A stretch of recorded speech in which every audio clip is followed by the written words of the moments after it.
There's the room, and it's empty and waiting for us as promised. Navia is such a good person. Now that the serial disappearances case has been solved, no one's going to come after us for anything. Even without Silver standing guard, we can just completely relax. Why don't we stay and rest up here for a while? Even machines in Fontaine need to stop and recharge now and then.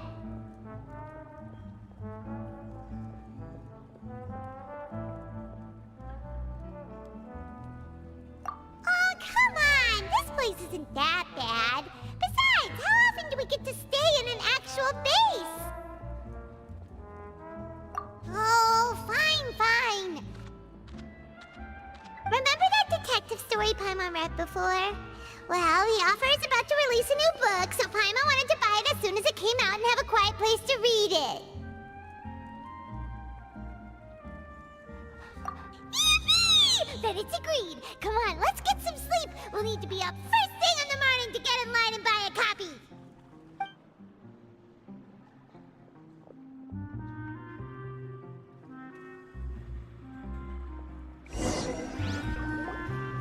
Paimon didn't expect that style at all. Even though it's a detective novel, it's also like a social documentary. Whew. It's actually pretty good.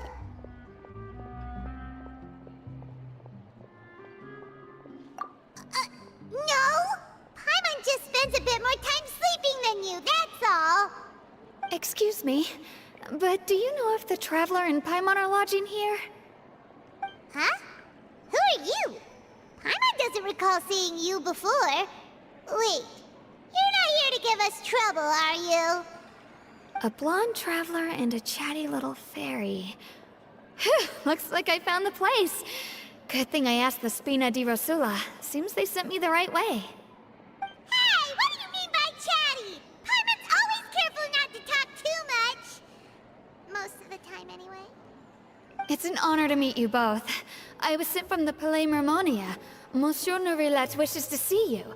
It seems he has something important to discuss in person. Nourilette? He wants to see us again already? Huh. We talked so much the last time we met. Has something happened since then? I am not privy to the details.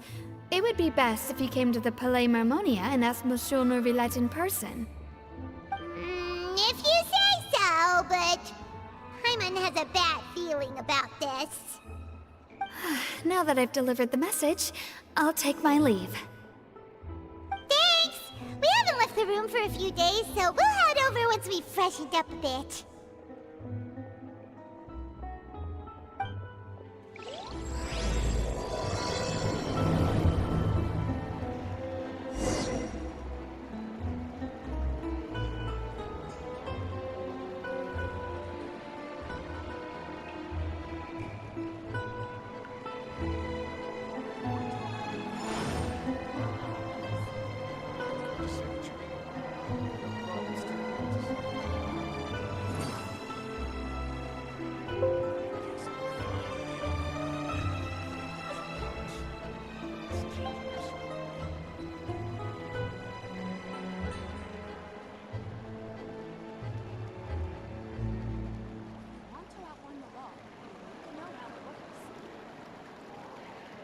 Osmanthus wine tastes the same as I remember. But where are those who share the memory?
Caroline! We're here! Did you want to see us about something? Huh? Why were you just standing there? You daydreaming or thinking something over? Yes, I did send someone to fetch you. But as for what I'd like to discuss next, well, I still have some reservations.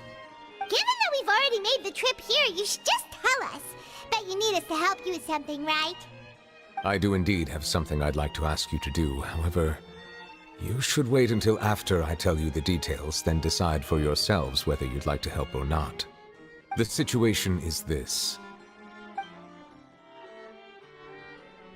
If I'm understanding you correctly, the Snezhnayan Harbinger known as the Knave has essentially requested a diplomatic meeting with you, correct? I heard that she was originally from Fontaine, but for her to suddenly arrive here and abruptly request such a meeting like this, I sincerely advise you to refuse her invitation outright.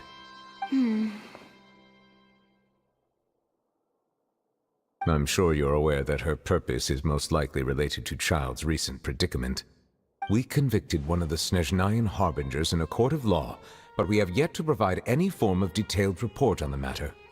This does indeed provide an opportunity for Snezhnaya to put pressure on us. I believe we should adopt an evasive stance until we can provide a proper explanation and have a preliminary plan on how to deal with the matter. No, we shouldn't. I think we should agree to the meeting. Oh? Well, you see, we are the ones that owe an explanation. If we keep putting off the meeting, it could easily result in the problem escalating, right? It's like a fight between two friends. If they don't agree to see each other and talk in person, isn't it possible that the friendship could end entirely? Though diplomatic relations between Fontaine and Snezhnaya could be considered as friendly, it is only superficially so. You wouldn't go so far as to say that our nations are friends, as you did in your example. It was just an analogy. An analogy, okay? Moreover, even if we were to talk in person, if we don't have sufficient information prepared, it is quite possible the result wouldn't be restored relations, but a complete falling out. I don't think we should overthink those possibilities yet. Ahem. Even if the logic of the divine is not immediately apparent, its wisdom will only be revealed with time. Besides, you'll be at the meeting. If any problems do pop up, you'll have no problem navigating them. I must clarify that interacting and communicating with people outside of court is not my cup of tea. It seems you think too much of me. But more importantly, when did I agree to join the meeting with you? You mean you won't come? No, that won't do. I can't go to the meeting alone. You have to accompany me. I must take you with me. Lady Farina, could there be something else regarding this matter that is being kept from me? No, not at all. Look, I am the Hydro-Archon of Fontaine, Focalor, the god of justice who is loved and adored by many. So I only hope that justice will be served in this matter. Don't overthink it. I'll go find someone to arrange the meeting.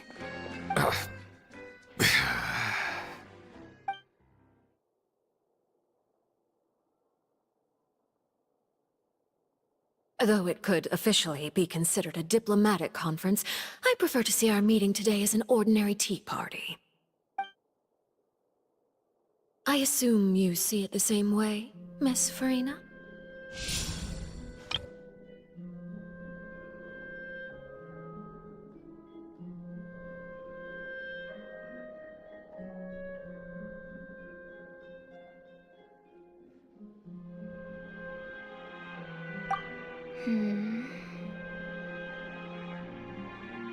Lady Farina?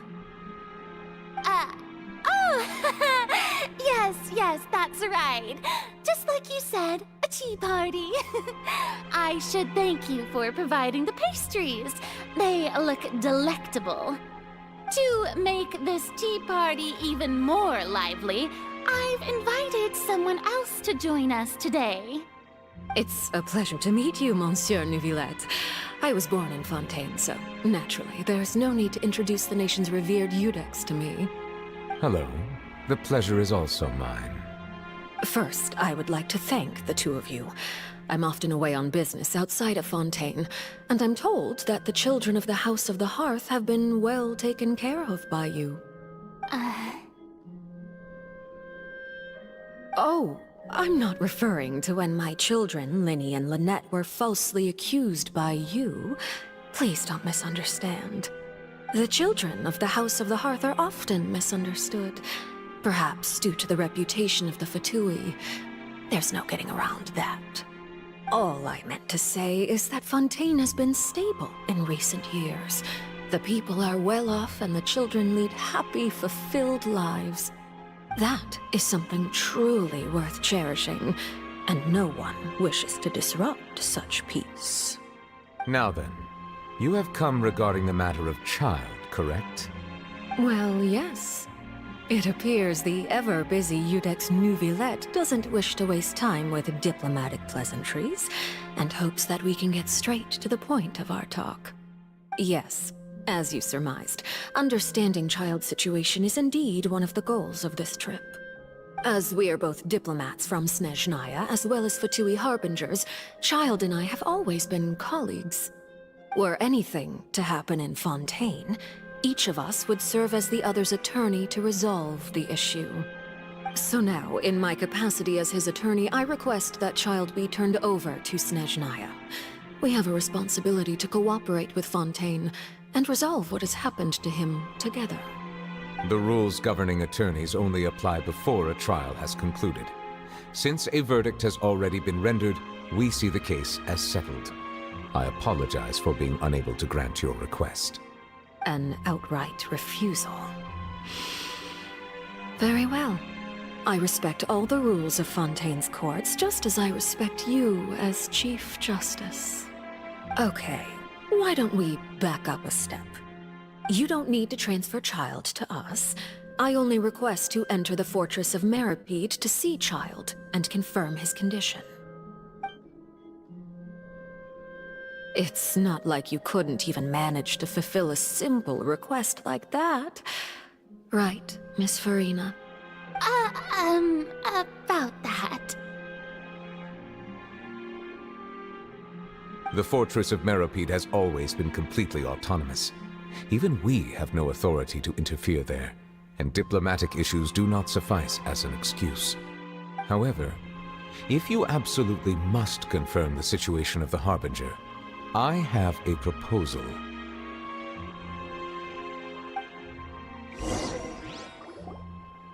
The knave showed up already?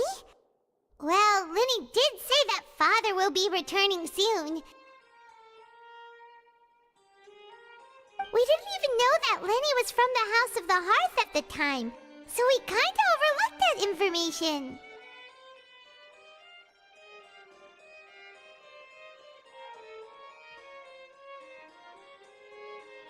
Yes, thank you for your kind advice. I'm well aware of the situation. I also noticed that Lady Farina acts a little odd and unnatural whenever I bring up matters related to the Knave. Could the Knave be threatening Lady Farina or something? If that were the case, then why wouldn't Lady Farina inform me? And what means could the Knave possibly have to twist the arm of an Archon? So maybe that's not very likely. Even though Farina can act a little weird at times, she's still an Archon. In reality, this problem is even more thorny than it appears. According to reports from the Fortress of Meropide, Child recently disappeared under mysterious circumstances.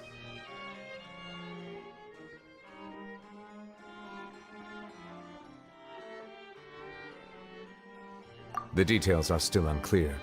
We cannot rule out an escape, but there have also been no reports of him outside of the Fortress of Meropide.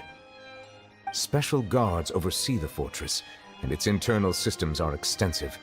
Combined with the special characteristics of the surrounding terrain, an escape should not be possible.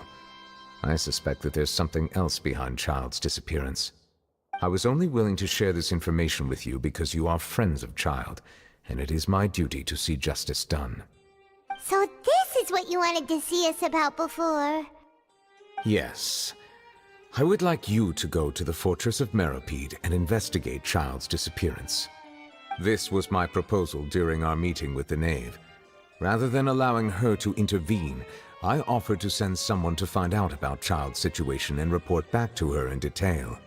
The Knave did not seem satisfied by my proposal, but she still agreed to go along with it for the time being. Her words were, "We will talk more once we have that report." So that means we bought ourselves some time.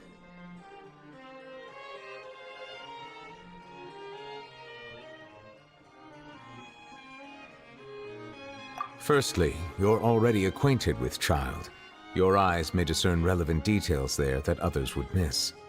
And secondly, is the consideration of the unique nature of the Fortress of Meropide. Isn't it just Fontaine's prison? I would not define it so crudely. The Fortress of Meropide is not affiliated with the court system of Fontaine on paper. It has always existed as an autonomous entity. Early in Fontaine's history, criminals were punished with exile, not imprisonment. Even today, sentences against convicted criminals still include exile, just as before. The Fortress of Meropide may seem like a prison, but it should in fact be regarded as a gathering place for exiles. All we do is dispatch guards to keep watch and help maintain security, but we have no right to get involved with any other matters. Although I do have a personal relationship with the administrator there, neither myself nor the courts have the right to be directly involved with the investigation, no matter how serious the grounds. Oh, Paimon gets it now. That's why you need us to conduct our own investigation as a third party, right? Correct. I will arrange false charges against you so that you may secretly investigate inside the fortress during your detention. This will save us a lot of unnecessary trouble. So, are you two willing to accept my proposal?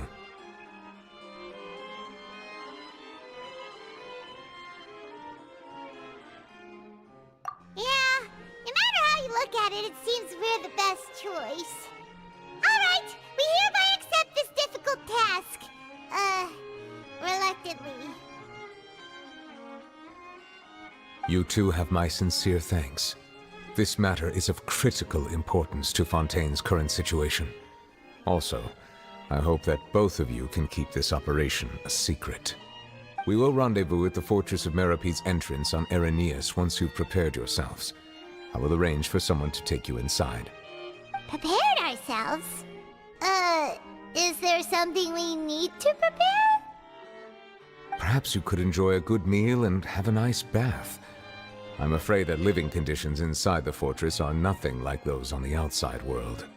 Oh, right! Even though we'll be there on trumped-up charges, we'll be in prison for real. On second thought, is it too late to back out?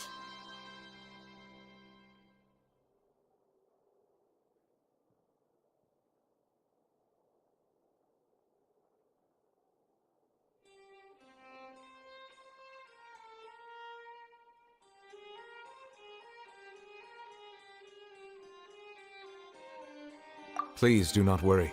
Since you are sacrificing both your time and quality of life for the sake of delivering this report, you will be compensated according to the highest standards permitted to legal staff, regardless of the outcome. Now that's more like it! Come on, Traveler, let's go eat the best meal we can find! We'll eat so much that we won't need to eat another meal for a whole month! Your treat. Are you leaving now? In that case, please take this cake as a token of my personal gratitude.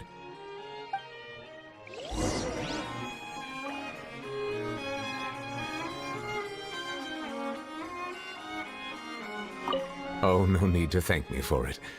Just be sure to enjoy it.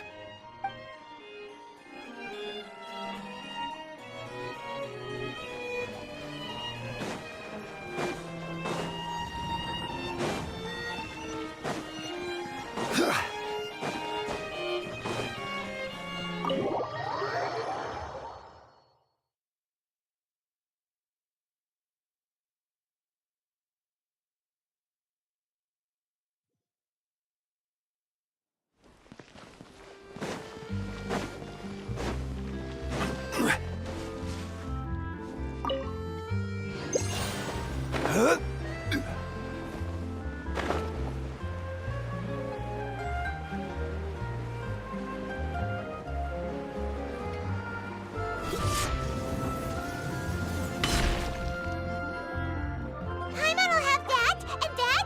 Oh, and one of those too. And no Fonta, thank you.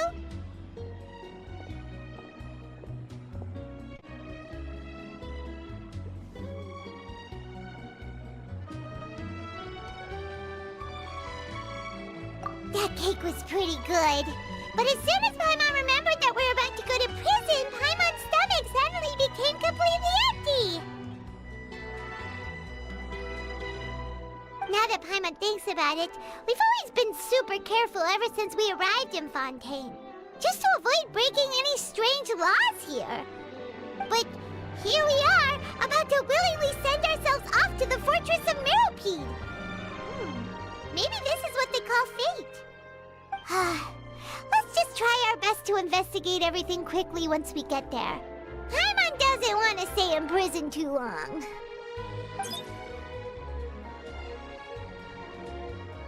Oh, what is that I hear? Is it the taste of a breaking story? Hey! You can't hear a taste! And what are you doing here, Charlotte?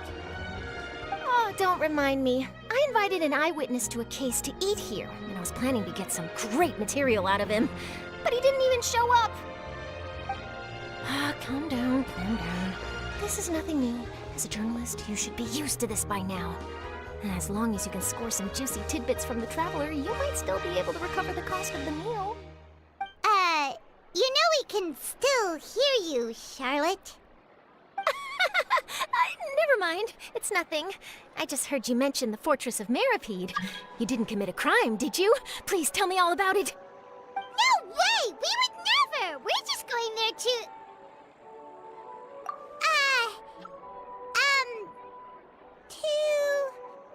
Oh no, Paimon almost forgot that Neuvillette told us to keep it a secret!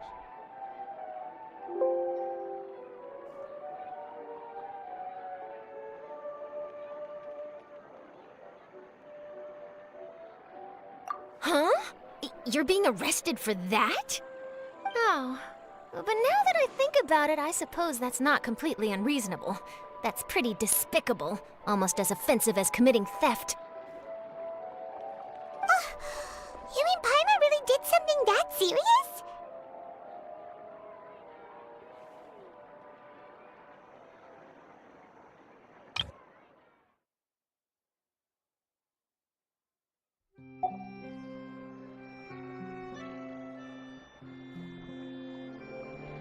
Sorry, Paimon really messed up.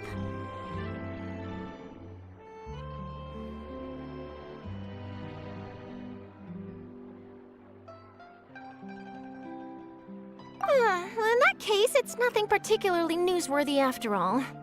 Oh, how disappointing. Oh, right. There's still a chance. Since you're going to be at the Fortress of Meropide, would you be willing to help me gather some material for a story? About that,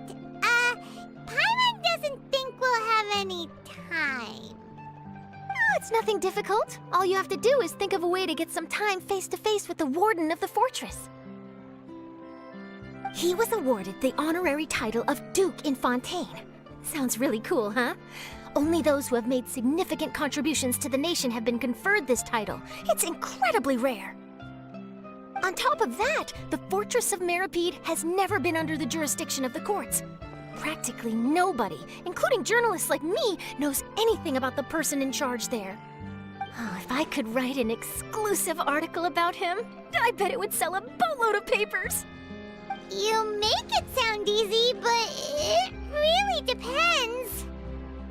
Of course, I wouldn't ask you to do it for free, so this meal is on me. All right, you got a deal. We'll do anything you want. Then it's settled. The food should be here any second, right? Huh? Wait, just how much did you order?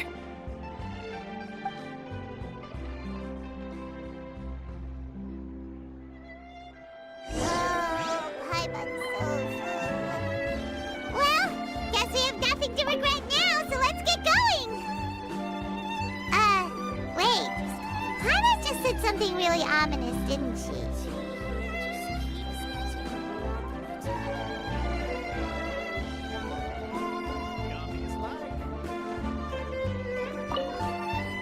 I had no idea you could eat so much.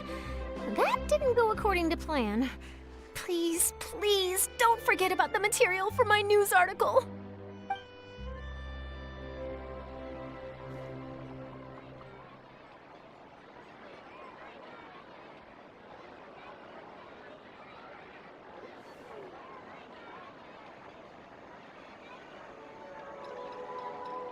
This coffee smells as good as ever. Here just keeps getting more bitter. I had no idea you could eat so much. That didn't go according to plan. Please, please, don't forget about the material for my news article.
tomato.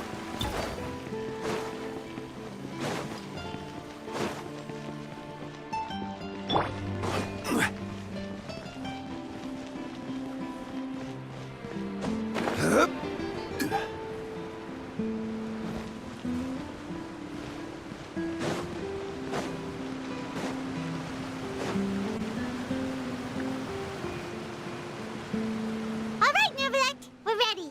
Is this where the entrance is? You have come just as promised. Yes, this is the one and only entrance to the fortress of Meripede from Erinius. Careful. You may want to step back a bit. Ooh, so you have to go down from here? Is the prison underwater? Utilizing both the barrier of the water as well as the fear humans have of the depths, the fortress of Meripede is naturally the perfect place to confine and guard criminals. But do not worry. It is not nearly as frightening inside as you may think. You will see for yourselves once you are down there. Paimon hopes you're right.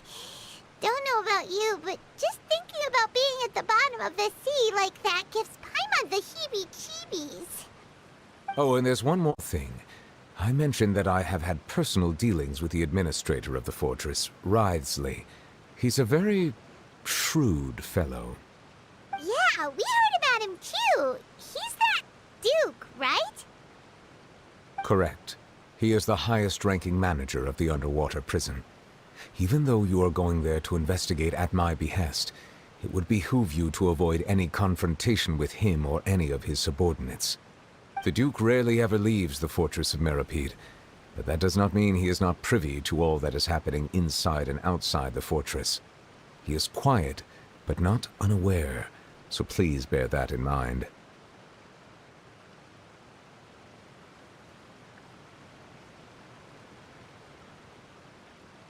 All right. That's about all the time that we have to talk privately. I'm counting on you two. Don't worry, we won't let you down. Good. Madeline! I'm here, Monsieur Nervalet. These two are the newest convicts, I presume? Don't worry, they won't escape on my watch. Like we would try. Please follow me, you two. I'll process your paperwork for entering the Fortress of Meripede.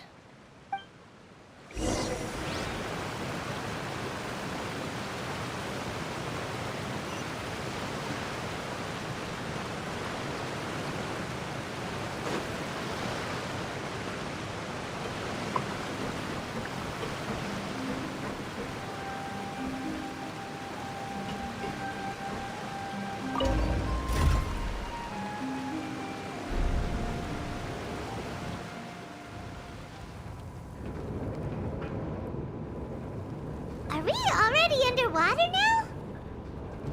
Huh.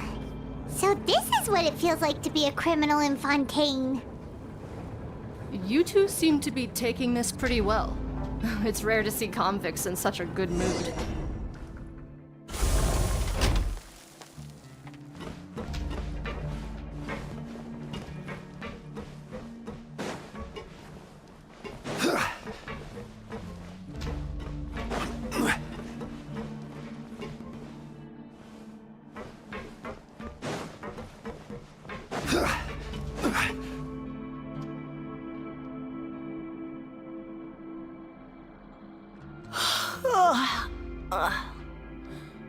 Oh, it's you, Madeline. Why'd they make you make the trip down here today? Monsieur Nervalet personally requested I escort these two convicts. I suppose he was concerned others might not be up to the task. Well now, aren't you the lucky one? Must be nice to be on good terms with the big shots like the Chief Justice. The only people I get to see every day are the new inmates. Well, have you tried service with a smile? Who knows, it might help your professional reputation. Yeah, right. As if. Every criminal comes through here looking miserable. How can I smile with such a toxic work environment? And even if I did smile at them, the convicts would probably just think that I'm some freak getting some kind of twisted enjoyment from their pain. Oh, she's got a point. Well, I've finished transferring you. You two will register here, and Marette will guide you through the remaining procedures. Yep, I'll take it from here. You head on back to that bright and sunny world above. Okay, let me see. You are the Traveler and Paimon, correct? That would be us! Let me confirm your charges and sentence. Let's see. You two are charged with eating a cake specially prepared for the Archon by a Snezhnayan envoy without the Archon's permission, thereby incapacitating the political center of Fontaine for a brief period. Sentence: 45 days? Huh? Wait, you mean the cake that Nervalet gave us was... Just looking at the charges, it seems you two are capable of causing some serious trouble. And considering how fond Lady Furina is of sweets, this crime is tantamount to trying to assassinate the Hydro Archon herself.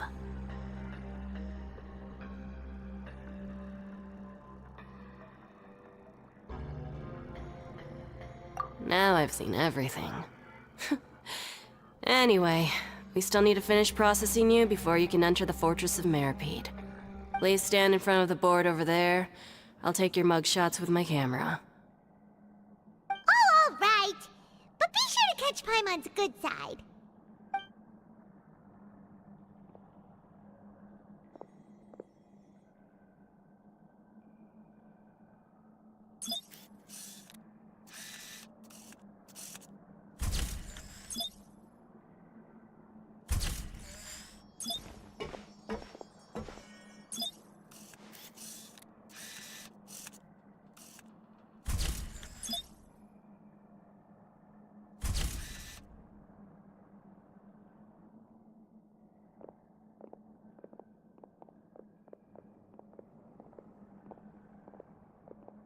And we're done. Thank you for your cooperation. Next, someone will be along to guide you inside the fortress. Please be sure to cherish this opportunity for rebirth.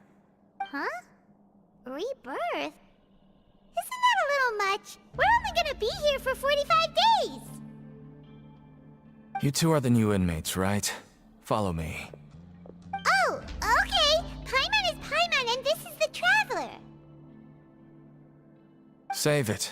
Not like I'll remember your names. Move it.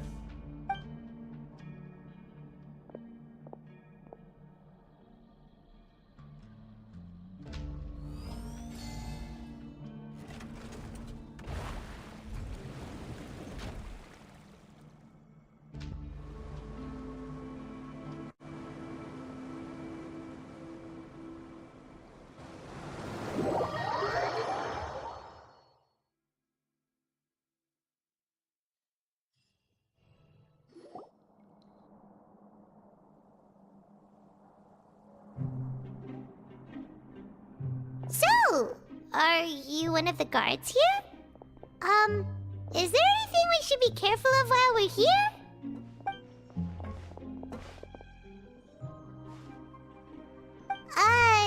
Did Paimon already ask something she wasn't supposed to? Why should I tell you anything? What's in it for me?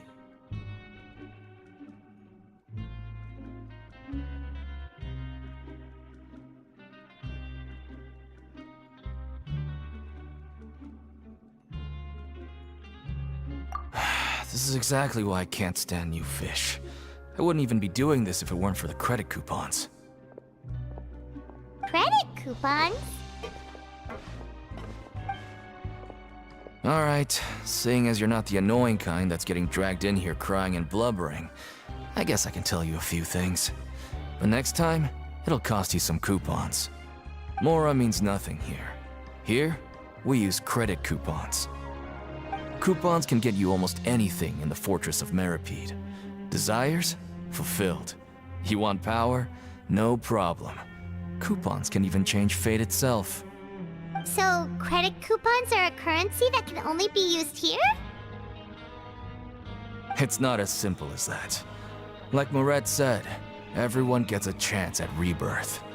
No matter how much money or power you had before, it means nothing once you set foot inside the fortress of Meripede. You have to start over and earn your coupons. Everyone starts from the same place, and you have a chance at a new, less terrible life. I guess that's the real purpose of the coupons. They symbolize true fairness and true justice. And this is also exactly why so many criminals choose not to return to the outside world, even after they've served their sentence. Oh, so that's what the Fortress of Meripede is like. Huh. Paimon was under the impression that it'd be more like a prison. It certainly ain't all sunshine and roses here, but it's also not the worst place to be. You'd better take a good look at the scenery now. It'll be the last chance you get for a while. After being away from the sunlight for so long, even the terrifying depths of the sea start to feel like home. It just stops feeling oppressive, you know? Oh, I'm actually an inmate like you two. Welcoming newcomers is a job I've picked up to earn some extra coupons.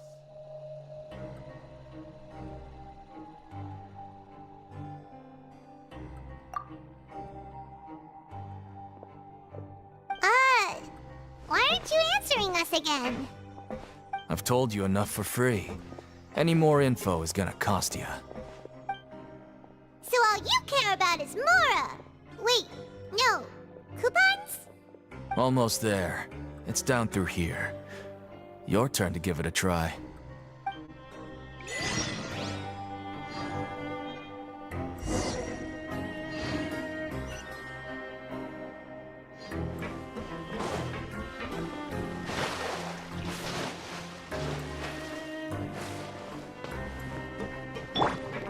Strike a pose!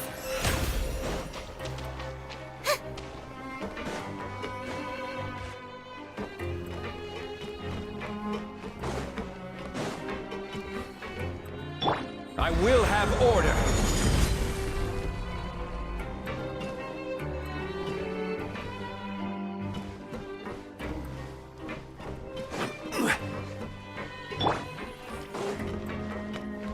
The show begins!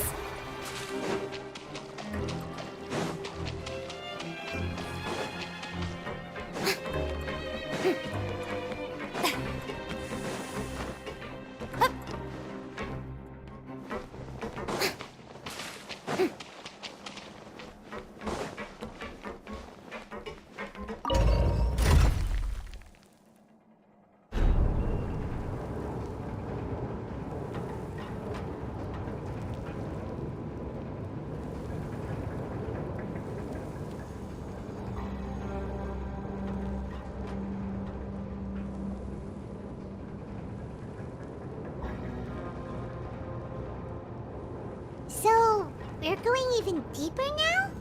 Just how deep down are we? It's like a metaphor for your previous life, isn't it? Our lives weren't that bad.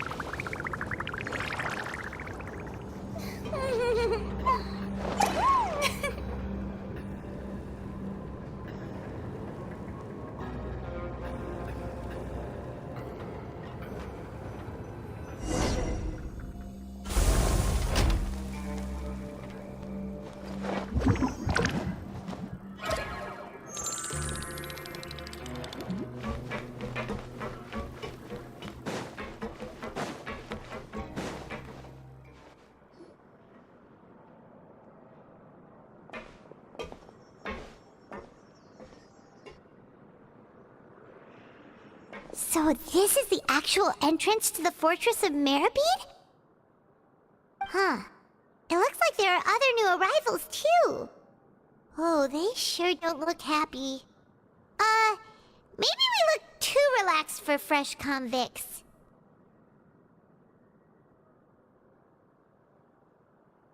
Oh, right. We're on someone else's territory now. We need to think of a good way to act like criminals to get by. If we're discovered, even Neuvillette might not be able to rescue us.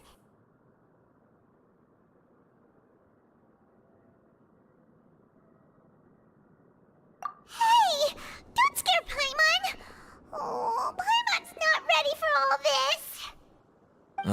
Look, I don't really know you, and I have no idea what kind of crime you committed, but... You wouldn't have happened to anger someone important, did you? Someone important? Paimon doesn't think so. Wait, why are you suddenly trying to talk to us now? Now's not the time to worry about that. Anyway, it's over there, so... You just go on over there by yourselves. I've done my job, so... Good luck. What was that all about? Wait a second. Are there usually so many Gardermechs around here?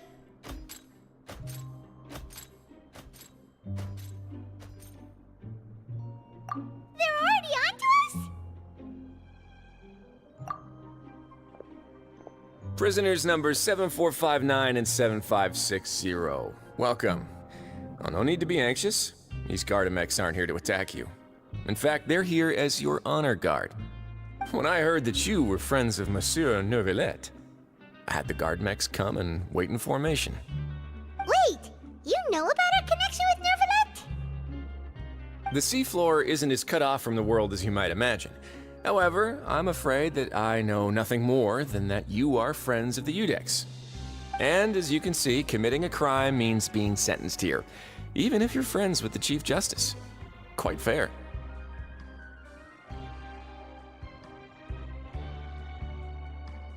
The Duke! Greetings, Your Grace. Lovely weather today, isn't it?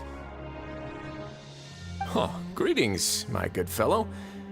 Well, I'm willing to imagine that the weather is as good outside the sea as you say it is.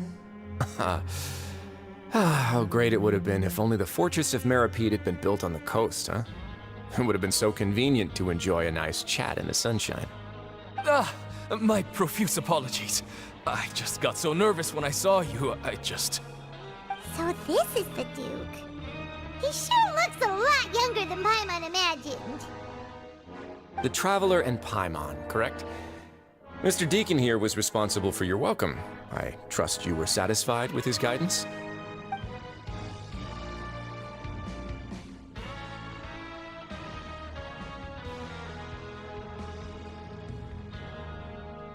Outstanding. Well, Deacon, I recall we discussed fate during our last work meeting, I believe that fate will reward all those who take every aspect of their work in life seriously. When you return to your bunk, you'll find the guards have issued some extra credit coupons to you. Oh, thank you. Thank you, Your Grace. Oh, and you too. I can't believe you gave me such praise. If you need anything in the future, anything, please, come find me anytime. No credit coupons necessary. Well, I believe that concludes the introductions. We've already taken enough time here. Deacon, if you would. Yes, Your Grace. I'll take my leave now.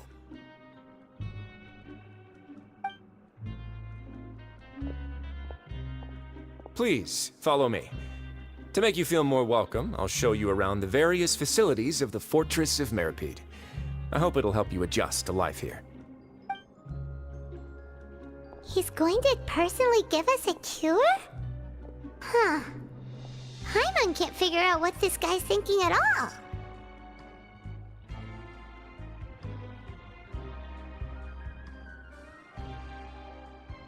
No wonder Charlotte's so interested in him. He's one of those mysterious types. Alright, let's keep up with him.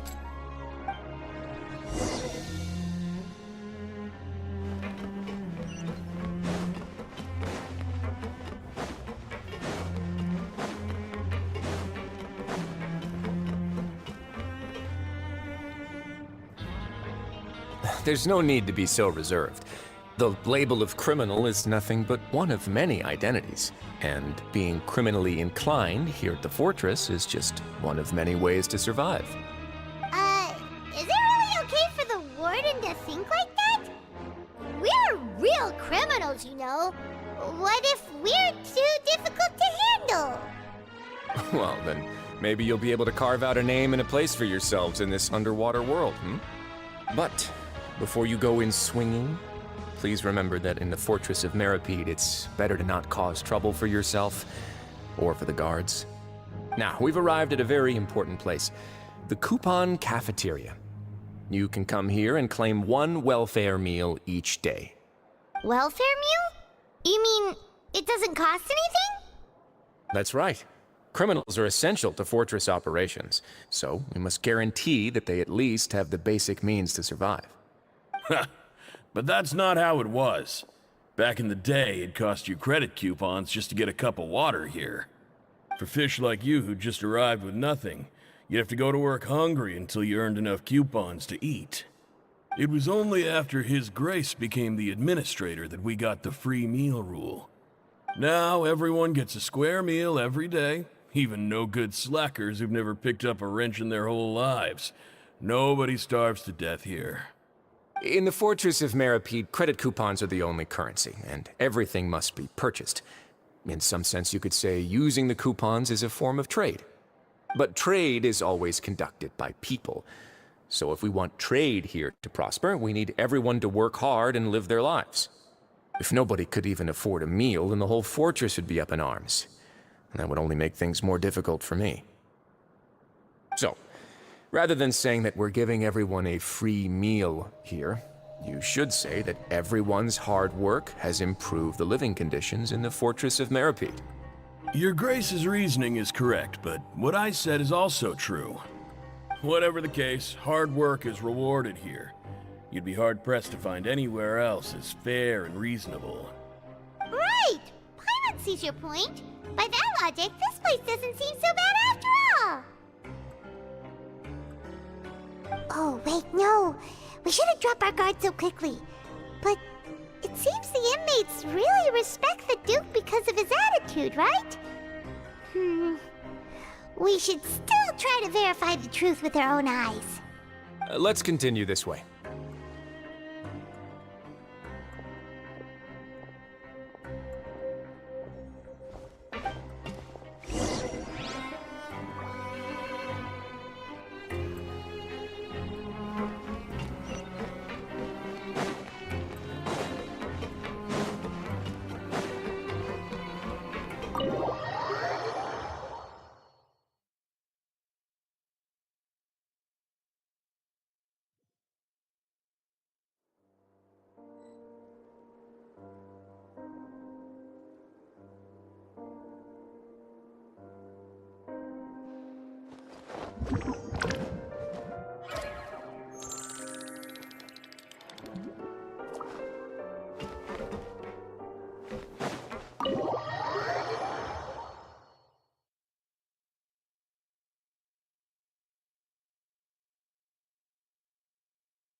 This place is known as the Pancration Ring.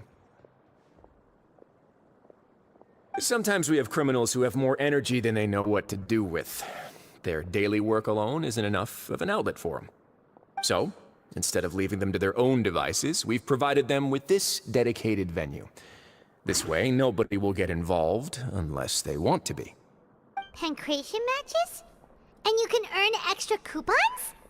Oh, what do you think, Traveler? Interested? But I must warn you that your sentence will be extended if you fail to restrain yourself and end up seriously injuring or killing your opponent.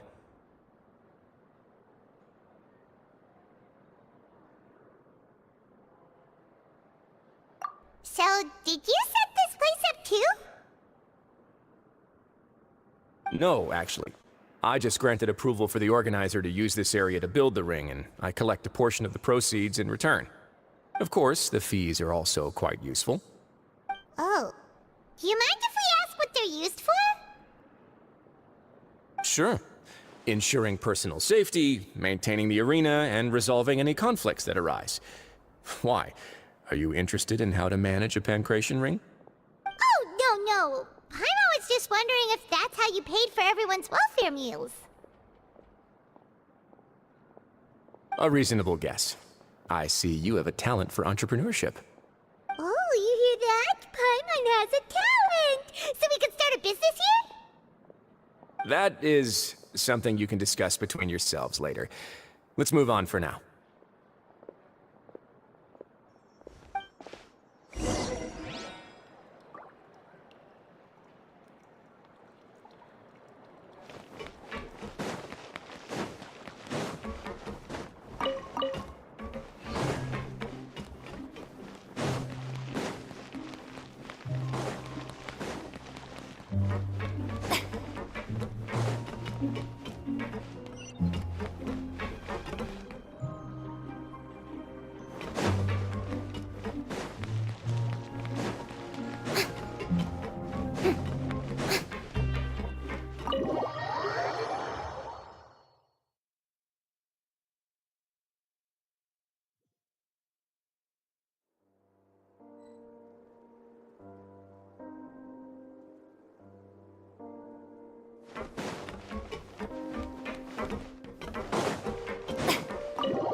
Your Grace.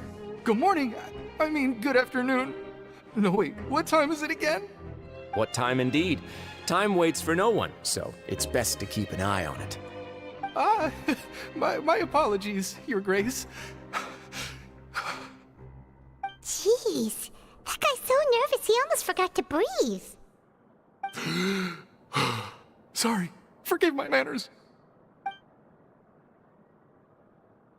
These are the dormitories, which is where inmates sleep. The guards will inform you where your bunk is later.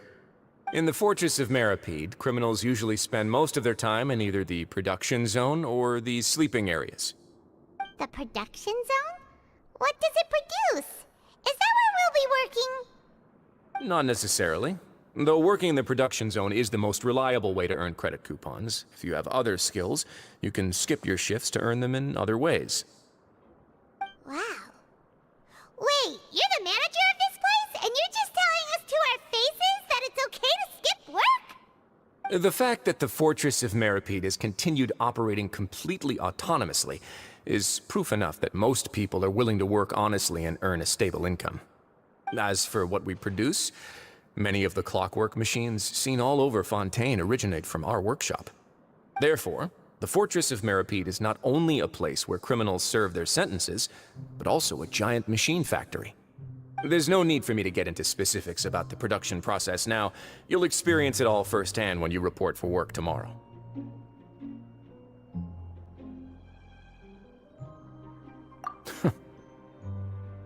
Let's move on. The tour continues over this way.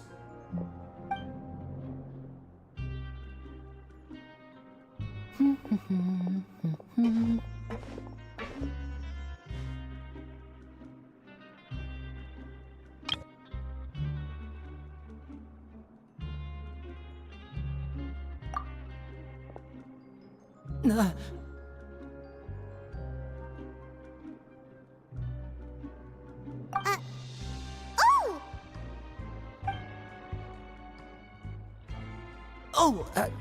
You really scared me there. I didn't expect to see you here. Your Grace. I thought maybe I was so tired from work that I was starting to see things. The only thing you should be seeing is the work in front of you. Stay focused and keep up the pace. Oh? Is something the matter? It's nothing. Paimon's just worried about how hard we'll have to work tomorrow.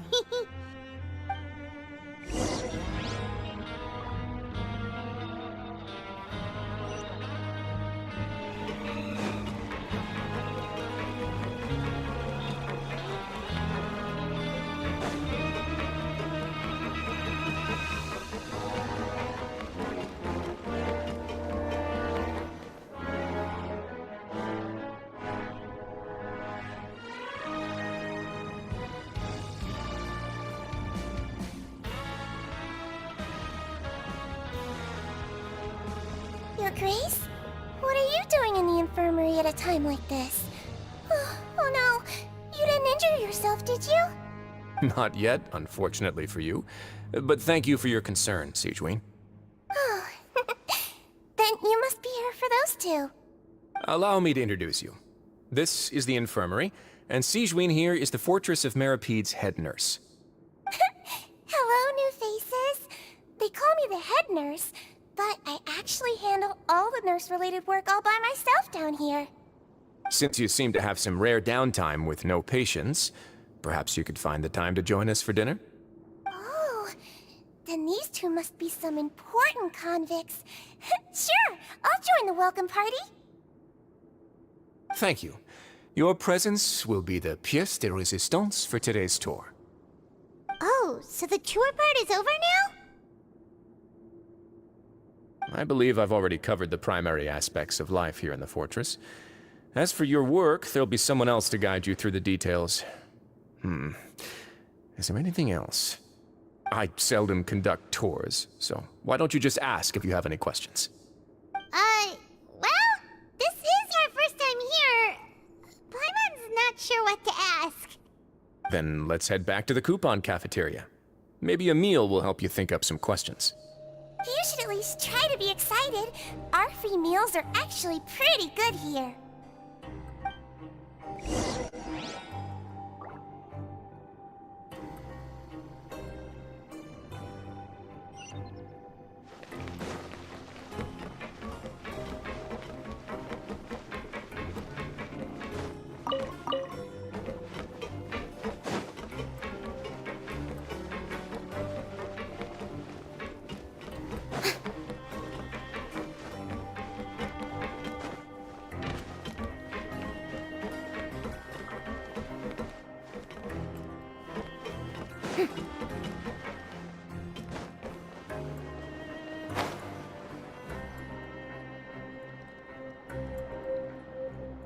What do you think of the food? Does it meet your expectations? Wow, it looks delicious! Neverlet made it sound like living conditions in the Fortress of Meripede wasn't very good. Who would have guessed that criminals get to eat tasty food like this every day?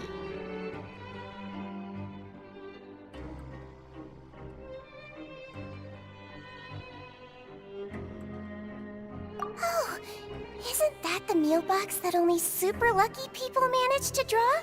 Seems like you two are quite fortunate. It actually has nothing to do with luck in this case. I had a word with Walsey, so you didn't have to draw lots like everyone else. Oh, you mean the meals are random? Yes, what you get to eat depends completely on your luck. You could say that it's a distasteful little game that Chef Walsey likes to play here in the cafeteria. Paimon knew it! If criminals got to eat tasty food like this every meal, the crime rate in Fontaine would skyrocket for sure! Excuse me, did I hear you mention Nervulette just now? I've been wondering how he's doing. Is he busy with work? Has he been taking care of his health? He seems healthy no matter how you look at him, but he works so hard all the time, so it must be really tiring. Sounds like he hasn't changed a bit. Looks like you can stop worrying so much, Sigewinne. Oh, that's good. But I still feel like it's been too long since I've heard any news about him. No news is good news. Maybe next time I've got something to discuss with him, I can invite you to accompany us. But isn't the Meropede independent from Fontaine's court system? What do you two have to discuss? Well, we provide all kinds of mechanical products for official use, and some essential goods have to be obtained from the overworld, so we naturally have to stay in touch about this and that. Monsieur Neuvillett's character is unimpeachable. No matter the question, you can discuss it openly and freely with him. Talking with him feels quite effortless. In light of that, I am quite willing to go out of my way to show respect and accommodate him. In fact, right now, I'm treating you two as guests invited by Monsieur Neuvillette. But unfortunately, I can only do so until the end of this meal. After this, you two will just be inmates here.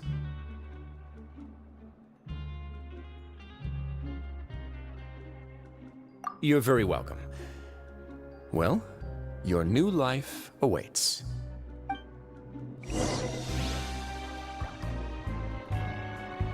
Grab yourself a welfare meal. Now that I've gotten a good look at you two, I think you're very cute. After all, heavy is the head that wears the cutesy crown. I guess I just want to say, just take care of yourself and don't get hurt.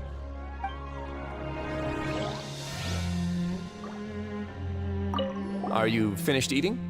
Then I recommend that you return to the dormitories and rest. You have work to do tomorrow.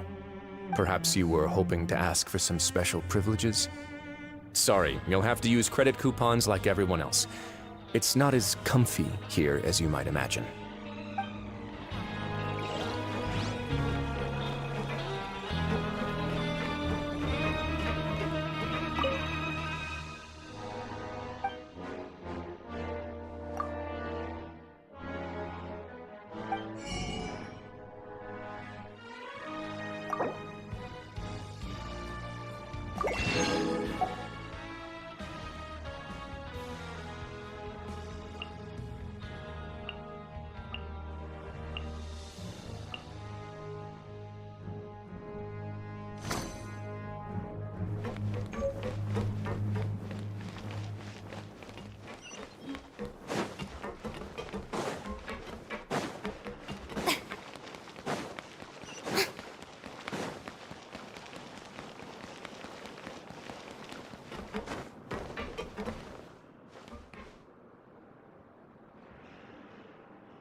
The Traveler at Paimon, right? Listen up. As new inmates, the only thing you need to worry about is what to do and when to do it. Don't make any extra trouble for yourself. Your bunks are right over there. Follow me.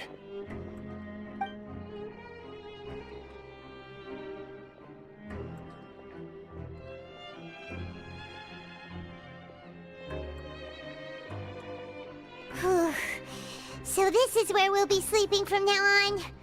Oh, Paimon can't believe this! The days of staying home and reading detective stories are like a dream now. By the way, Traveler, we saw a lot of things worth investigating just now. Even though the Duke didn't say it too directly, judging from what he said at the end, it seems that he was only welcoming because we know Neuvillette. We are criminals, and Paimon did eat that cake, but we're actually here to help Neuvillette. Is it possible that he knows we're here on a mission? Or is Paimon overthinking things? Yeah, Paimon thinks so too. He probably knew why we came here from the very beginning and intentionally wanted to send us a message. Maybe something like, "Hey, I have my eyes on you, so don't try anything funny."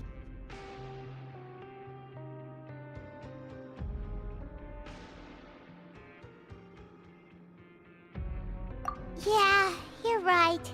It's not like we can go back to Neuvillette empty-handed and say, "The dude looks scary, so we gave up." And besides, the Duke said that he was willing to go out of his way to show respect for Neuvillette, right? So, we at least need to try. But Paimon hasn't gotten a clue where we should start our investigation.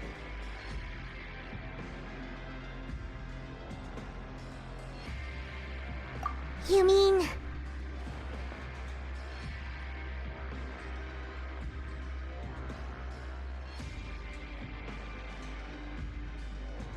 Yeah, that's what Paimon was thinking too!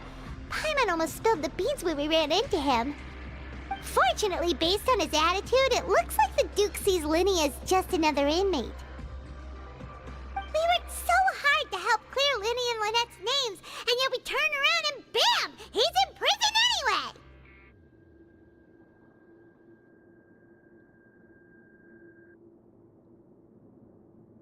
Oh, right! Linny and Lynette are from the House of the Hearth. They work for the Knave, so they could be here to investigate too!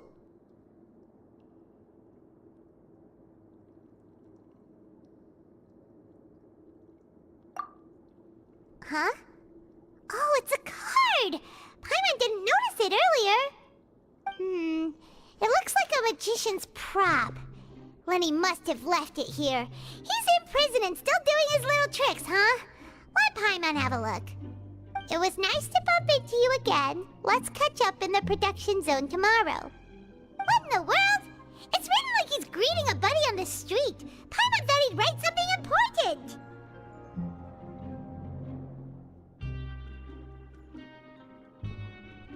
If you say so, we can ask him what's going on tomorrow. Let's get some rest now.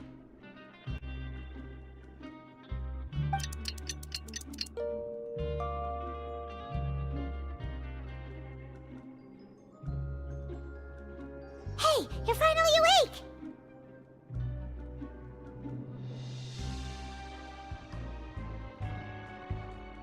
Well, it's Paimon's first day as a prisoner. Last night, Paimon dreamed about getting interrogated by the guards until Paimon told them everything, and then Paimon woke up.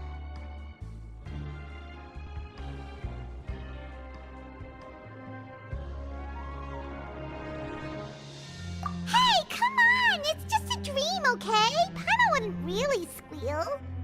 Maybe? Hey, lazy bones! What are you still doing here? If you don't want to starve, then get yourselves over to the production zone. Sorry! We're going right away!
else more interesting to do?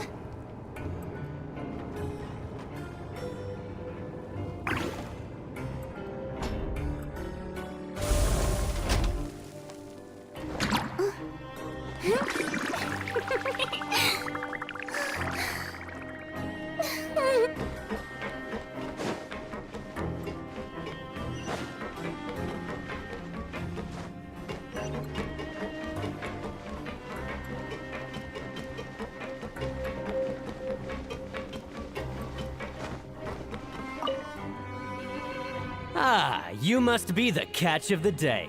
Looks like you've got some luck getting assigned this space. Yep, we just arrived yesterday and... Don't interrupt me when I'm speaking! Yes, sir. Listen carefully to my instructions. I don't want any mishaps. Every machine here is worth more than the both of you. Working around these machines can be very dangerous. Do your job well, and you can eat in the cafeteria after your shift. Get sloppy, and you dine in the infirmary. Anyway, the Fortress of Meropide doesn't want to lose a single one of its machines. And it also doesn't want to waste the production potential of any inmate. You got that? Got it! Your job is to use the machine over there to process widgets. Watch carefully, and make sure you step on the pedal at the right time. If the machine gets jammed, then give it a little maintenance with your fist. Here, take this. Bring me the processed widgets, and I'll give you some credit coupons in exchange.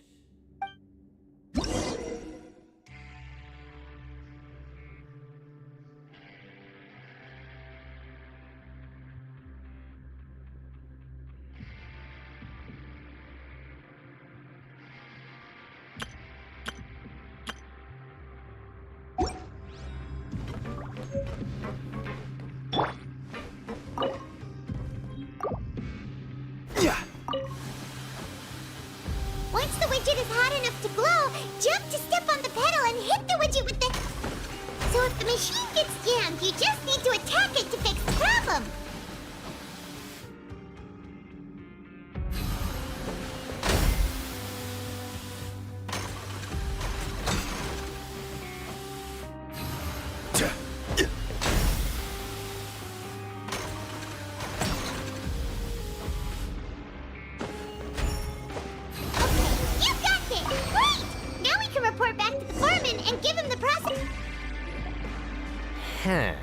This one is tolerable. Though since the processing is done by machine, the product is all pretty much the same anyway. Alright, I'll pass you for now. And we'll count up how many credit coupons you've earned.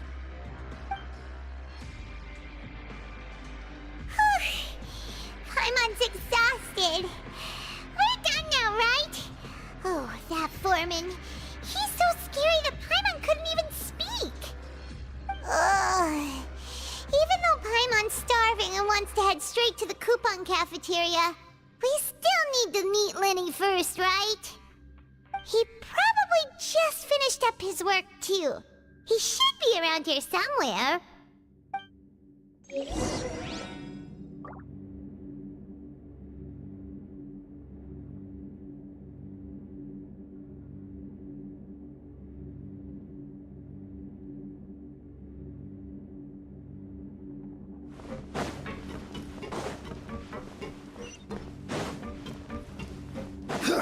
Lenny? Mr. Magician? Where are you?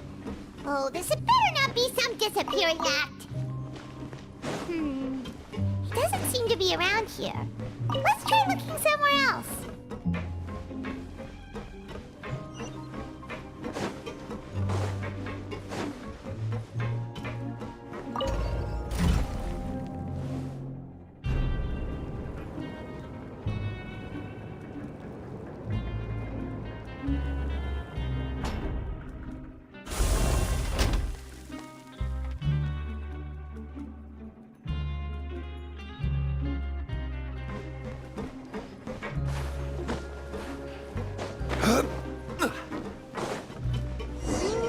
Where could he be? Did he decide to slack off and sleep the day away?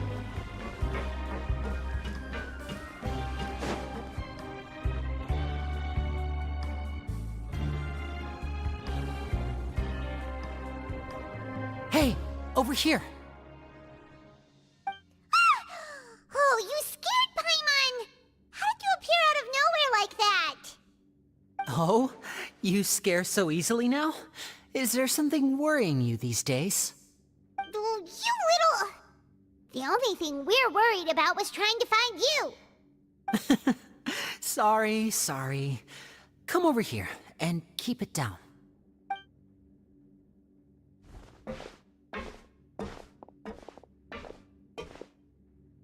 Oh, Lynette! You're here too! You two really are inseparable. That's right. My brother simply can't stand to be away from me. It's not just Lynette. Fremine is also here. Do you still remember him? Oh, you mean that diver from the House of the Hearth, right? Paimon remembers seeing him in the Court of Fontaine before. Now hurry up and tell us, how did you end up as criminals this time? We fought so hard at court to prove you were innocent, but now it looks like our incredible court battle was for nothing! Sadly, even the teeniest of things can land you in prison these days. I put together a street performance and used the popularity we gained from the Opera House incident to attract a big crowd. And then? Next, I invited several audience members to participate in the show. And then, with the entire audience watching, their wallet suddenly disappeared. My brother was charged with theft, and I was charged as his accomplice, having assisted him in his crime. It really isn't that bad. The missing wallets are all in the leftmost drawer of the Maison Gardiennage's big filing cabinet. We just need to see how long it takes to discover them. Yep, we should be released then. In terms of the magic trick itself, I think the performance went perfectly. Leave it to Lenny to magic himself into prison.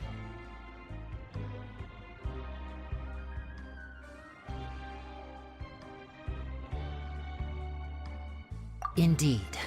Last time I hid my identity from you, I promised that I'd tell you absolutely everything if you were angry about it. No more secrets. So I don't plan on keeping anything from you this time either. At the moment, the House of the Hearth's interests don't conflict with yours at all. We were instructed by the father of our house, the Knave, to come here and conduct an investigation. Told you so! See? Paimon guessed right. As for what we're investigating, perhaps you haven't heard, but the fortress of Meropide hides a secret. Some even say that the entire fortress exists just to protect it. The House of the Hearth has been investigating this for a very long time, trying to uncover its mysteries. But recently, all of our informants, including the ones that had infiltrated the guards, suddenly vanished and have not been heard from since. We believe that this is a direct provocation, and it's the reason why we came here.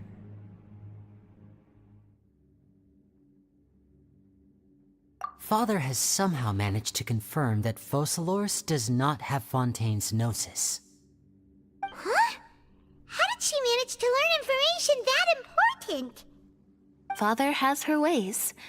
Many of them are beyond our imagination, and we've never had the chance to see her at work. But we trust her conclusions. It was this information that led us to suspect that Fontaine's Gnosis might be in the fortress of Meropide and is related to that secret. So it's all about the Gnosis again. Well, that's about it from our side. How about you two? Did Monsieur Nervulette send you here? Bingo! The Knave has been applying a lot of pressure. She wants to know what happened to Child, so we came here to investigate. Traveler, are we allowed to tell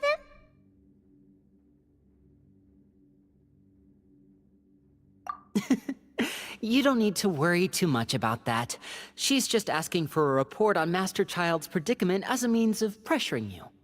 Father used this situation as a pretext to negotiate with two high-ranking officials in the court of Fontaine. She actually just wants to be able to make concessions on this matter for gains elsewhere, almost like a bargaining chip. Sometimes you need an excuse to do things you otherwise couldn't. And a harbinger is more valuable than you might imagine. Of course, it's not a complete farce. If we do manage to find out what happened to Master Child 2, then diplomatic relations with Fontaine could improve, and Snezhnaya might even be able to adjust its stance a bit. Is it just Paimon, or does it feel like we're the only ones who actually care about Child's situation? The relationship between the Harbingers must be as bad as ever. I wouldn't go that far. Father just has different standards than we do when it comes to what can be sacrificed for an advantage. By the way, I have a suggestion. Why don't we team up? Even though we have different objectives, we're both here to investigate the Fortress of Meropide. It would be more efficient for us to work together. As you know, the House of the Hearth has many reasons to seek the Gnosis, but our highest priority remains resolving the prophesized crisis. You can trust us on that.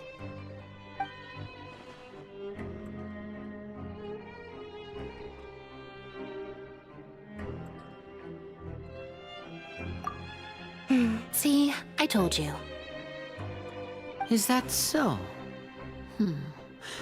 Sure enough, it won't be easy to convince them to cooperate with us.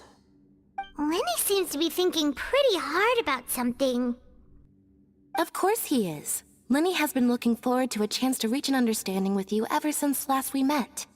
Or, I should say, we were really looking forward to teaming up with you this time. Lynette, just tell them everything, why don't you? It's okay to open up a little.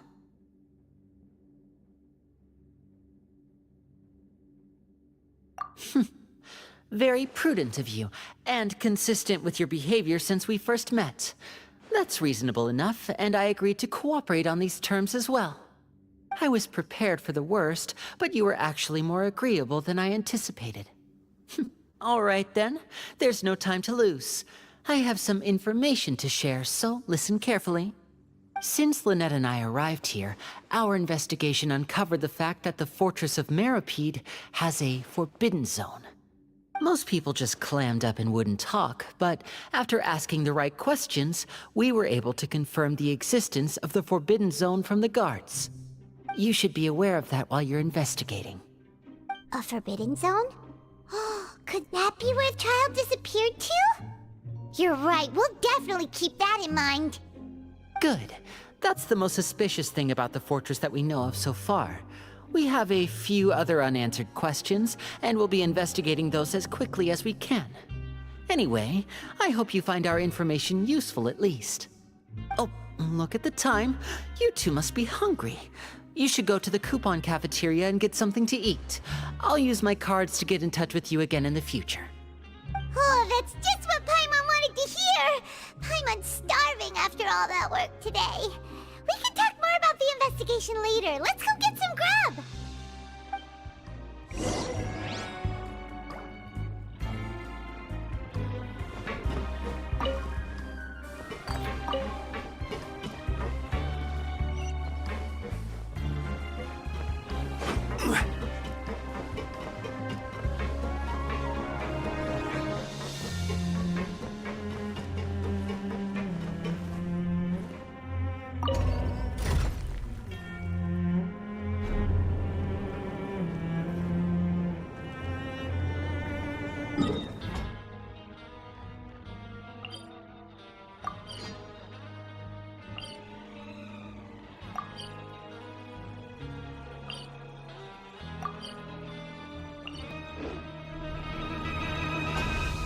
Osmanthus whined.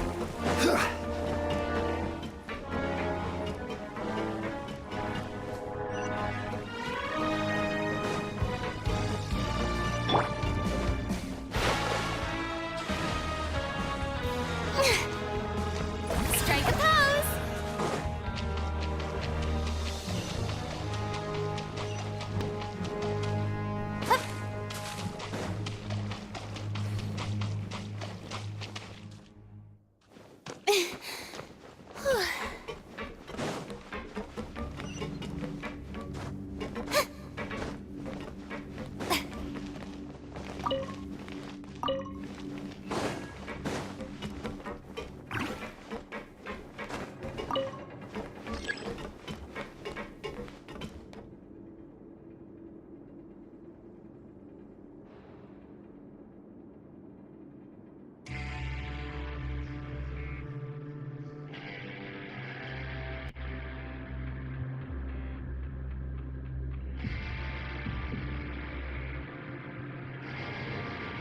Tea parties are a must for the well-mannered.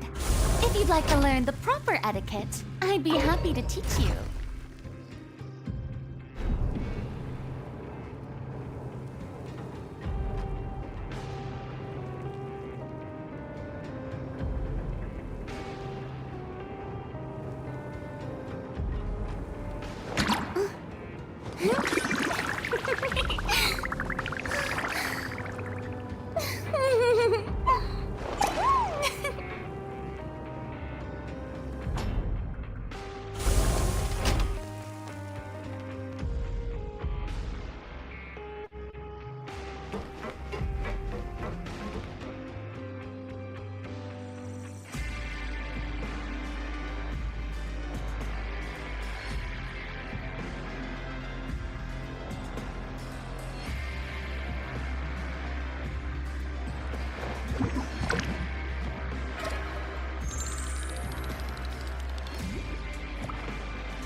Boring!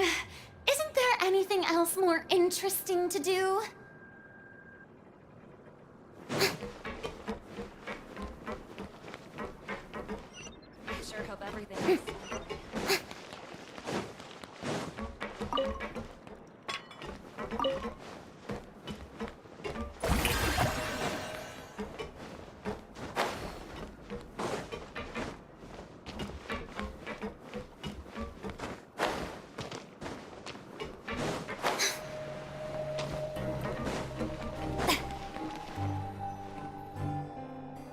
Oh, he wasn't kidding. Today's meal is nowhere near as good as last time. Oh, who knows how long it'll be until we're lucky enough to get that super tasty meal again. Ah, forget about it then. We'll just deal with the regular food for the time being. Let's just get out of here as soon as possible. But life here doesn't seem all that bad. Other than the foreman being kinda mean and the work being pretty tiring. You think so, mate? If I had a coupon for every fish who said that. Seems you fishies still haven't learned your lessons from your life up on the surface. If you take things at face value, then by the time you reach a dead end, you won't even know how you ended up on that road in the first place.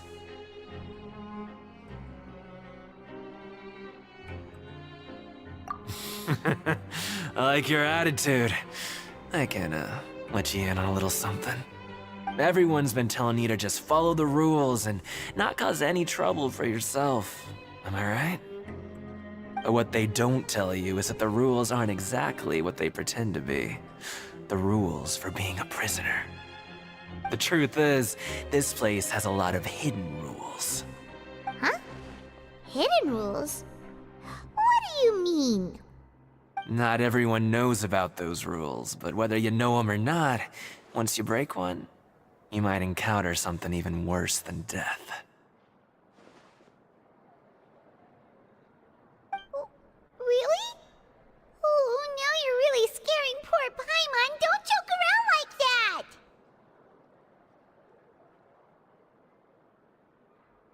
Of course. And I'd say that just disappearing would be one of the better outcomes. Oh, you mean that if there really are hidden rules, then Child's disappearance might have something to do with that? In that case, would you tell us some hidden rules? We definitely want to avoid breaking them. Come on, mate. This is valuable information. The difference between life and death. Do you really think you can just ask and I would tell you? Paimon understands, but we don't have many credit coupons yet. Yeah, I know. Not like I'm going anywhere. Just come talk to me after you've saved enough. Moreover, you're new fish, freshly caught, and completely out of your element. What'd be the point in even telling you anything before you've gotten a handle on your new lives? Come and find me once you've been here longer. I'm usually around the rag and bone shop. Just call me V-Doc. Bye-bye now.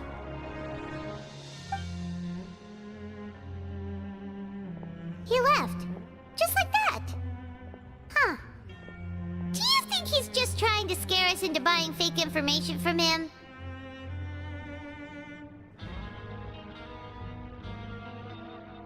Yeah. It might be a good place to start in our investigation. Hidden rules, huh?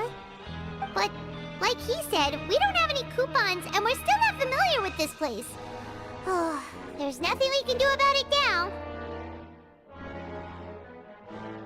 Ah, we were so busy talking we almost forgot to eat. Even if it's not the best, it's probably better while it's warm. Come on, dig in before it gets cold.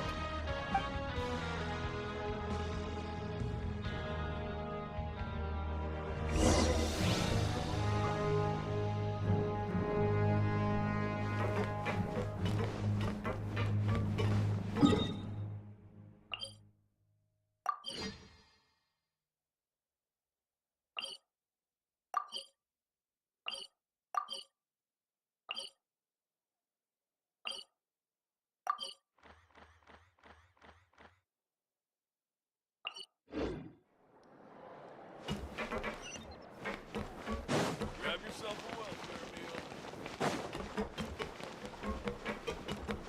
Shower me with praise!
So Paimon just confirmed with the guards that our shift is set for every morning, and we're free to do whatever we want all afternoon. But it seems like most of the other inmates choose to continue working through the afternoon to earn more credit coupons. Oh, and they also said that you can use coupons to skip work in the morning and free up your time. They weren't kidding. Credit coupons really can be used to do anything here. Paimon's so tired. And we'll need to wake up and go to work in the morning. Without any credit coupons, it's not like we can really do anything else. Nighty-night, Traveler. Paimon hopes we can keep making progress on our investigation tomorrow.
your mind?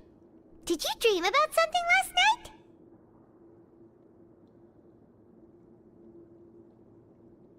Is that even possible?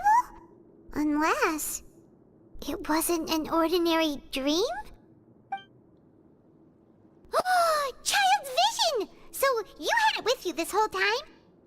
Maybe the vision connected child's consciousness to yours.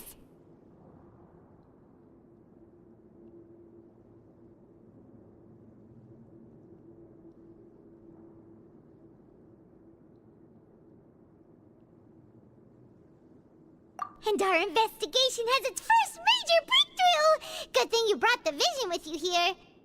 So what did you see in the dream? Do you know where Child went?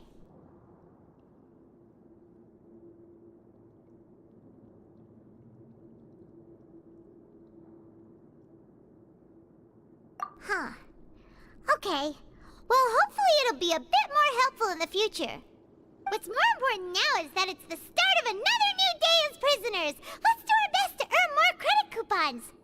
What's the plan for today?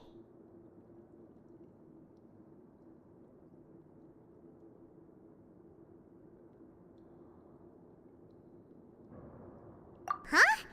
You want to spend our coupons on slacking off already? We'd better go to work and earn some more coupons first. We'll have more room to relax once we've got some spare coupons to fall back on. Let's go! It's time to start working. If that guard Fielding catches us skulking about, he's sure to give us an earful.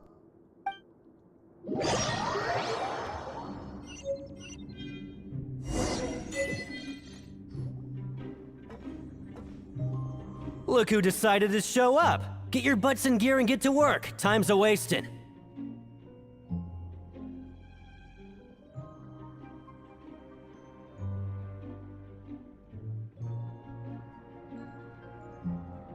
Good, here you go. Remember to give me the widget once you've finished processing it.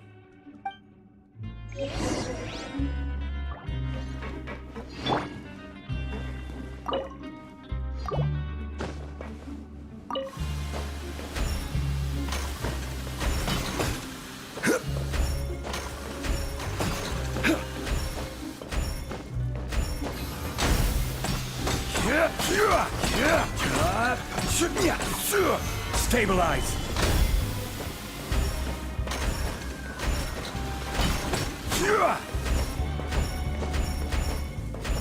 Alright, finished!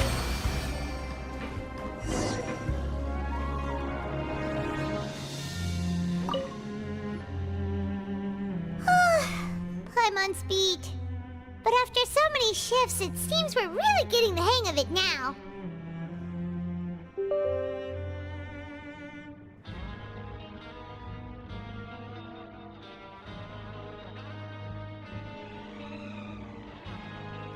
Hey there, fellow shiftmates.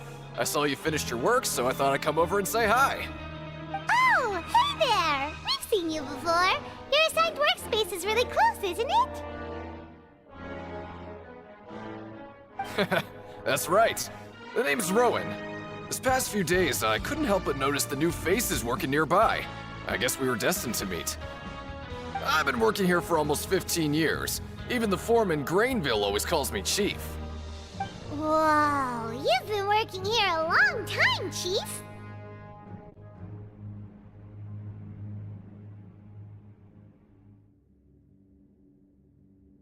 Hey, not so loud. If there's anything you'd like to know, just ask me. I know the work here in the production zone better than the back of my hand. Alright, Chief. We'll be sure to come to you first.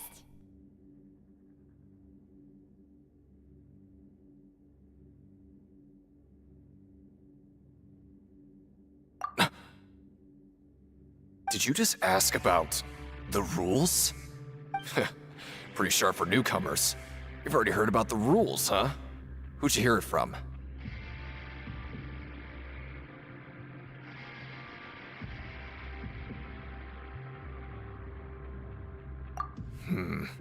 Alright. Seeing as I'm the one who came over here, you're already calling me Chief. I guess I can tell you a little. Truth is, you two keep working like this, you might be putting yourselves in danger. Huh? Wait, there's even a rule about that? What would have happened if you never told us about this? Well, it's usually not that easy to break one on accident. The conditions of the hidden rules are usually pretty specific. But once you do break one, bad things happen.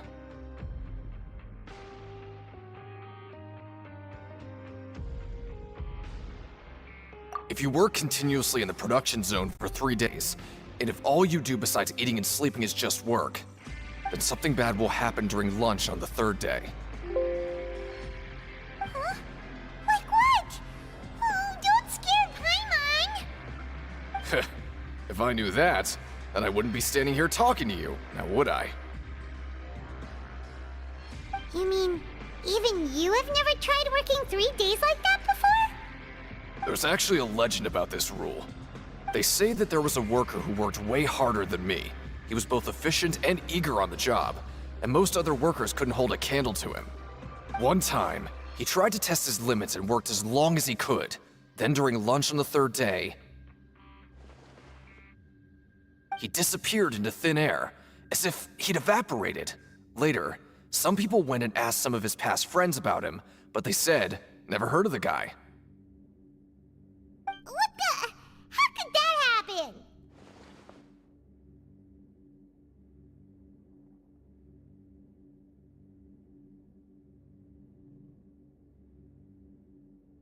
Unfortunately, we were assigned different production zones. I never saw for myself what he looked like. Wait, are you thinking that it was...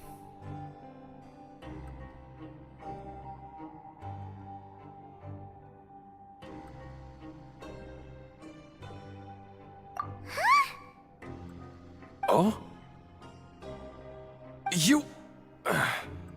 Listen, kid. This ain't the kind of thing you should be curious about. Let me tell you, you're better off forgetting about it and looking after yourself.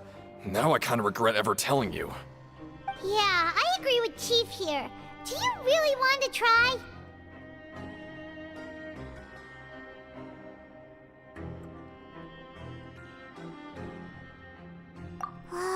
Alright, if you insist.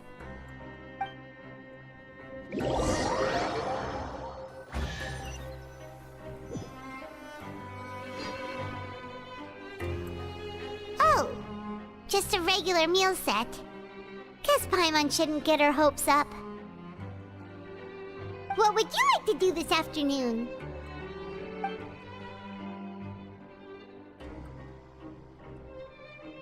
Let's go! Credit coupons, here we come!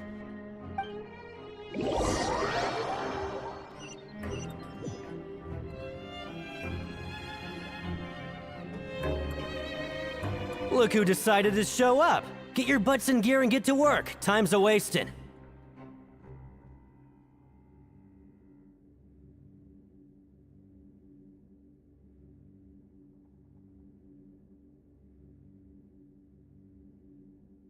Good, here you go. Remember to give me the widget once you've finished processing it.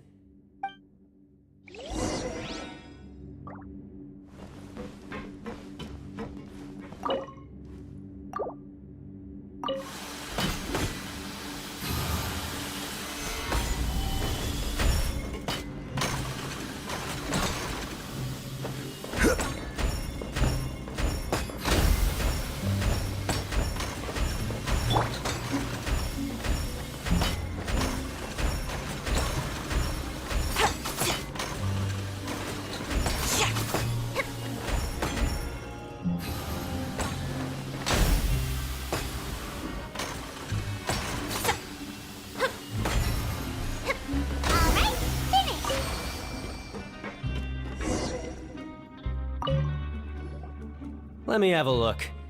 Not bad. Right, here's your credit coupons.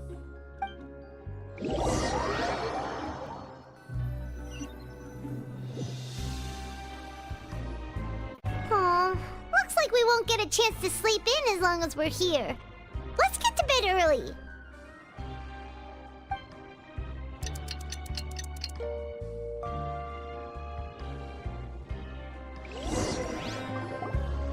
Oh, Paimon doesn't want to get up. Paimon still feels completely exhausted from yesterday. for us.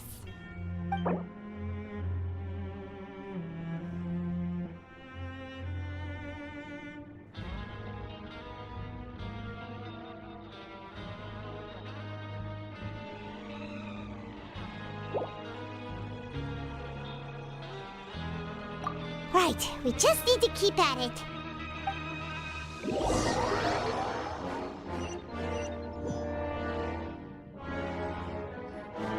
Look who decided to show up! Get your butts in gear and get to work. Time's a-wasted. Oh? What's with suddenly wanting to work so hard? You need coupons that badly? Sure. Let's just say we really want to test our limits.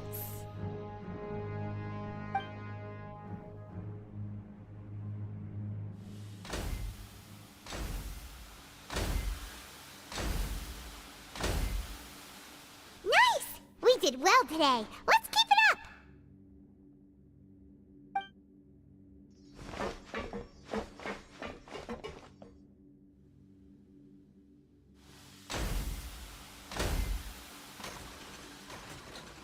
Ooh, Paimon's had it.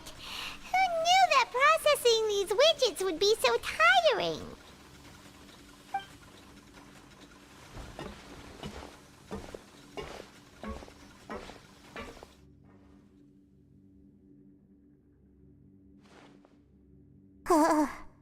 That's it.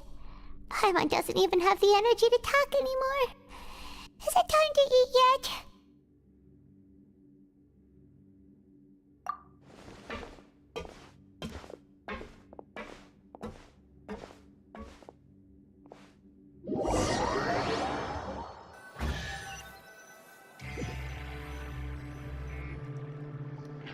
Oh, Paimon's exhausted.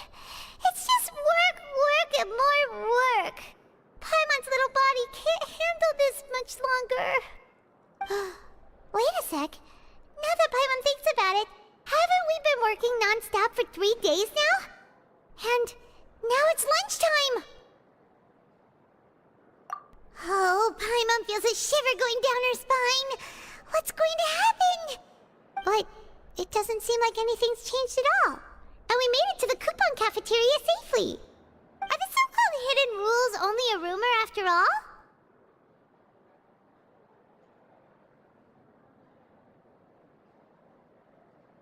Well, there's no use to just guessing all day.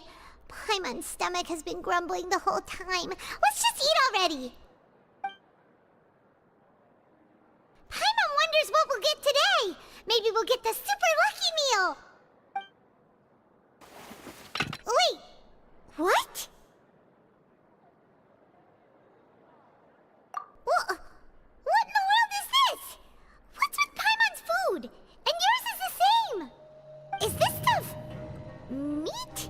But it looks and feels so bizarre. What kind of chef would make food like this? What do you think is going on? Is this the bad thing that Rowan was talking about? No, stop right there. Paimon gets what you mean, just don't say it. Hey, isn't that Woolsey over there? He must have made the food, right? So let's just ask him about the food and be done with it. Hey, Woolsey, have a moment? What is it? I'm about to go report the numbers for today's free meal, so you'd better make it quick. It's about the meat in our meals. Look, does it seem normal to you? The meat? Oh, that. Looks perfectly fine to me. Totally normal. You better hurry up and chow down. How could this be fun? Hey, don't leave! You barely even looked at it! Hey! Ugh, what should we do now? Woolsey wouldn't even give us the time of day. Is he trying to hide something?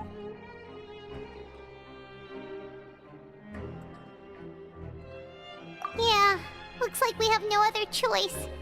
Paimon was positively famished a minute ago, but now she's lost her appetite.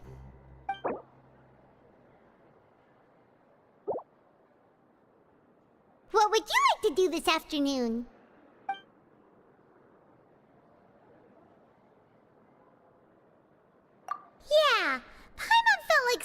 people here were a little strange the moment she saw them.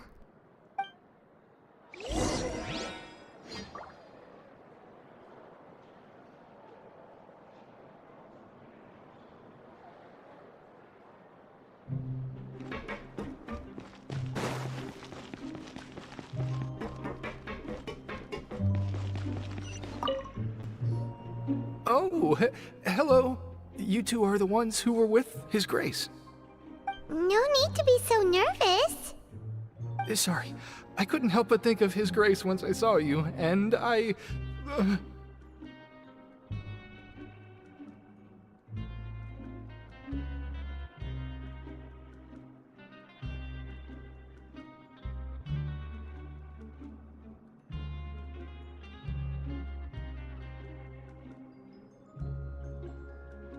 Oh, it's hard to say. Maybe I am. He's got a very overwhelming presence. It makes me feel like I'm just some insignificant little bug. Wait, seriously? Oh, I'm always indecisive, and I tend to make a mess of things. It's like a reflex. I just instantly start to tense up the moment I see a smart and capable person like His Grace.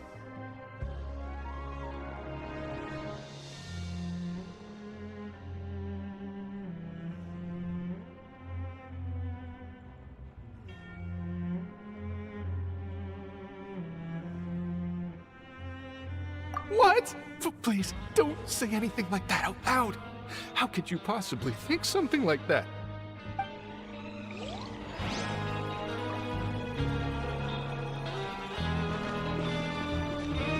In the eyes of His Grace, I'm probably just a lowly, ordinary person. I guess I need to start working on my nerves.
Huh? Rowan? What are you doing here, Chief? I was injured a bit just now. Nothing major, I think I just pulled something. Little mishaps like this are unavoidable at work, you know? Huh. Paimon wouldn't have thought someone as experienced as the Chief would still get hurt on the job. I just knew you would say that. This is pretty embarrassing. Where's Siegeween when you need her anyway? The one time I need to make a quick trip to the infirmary. Oh, you mean she wasn't in the infirmary? Yeah. The rumors say that there's never anybody in the infirmary in the half hour before lunch, and nobody knows where Siegeween gets off to.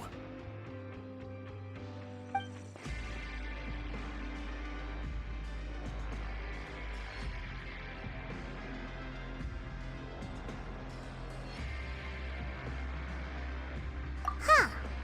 That's actually really strange. Siegeween's always super dedicated to her work. Where else would she possibly go?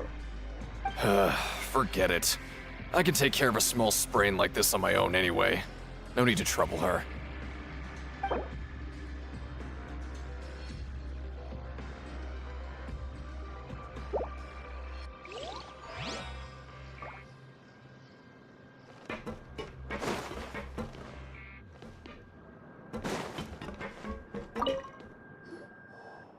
Oh, wonderful. I was worried that you'd be busy trying to earn credit coupons all the time, but it seems like you haven't neglected your investigation work after all. Paimon likes having more coupons, but no one wants to work all the time. Have you also been investigating the area, Lynette? No, I was just slacking off, and you happened to catch me.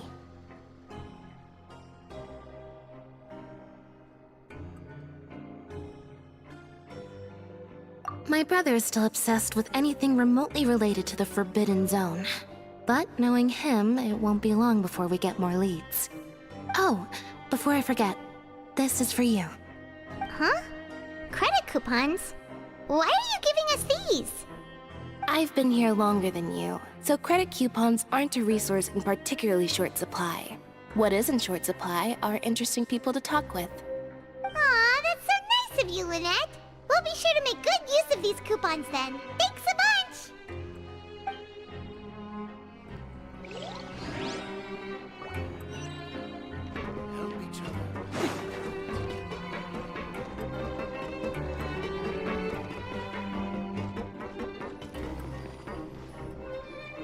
Hey, look! There's something here!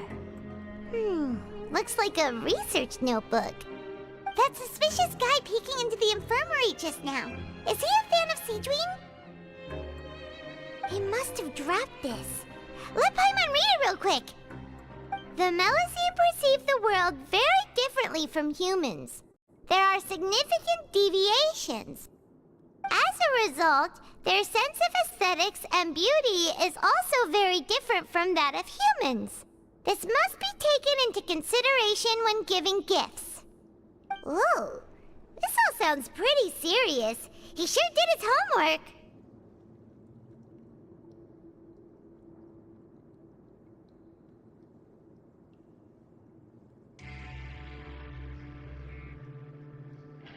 And as for the notebook, let's take it.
Seedwing? Aren't you supposed to be in the infirmary? What are you doing in the production zone? Hello, Traveler. Paimon? Everyone's usually busy around now, and we don't have any patients to look after in the infirmary. I thought I'd come here and enjoy the sight of everyone hard at work. Enjoy? What's there to enjoy here? It's really worth watching. I often stand here and observe everyone. Humans are just so interesting and adorable. I like to watch your expressions while you work. Are you talking about pets or people?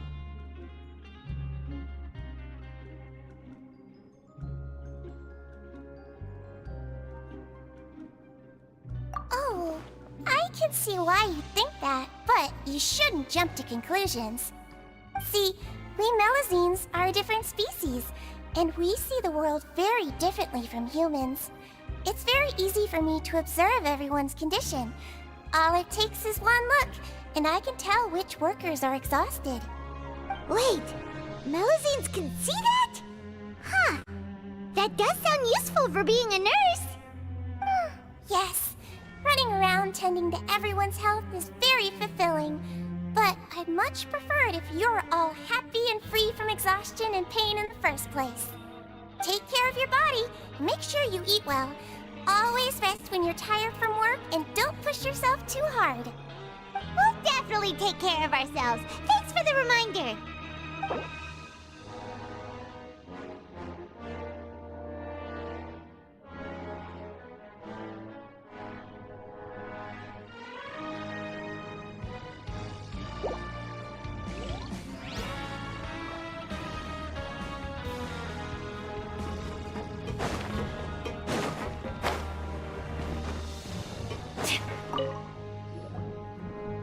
Hey, it's the Traveler and Paimon.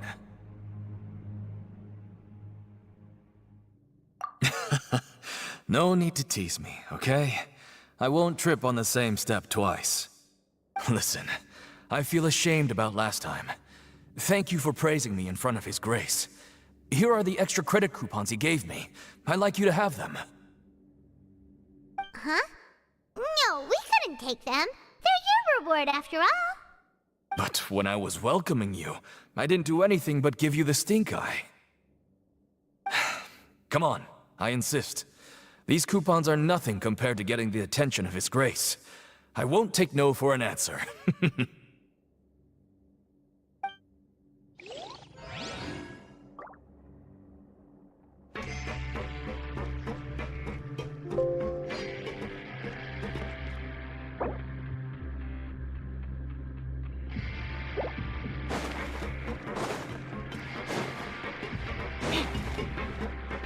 Just like His Grace said, paying attention to every little detail is the key to prosperity. Maybe this is the true meaning of rebirth, not just earning credit coupons.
stop investigating and go rest?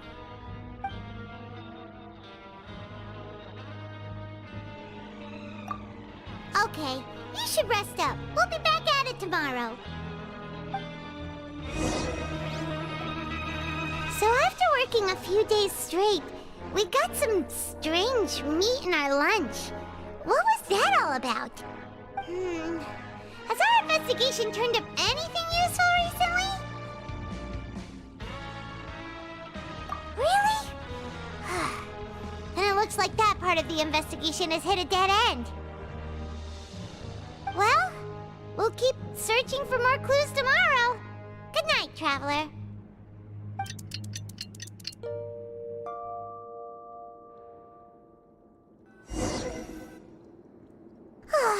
The dawn of a new day. Paimon feels like we're getting used to life as convicts. Is that a good thing or a bad thing? What do you have planned for us?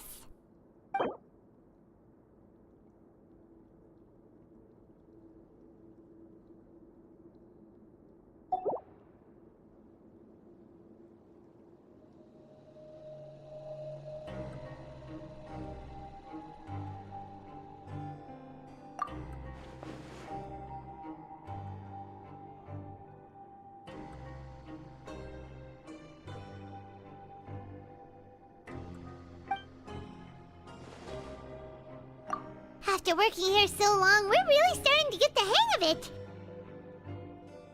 But doing the same thing all the time can get old pretty quickly. How are you holding up?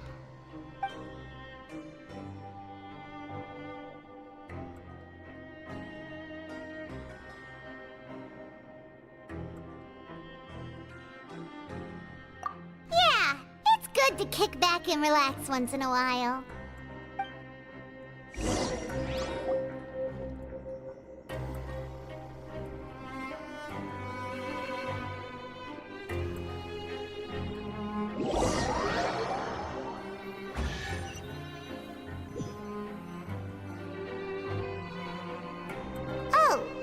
Just a regular meal set.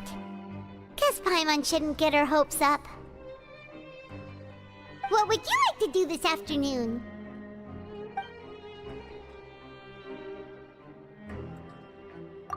Sure! If we're not going to work, then let's kill some time at the Pancration Ring.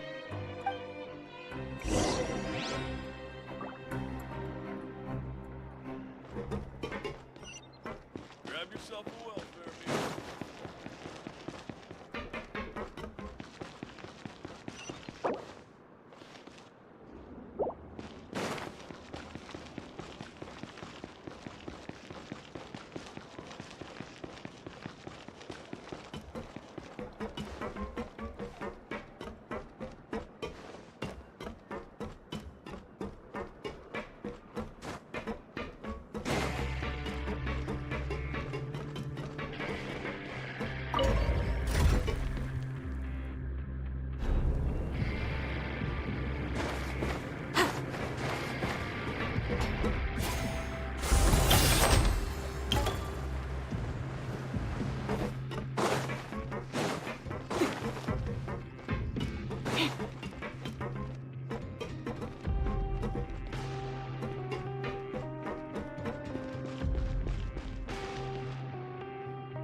Oh, you must be the Traveler, huh?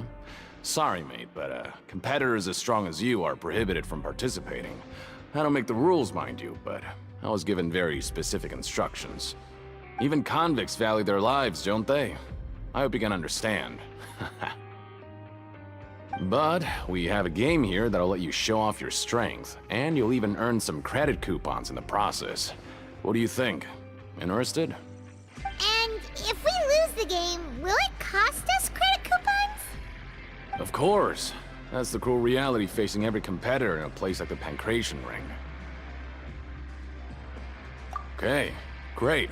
Let me walk you through the rules. The targets in front of you will pop up one after another. You'll need to hit the targets in the same order that they popped up. If you can complete a few rounds in a row with no mistakes, then you'll win credit coupons. But the second you mess up the order, you'll lose. Game over. The game costs 300 credit coupons to have it go. So, You up for it? Thanks for your patronage, mate. Now, let the game begin.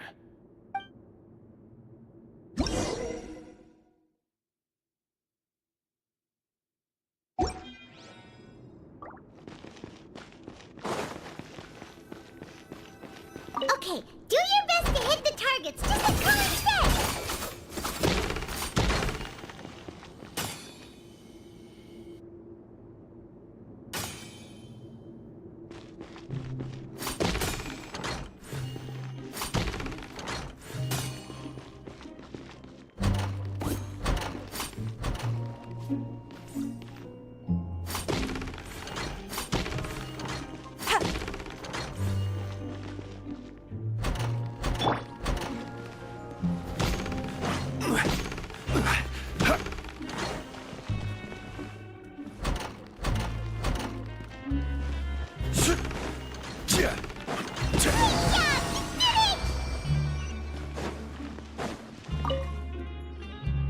Your strength really shouldn't be underestimated.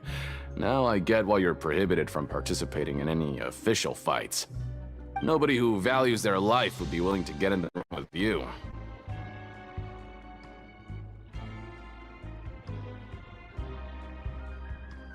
However, you two haven't tried betting on the outcome of a Pancration match yet, have you?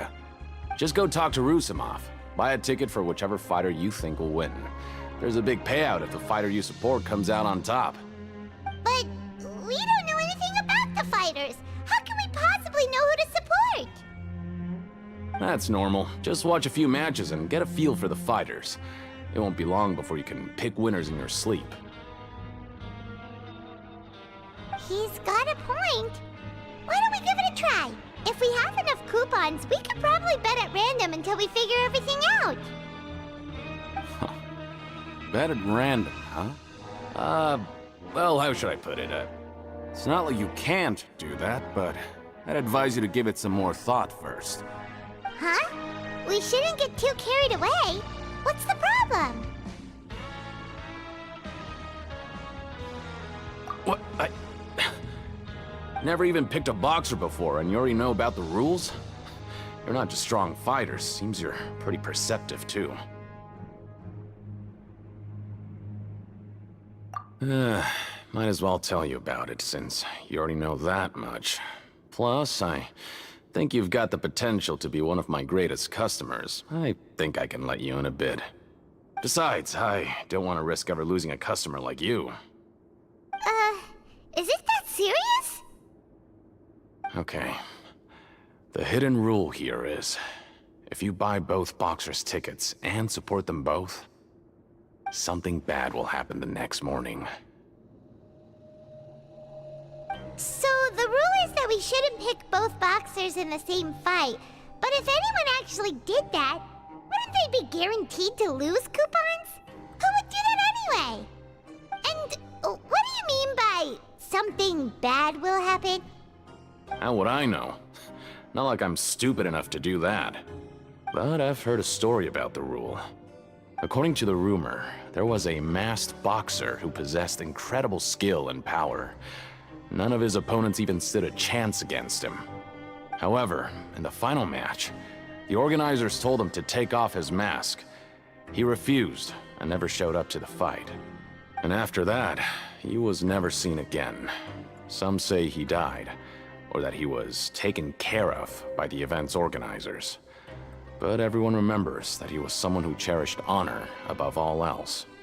In his eyes, supporting both boxers in a match would dishonor the competition itself. So you mean it's like a curse? He'll take vengeance on anyone who does that? No, he was always wearing a mask, like he was intentionally trying to hide his identity. I don't even know anything about his past. Traveler, do you think that boxer was...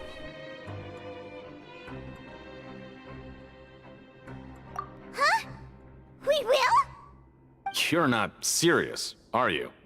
Look, here I was just trying to be nice and warn you, yet here you are trying to break it on purpose?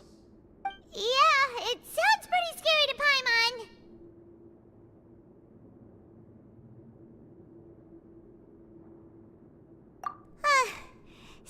made up your mind. Just be sure to protect Paimon, okay? Betting on both fighters will set you back about 3,000 credit coupons. If you have enough, then go ahead and give it a try. Just don't come running back to me if something happens. Seems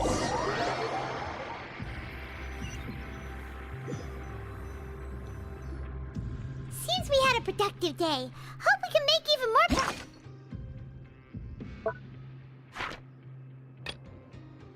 progress tomorrow.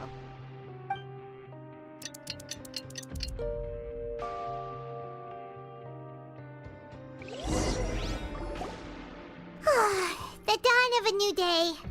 Paimon feels like we're getting used to life as convicts. Is that a good thing or a bad thing? What do you have planned for us?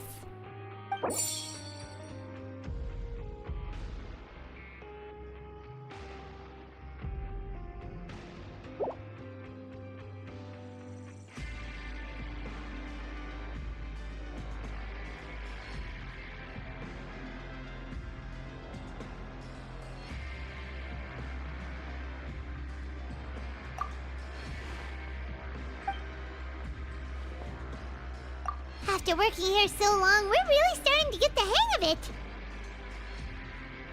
But doing the same thing all the time can get old pretty quickly. How are you holding up?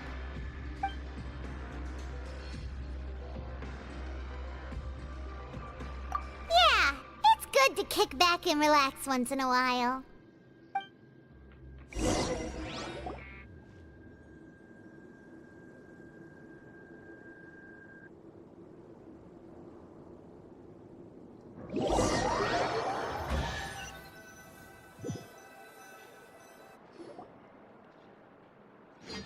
Oh, just a regular meal set. Guess Paimon shouldn't get her hopes up. What would you like to do this afternoon? Knowing child, he must have been there all the time.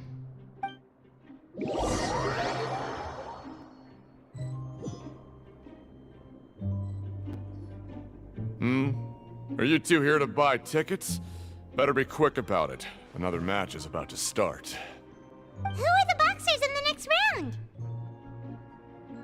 We have the reigning champ, Le Grappler, versus a contender from the Eastern Prison Block, Demon Horde. Are those their nicknames, or did they choose those names themselves? Either way, super weird.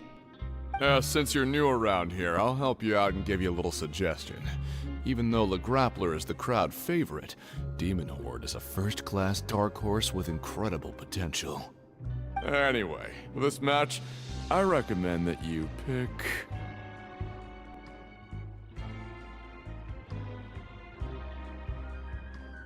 Huh? For both fighters? I could tell you're new to this, but I didn't think you were completely clueless. Maybe you don't quite understand the rules, no? Let me try to explain again for you more clearly. You see... Oh, no need. We're aware that we're going to lose coupons. Alright then, if you're absolutely sure. Remember, no refunds once you buy the tickets. Yeah, we got it! Just shut up and take our coupons!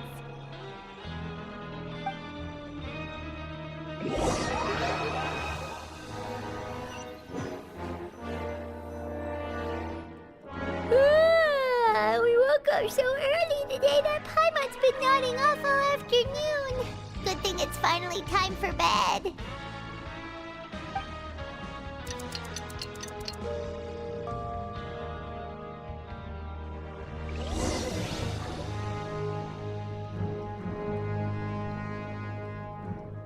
Hey, Traveler! Paimon! Package here for you. The next time you buy something, go pick it up yourself. I'm not a delivery man, you know. Huh? A package? For us? Did you buy something, Traveler? Paimon's not quite awake yet, so why don't you go take a look?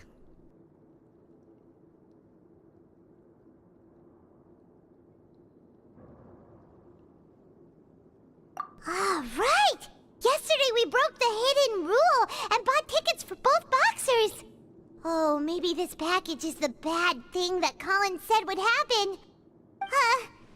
Paimon suddenly feels wide awake. Wait, maybe let Paimon go hide somewhere first. Just call Paimon after you opened it. Hey, wait! Paimon's still here! Don't open it!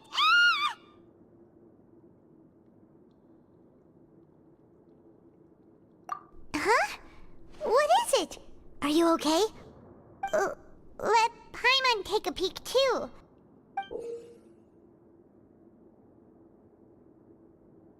Oh, it's just a small bottle.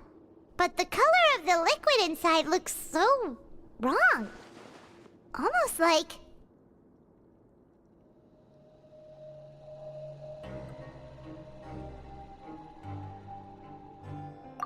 Alright, that's enough of that. No need to say it out loud. Paimon already knows what you're trying to say.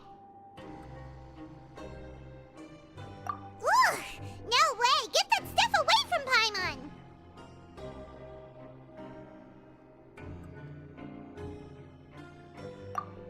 Paimon thinks we shouldn't open the bottle until we figured out what's going on. Just trust Paimon on this one, okay?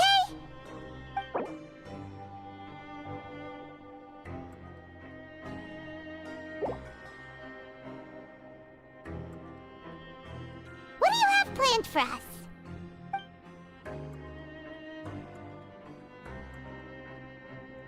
Though it feels nice to slack off a little, less work means less coupons. Let's make the most of our morning.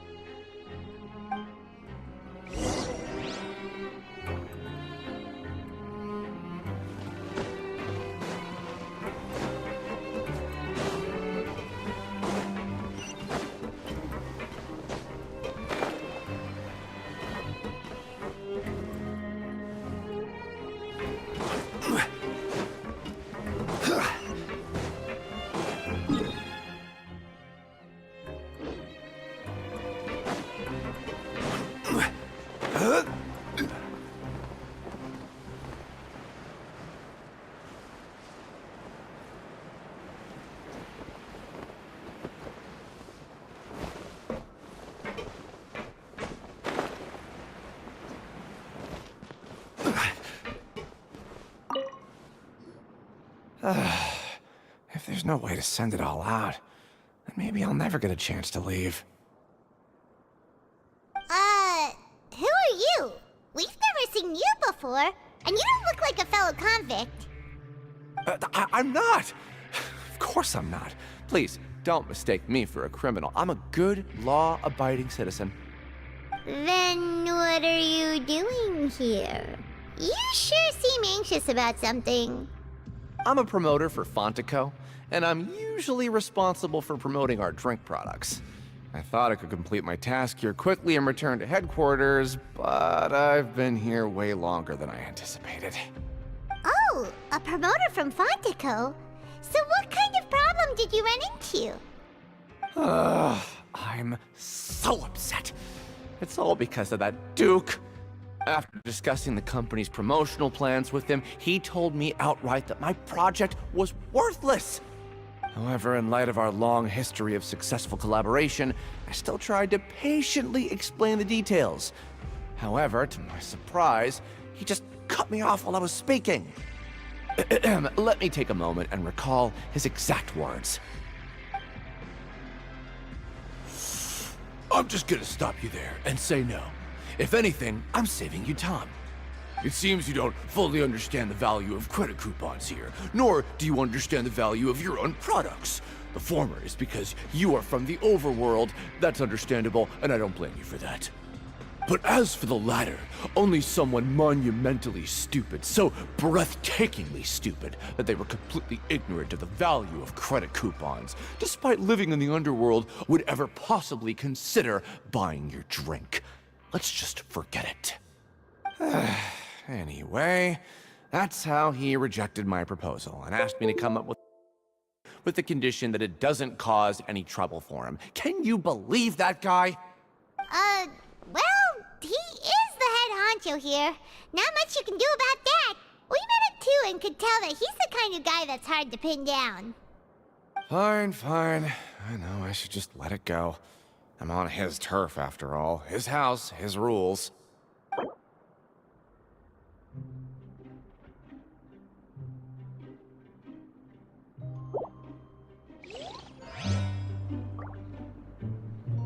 I just don't want to be stuck here forever.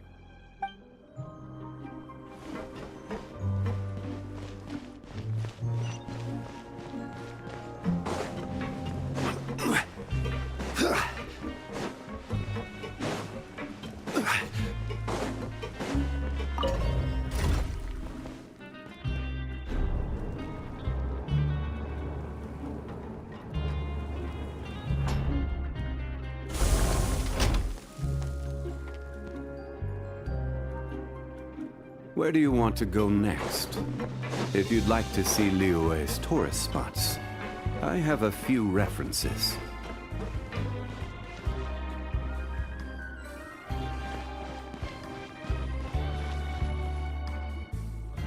Hey, what are these papers scattered all over the ground? Maybe not. Every page has the Fontaco symbol on it. Maybe it's some flyers from the company. Okay. But if someone catches us, they could accuse us of trying to steal the company's secrets, couldn't they? Oh, you're right. Guess there's nothing to worry about then. Let Paimon have a look here. Without assistance from the Fontaine Research Institute, development of the new product has been slow, and some researchers on the project have voiced concerns. We have no choice but to let the new product undergo the first phase of promotional trials without a designated name or packaging. We will adjust the direction of future development according to feedback. We have decided to only conduct closed, small-scale trials for the time being. Sure doesn't seem like anything unusual. The company is just trying to develop some new products besides Fanta. But it sounds like things aren't going well at all. Let's put these papers back where we found them and make it look like nobody went through them. Okay, good.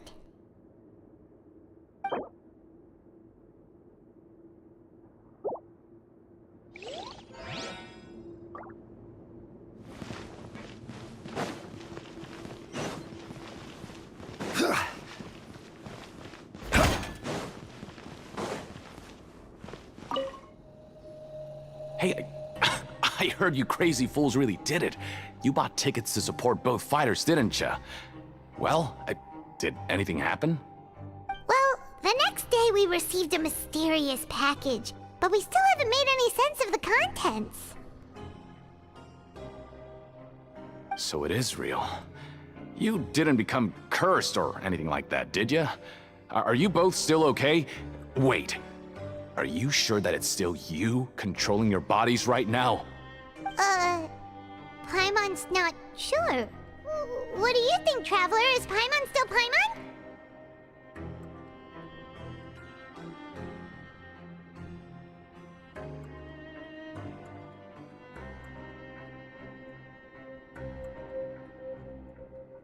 Oh, okay. Well, that's good. Yeah, you two don't seem to have changed at all. But I wouldn't let your guard down just yet. Still, I didn't expect you would actually do it. You'd actually throw away coupons like that just to satisfy your curiosity? Even if we bought tickets like everybody else, it's not like we could hope to earn any coupons. When it comes to things like this, it's always the organizer who makes the real profits. Hey, just what are you trying to imply? The Pancration Ring is an honest business, and we really don't make much from selling tickets. We make so little that even the current tournaments can only be held thanks to funding from the producer of Fanta. Oh, so it's the company that manufactures Fanta sponsoring the events? Paimon thought all of this was thanks to the Duke's support. Let's just say it's a mutually beneficial arrangement.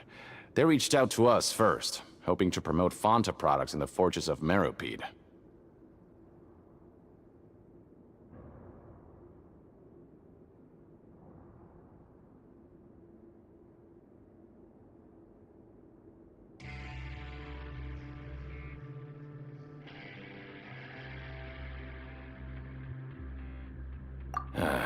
Anyway, You try and take extra good care of yourselves these next few days, you hear?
Oh, it's you.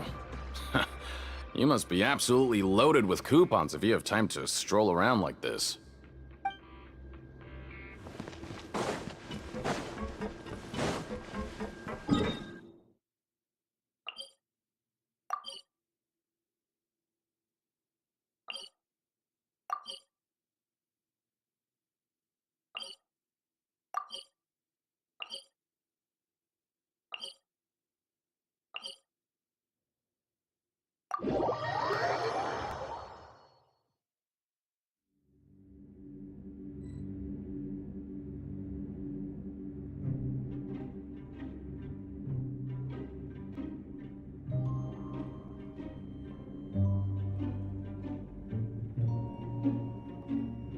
Osmanthus wine tastes the same as I remember.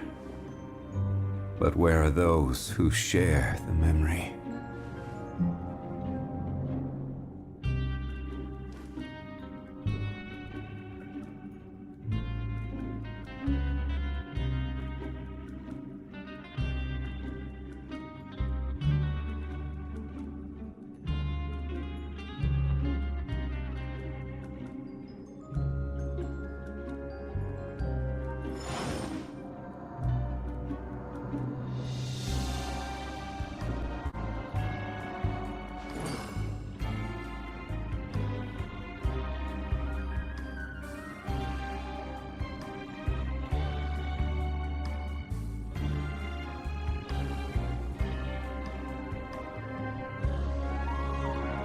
Osmanthus wine tastes the same as I remember.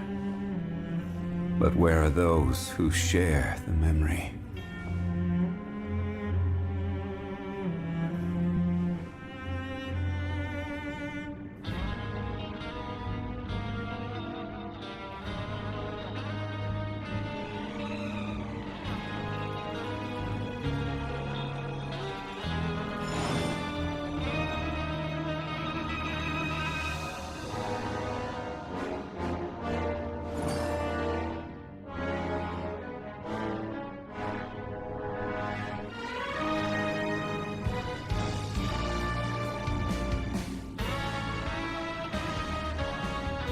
Boats are made for transferring commodities back and forth, and those that come across Liyue tend to stay a while. So it is where many things come to settle.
Where do you want to go next? If you'd like to see Liyue's tourist spots, I have a few references.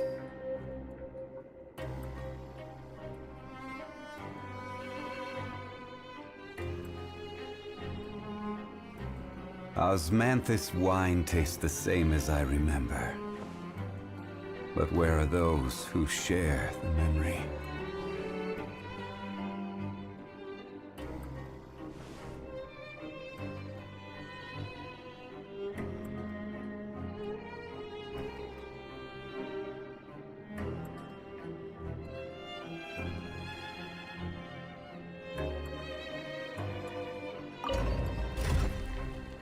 Every journey has its final day.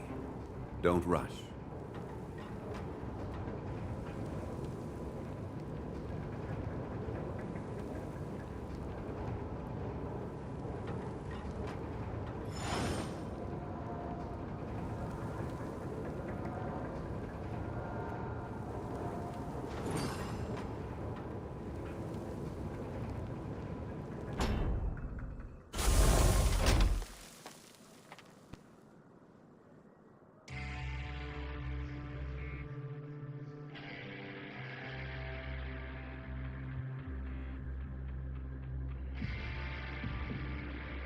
Osmanthus wine tastes the same as I remember.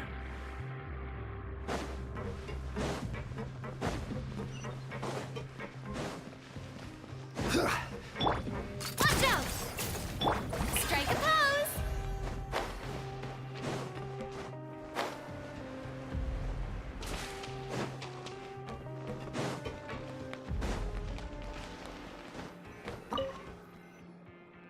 Huh. We ended up here without even thinking about it. Wanna grab something to eat?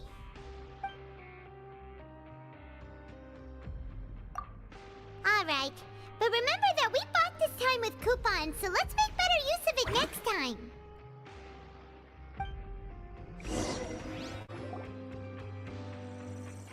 Whoa! Isn't this the super lucky meal? Looks like hard work really does get rewarded.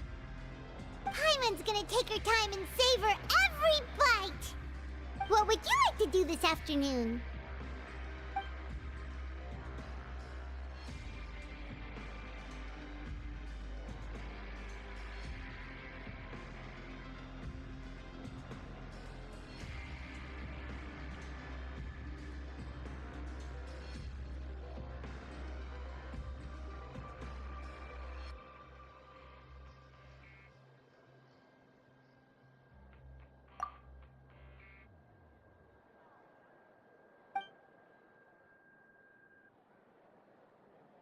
Seems you're really getting the hang of things at the Pancration Ring now.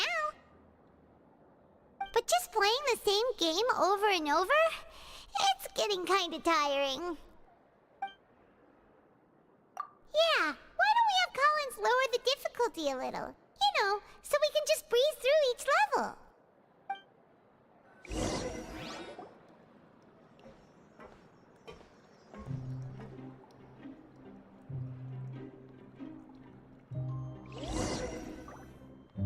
A mysterious box? A bottle of crimson liquid?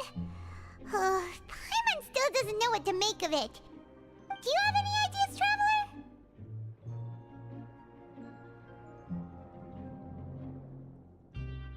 Really? Then it looks like that part of the investigation led us nowhere. Well, maybe we'll have better luck tomorrow. Good night, Traveler.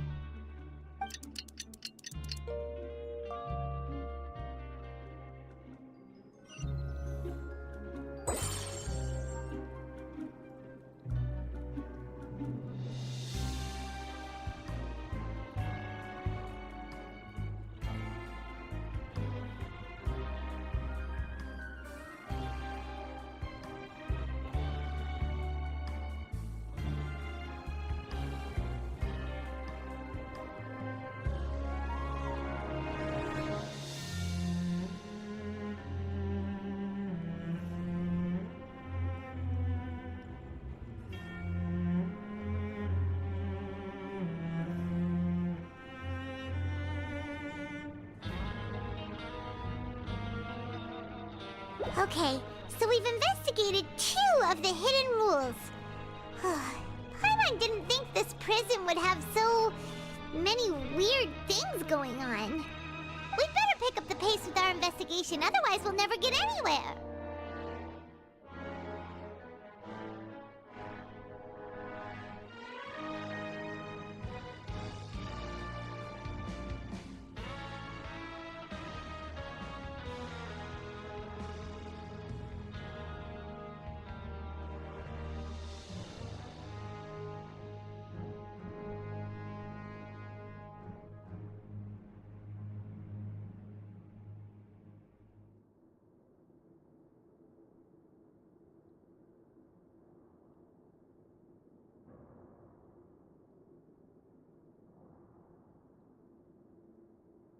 Yeah, let's skip work for now and put our time to good use.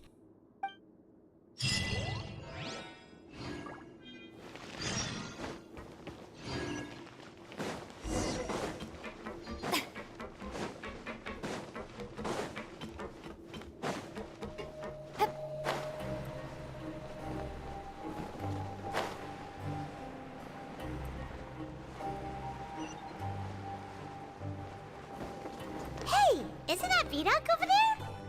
Huh. Is it just Paimon, or are there fewer people than usual here today?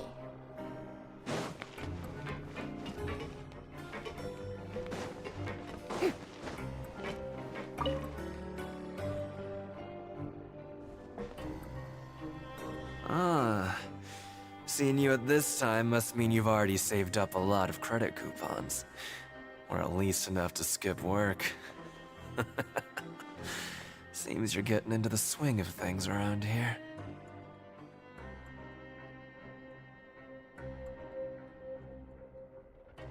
Impressive.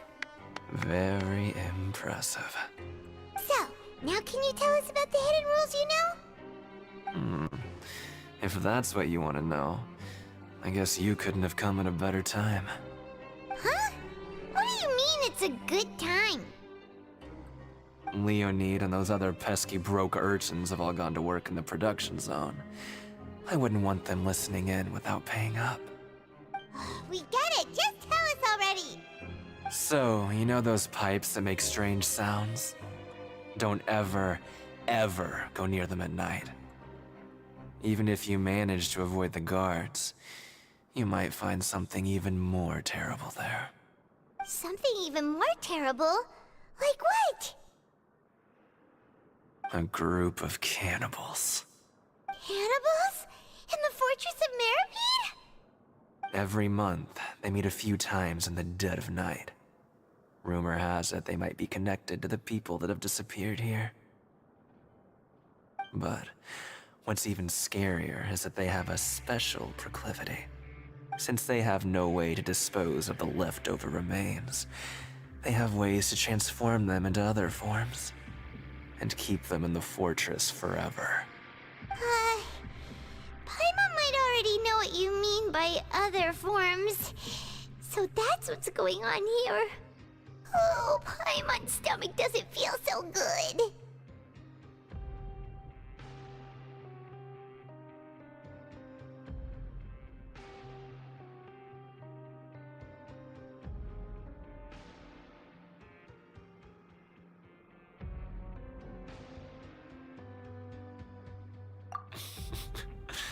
You two look pretty skeptical.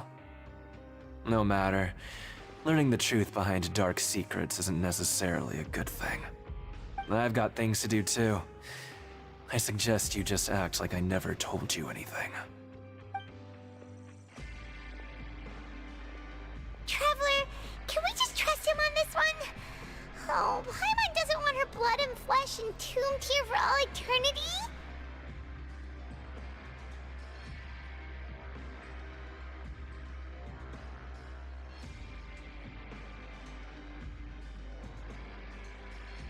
Oh, so that's how you see the situation. Huh. You know, Paimon does feel a little better about it now.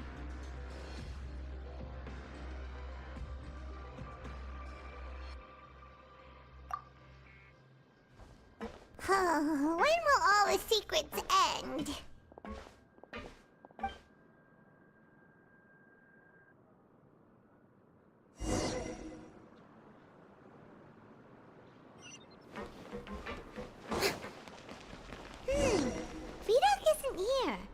but the guys who went to work in the morning are back.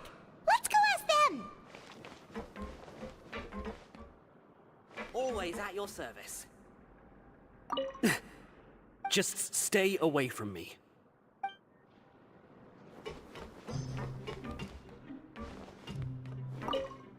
What? What are you saying? You shouldn't go around saying stuff like that. What? What are you saying?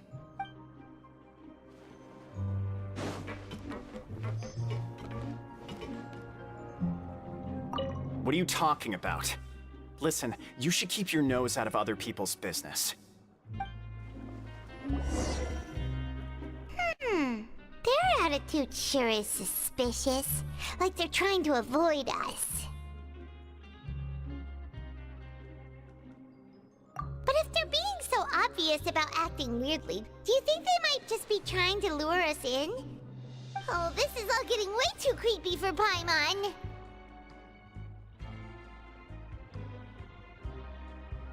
So you mean we still need to investigate some more? Okay, if you say so.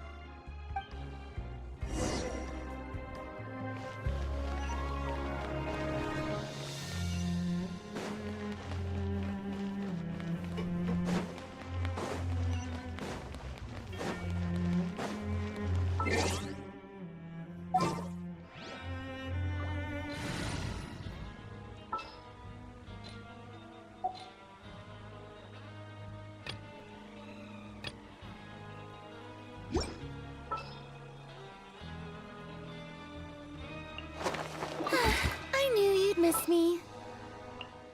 Whoa, what a lineup. We'll be unstoppable. One is fast on one's feet. Try to keep pace. It's time to pull the trigger.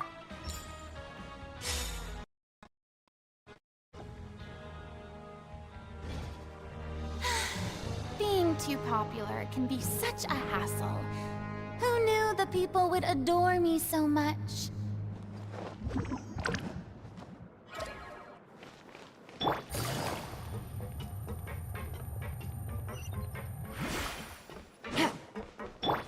Skyward! Scatter!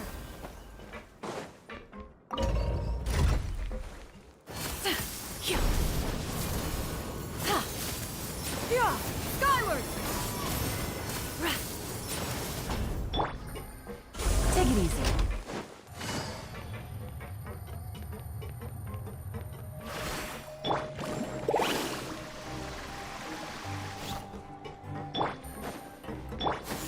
Skyward!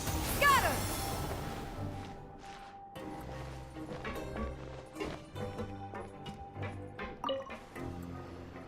Hello, Fielding. What do you want? Criminals like you ought to be working right now. Catch my drift. We just want to ask you a simple question. Have you ever discovered anything odd during your nighttime patrols? Why are you asking about something like that? Whatever happens at night isn't your concern. All you need to worry about is getting enough sleep. Well... Right! We've heard it happens a few times every month. Paimon has sensitive ears, so it makes it hard to sleep. Really? I see. But it's not like I'm on duty every night. And now that you mention it, I recall my colleagues talking about something like that before. They say that strange things tend to happen at night on pipe cleaning days. Lots of us don't willingly take those shifts. So, what happens at night on pipe cleaning days? And they just conduct regular cleaning of the fortress's drainage facilities. There are 3 pipe cleaning days per month, and it just so happens that today is one of the scheduled days. You can try to confirm the sounds tonight if you want, and if they're real, then I can report the issue to my superiors for you. Oh, okay. Then we'll keep both ears out tonight. If that's all, then I'll be leaving now. I advise you not to try anything funny, though. Even if I'm not on duty tonight, someone will still be watching you. Don't worry, we don't want any time added to our sentences. Oh, he left. So what do you think about the pipe cleaning days he mentioned? Right, both are a possibility. But Fielding did say that tonight is a cleaning night.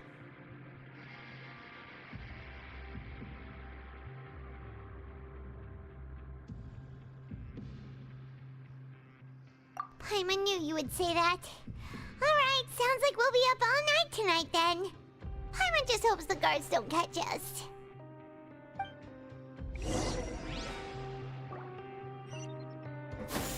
Skyward!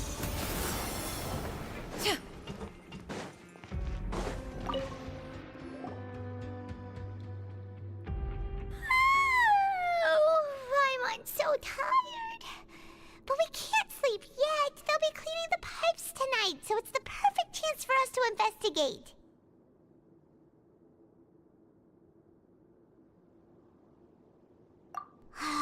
Whatever. Just be sure to wake Paimon if she dozes off. Paimon's worried something might happen if you go alone.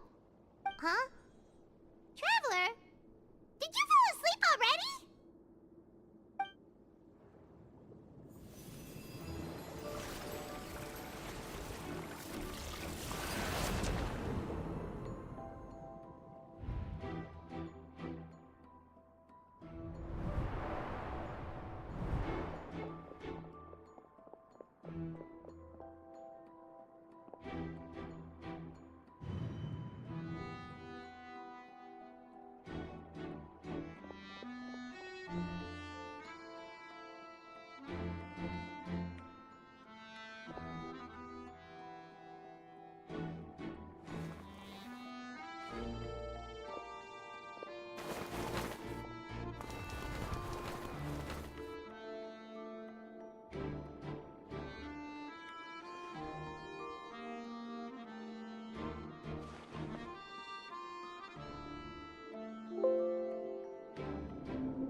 Traveler, come on, wake up!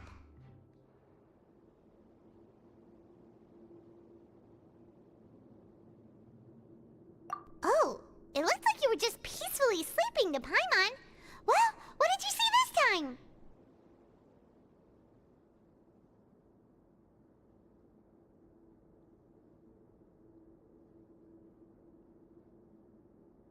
Really? So we're finally starting to figure out what actually happened! But what about the cannibals? How do you explain them? Okay, well it's about time for us to get moving. Just be careful to avoid the patrolling guards.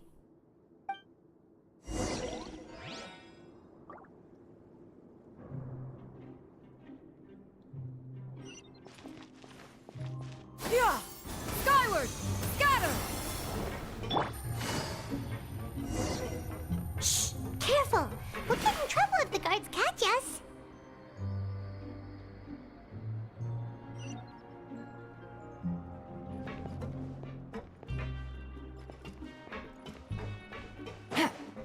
Uh-oh! They spot...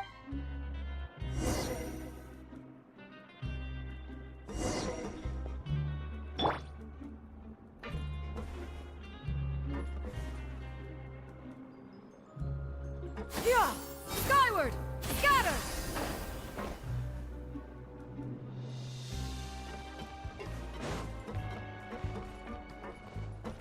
Yeah! Skyward!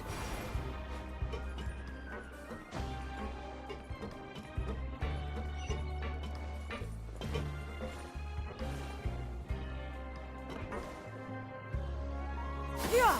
Skyward!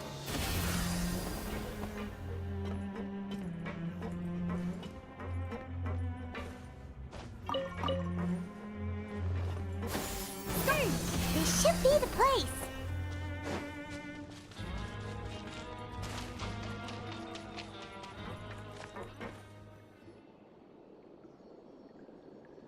What? I know you. You were the ones we saw. Huh. You've got guts showing up here. You know who we are, right? You'd better leave now. Ain't nobody coming here to save you. What'd you say?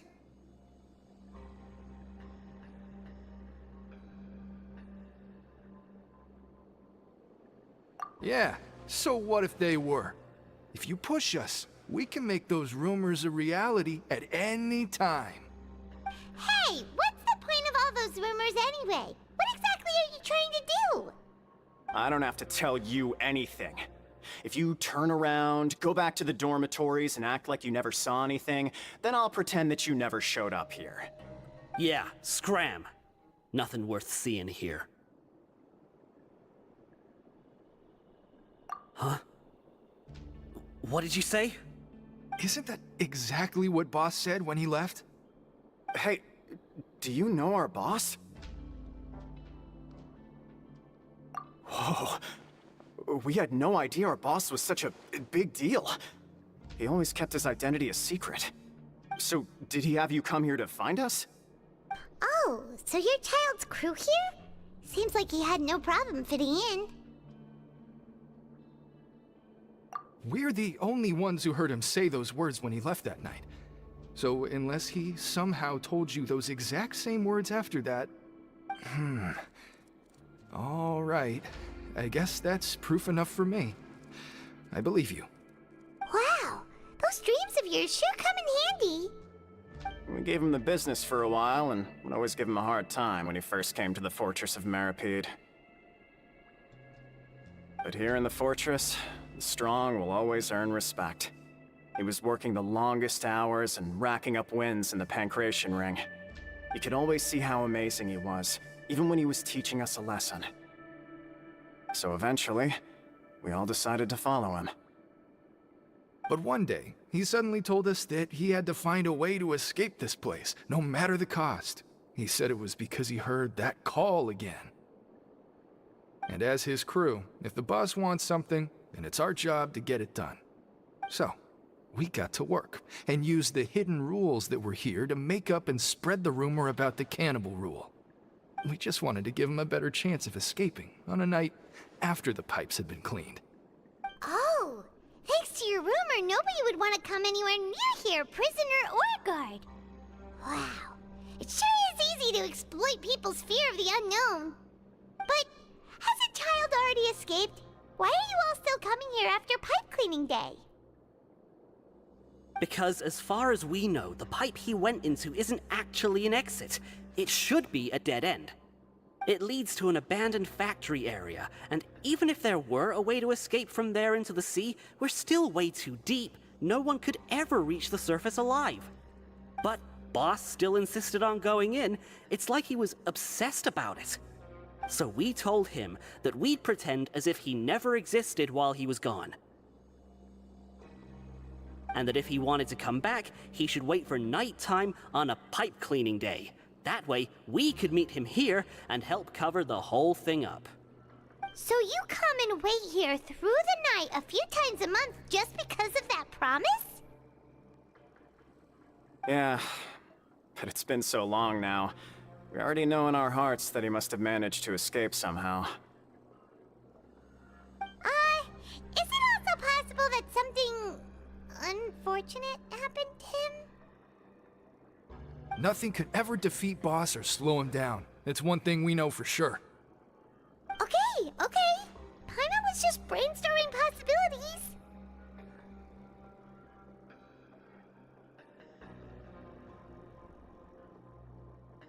All right. Keep quiet and follow us.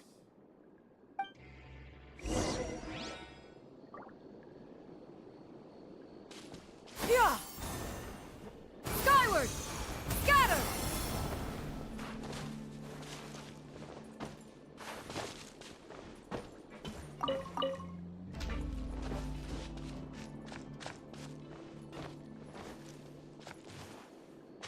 Yeah!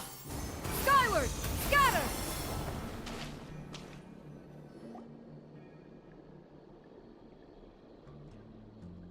The way up from here has been sealed off. It's impossible to get through. Boss left by going down from here. It wasn't full of water at the time. Later, we came back hoping to have a look. That's when we found out it had been completely flooded. It's impossible to navigate unless you're an extremely skilled diver. Do you think Child got trapped by the water? Not likely. We all know that Boss was an incredible swimmer. Really? Then have him come investigate, pronto. Just be sure to tell us if you get any news about Boss. It's getting late. We should leave before the guards come this way. Yeah, we learned a lot about what happened to Child here. Let's get going!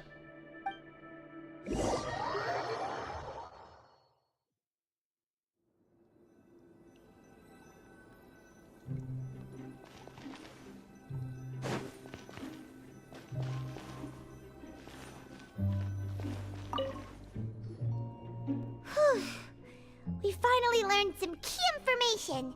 Seems all of our investigative work has finally started to pay off. When you said you knew a diver, you were talking about Fremine, right? If we ask Linny, he'll definitely have Fremine help us. Ugh. Why is Child like this? What was he doing going into the pipes? Not making our jobs easier, that's for sure. Fortunately, though, it seems like it's only a matter of time now before we find out what really happened. Now that we can finally relax, I'm starting to feel super sleepy. Let's try to get some rest while we still can. Nighty-night, Traveler!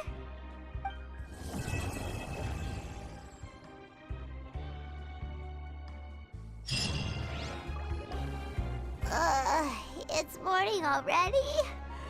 Paimon still needs more sleep.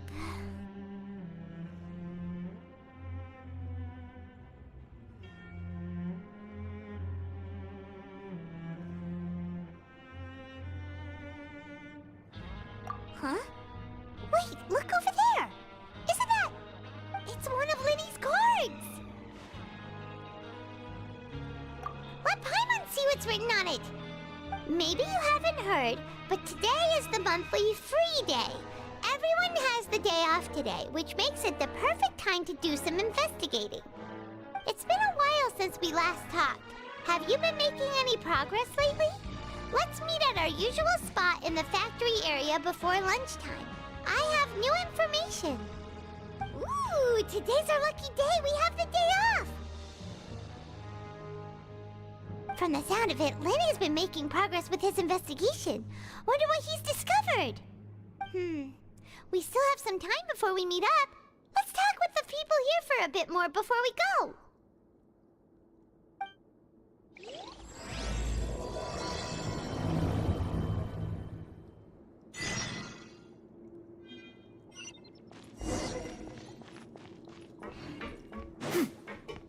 Yeah! Scatter!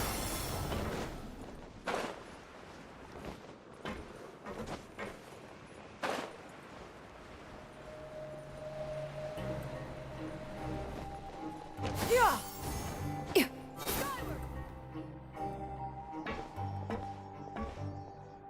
There's a group of people over there. Let's go listen in. So I said, that's not a faucet. Hey, who are you two? Why'd you come over all of a sudden? Oh, sorry for eavesdropping. Sounds like you were talking about something private. What's the matter? They're just looking to join in on our fun, that's all. Hey, don't pretend like it's okay for them to just interrupt us like that. Yeah, fine. You're lucky we don't mind extroverts that much.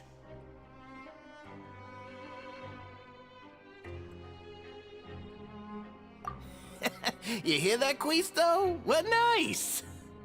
Your expressions tell me you're looking to hear some juicy info, am I right? But before that, it just so happens that I know you two. Really? Are we that famous? You're kidding. How often does anyone get a personal tour led by His Grace himself? Practically everyone was talking about it. Word has it that you also caused quite the kerfuffle.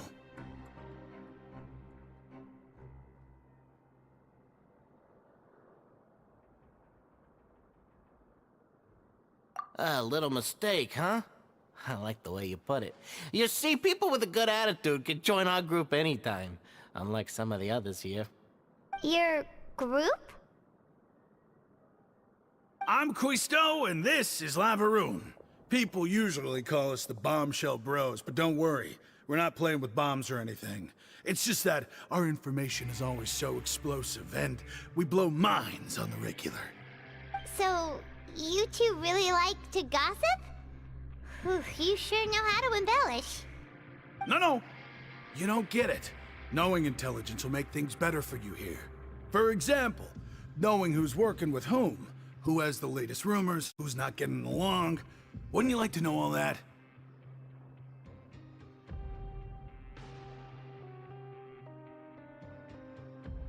Whoa, all this info's worth something, you know? You should prove you're worthy of it. I don't mind him. Quisto's always this way.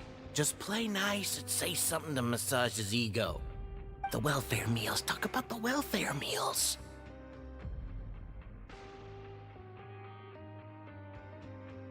Right! That meal we had yesterday was super delicious. Paimon can still taste it whenever she closes her eyes. Is that so? To tell you the truth, I've been helping out with making those welfare meals. I've been working as a kitchen assistant for about a month and a half now. Oh, so you're the one who made those delicious steaks. Amazing. You could be a professional chef. You are correct. I am a true professional. In fact, I even went to culinary school. But enough about that. Since you like my cooking, I guess that means we share similar tastes. Listen carefully. This little bombshell will help you learn what's really going on here in the fortress.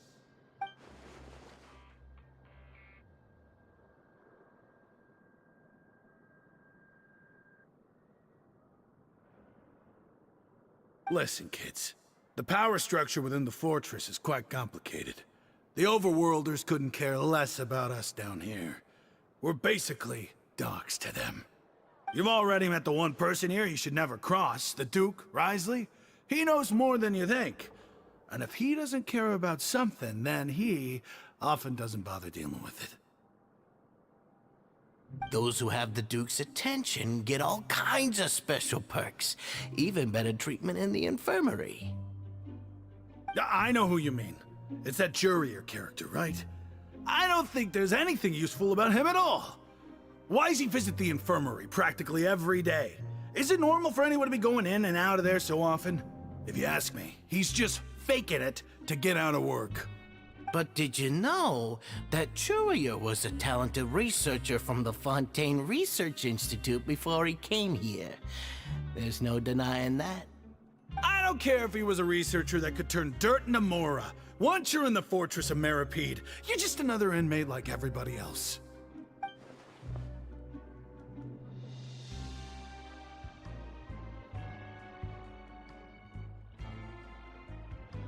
Speaking of which, the last time I saw him, he was passing by the corridor with Lorvine. I also heard they started arguing in the library and got into a fight, right?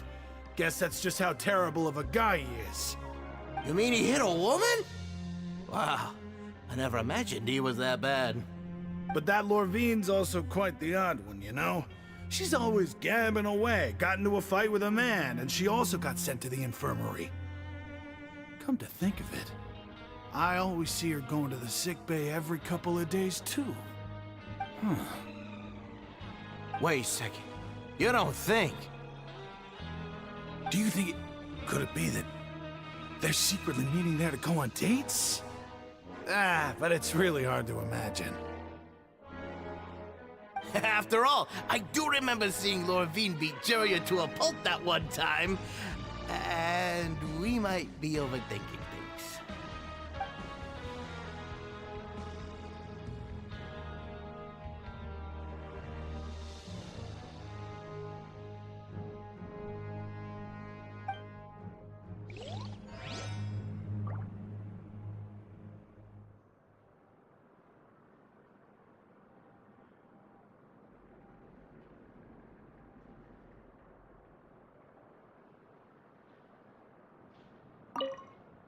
Is it really all right for us to talk about people behind their backs like this? That's just how it goes. Good gossip is still gossip. Yeah, I guess you're right. But wait, we're not just gossiping. This is legit information we're discussing here, right?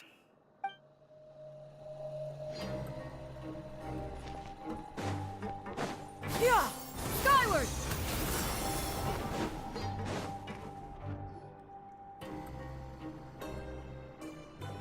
Look! There are some people talking over there! Let's listen in on the conversation.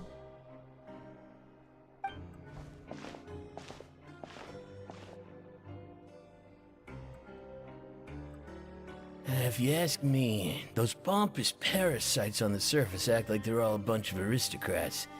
Do any of them give half a hoot about a bunch of dogs like us? Hey, speak for yourself, mate. I'm no dog. Oh, you think you're special or something? If you're here, then you're just a convict like the rest of us.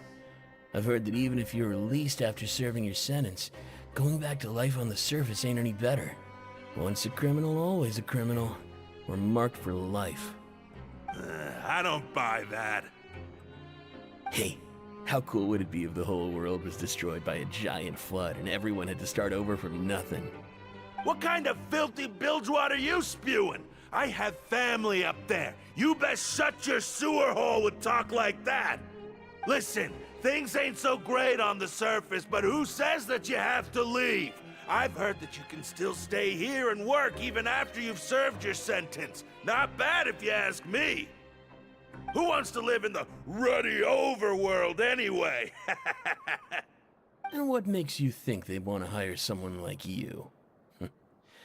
That's one of the great mysteries of the universe, how someone as useless as you is so confident. Whoa. Sounds like they're really unhappy about the overworld. Speaking of which, Paimon never heard anyone use the words overworld or underworld when we were living up there. Is it only something the inmates down here say?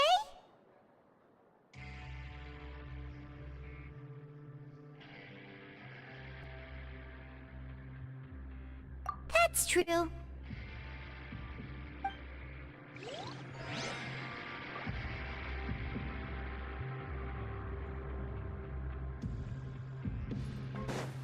Yeah! Skyward! Scatter!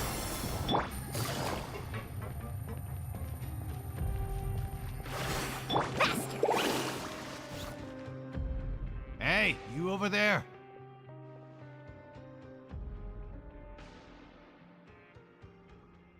Yeah, you.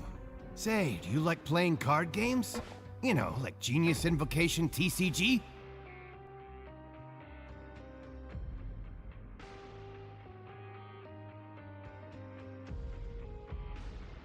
You TCG players are like mint in the wild, literally sprouting up everywhere. Hey, come on now. What's wrong with finding fellow Invocation aficionados? Anyway, care to join me for a game?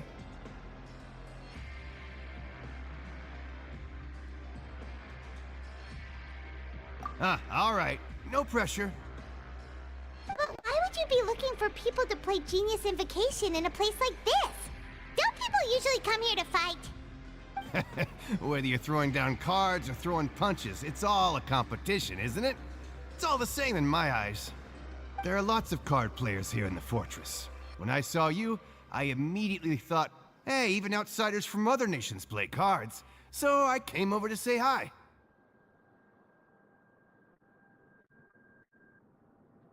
Sure. Great! Since you've been here longer than us, you need to flex your seniority a little bit, right? Maybe you could start by telling us newcomers some stories about this place. I thought you would have already heard everything by now. All right, then. Did you have anything specific in mind? Or do you want me to just pick a topic? Why don't you pick? We'll let you know if we've heard it already. All right. Have you heard any strange rumors since you've arrived?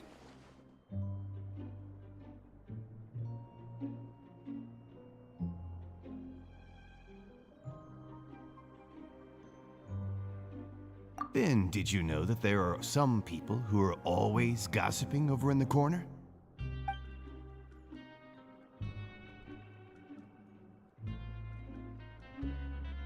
Yeah, so you've already met those two. They're quite a pair. They always keep an eye out for the latest happenings and gossip about everything. I've never seen anyone with more time on their hands. I heard that they used to be a chef and a bartender before they were sent down here. You know how bartenders are, always chatting with customers. And chefs love to pass the time just hanging out when they're not cooking. Good to know. Do you have anything else to tell us? Let me think. Sounds like you want to hear something a little more tantalizing. Oh, did you know that the Duke was also a convict in the fortress of Meripede before? Huh? Wait, are you serious? That's right. The Duke was an inmate just like you and me. Seems he was exiled here for committing some crime. Who knows how he ended up rising up to become the warden, though. To go from an ordinary inmate to becoming the manager of the whole place? I'm not gonna lie, I kinda respect that.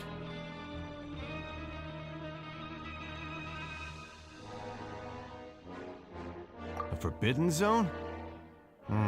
Sounds like something that someone just made up. I've never heard of that. Where did you hear about it? It's just a rumor we've been hearing, but no worries if you've never heard of it. Do you have anything else you can tell us? Anything else? Not that I can think of, but I'll be sure to tell you anything interesting I hear next time. You'll have to play a game of Genius Invocation with me first, though. Okay, we've talked to just about everyone, and it's about time for us to go meet Linny. According to the card he left us, we should go meet him in the production zone. See you later. Hey, let's play a game if you ever have time.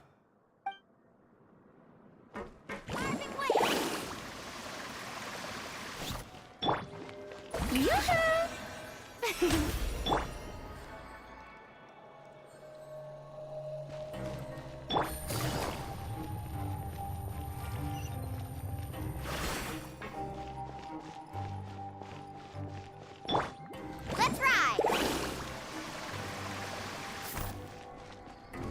Yeah! Skyward!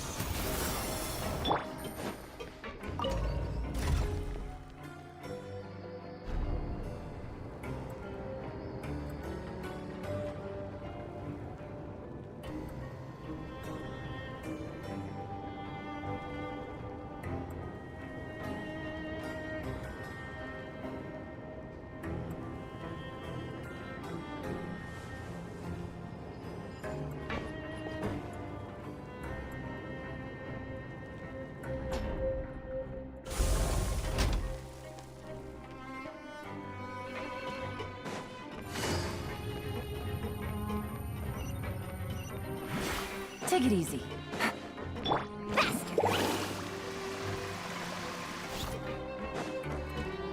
Yeah!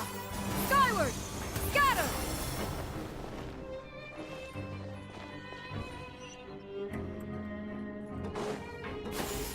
Skyward! Scatter!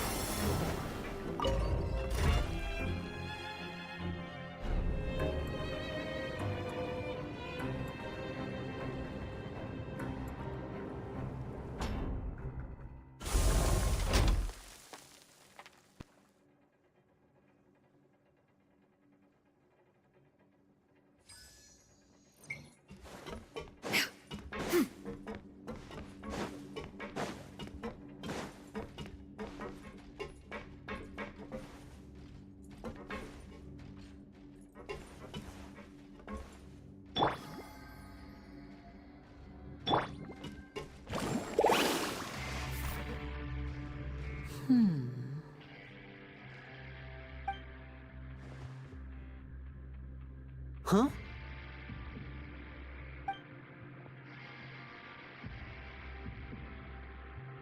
That look in your eyes. You found something?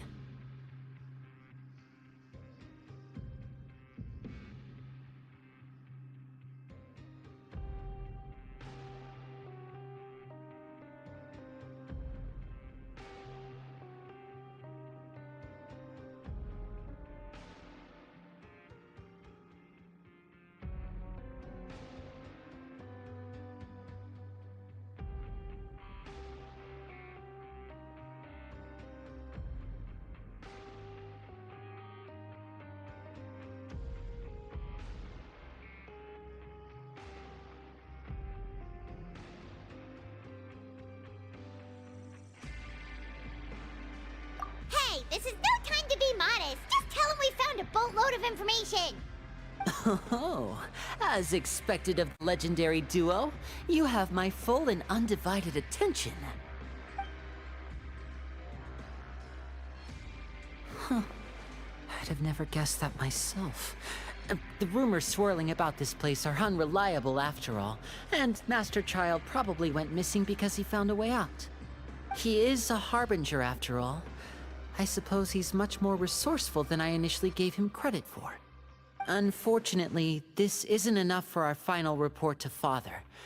We need to find out Master Child's exact whereabouts. Father told me that even though Master Child said he was just coming to Fontaine for a vacation, he actually had some personal reasons. His agenda might be linked to his disappearance.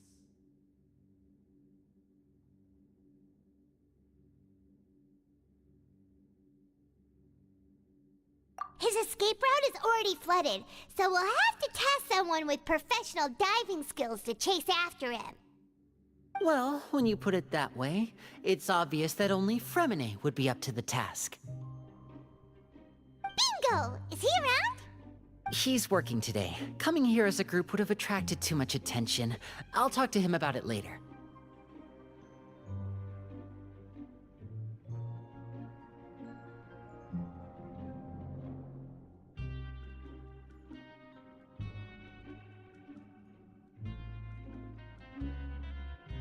No need to thank me. This was always a part of our mission after all. Honestly, I'm far more impressed by you guys managing to collect all this information right under Risley's watchful eyes. Collecting information has always been our strong point. Now, let me think. To find out more information, Fremine will have to retrace Master Child's original route. And if he's to do that, he'll have to set out on the next pipe cleaning day at the earliest. That's 6 days from now. And after that, he'll probably take another 2 or 3 days to return. You can even estimate how long it'll take for him to get back? We've been working together for a long time. We know each other's capabilities like the backs of our hands. Traveler, what say you to meeting here 9 days from now? We'll be able to pick up Fremine while we're at it, too. Oh, and there's just one last thing we'd like your help with. Though we can just sit back and wait for Fremine's report on Master Child's whereabouts, we still need to make more progress on the investigation of the Forbidden Zone. Fremine's no master of disguise. Lynette's still working on getting intel from the other areas, and I'll need to spend some time helping Fremine prepare for his diving mission. So, you are the only ones we can count on. What do you want us to do? Will it be hard? Well, I won't call it easy per se, but I think you'll be able to pull it off. Listen carefully. You'll need to find an excuse to get into the infirmary and investigate the room and environs. You've mentioned several sketchy-looking people always meeting at the infirmary earlier, so it probably has something to do with the secret we're hoping to uncover. You've already met the head nurse, so she'll be less suspicious of you. Investigate the internal structure of the infirmary and any active dealings within, and pass those on to me alongside anything else you're able to discover. But also, there's no need to take risks. Don't forget, safety always comes first.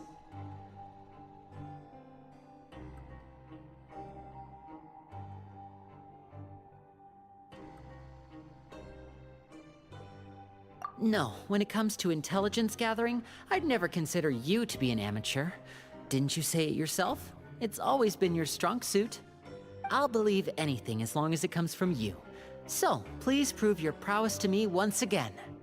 All right, then we'll head out as soon as we finish our prep.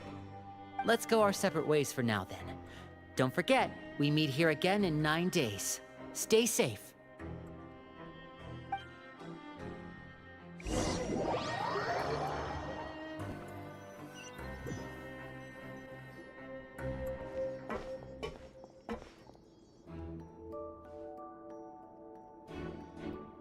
Hey, stay here for now. Paimon will take a peek.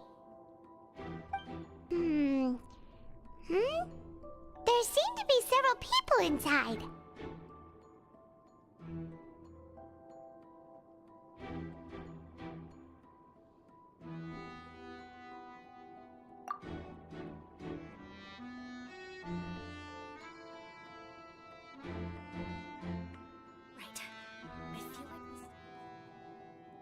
It's not impossible. Oh.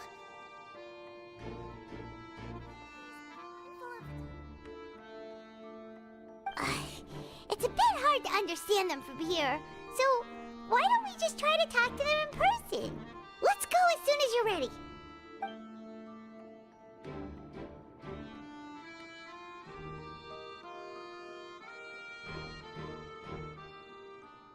Oh.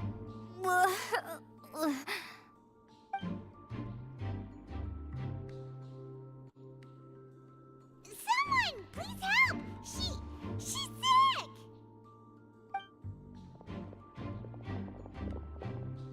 Whoa, are you okay? Oh my! What's wrong, little one? There's no need to panic. Take a deep breath before you begin. The traveler started complaining of a stomachache, and then nausea, and then collapsed onto the ground. Paimon doesn't know what to do! Freezing limbs, twitching fingers, and pale complexion? Could it be poison? Let me take a look. Please, lie down over here.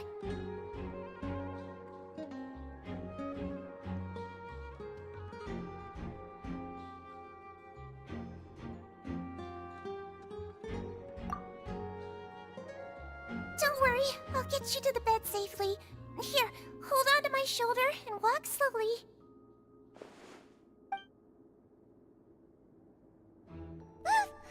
You can do it, traveler!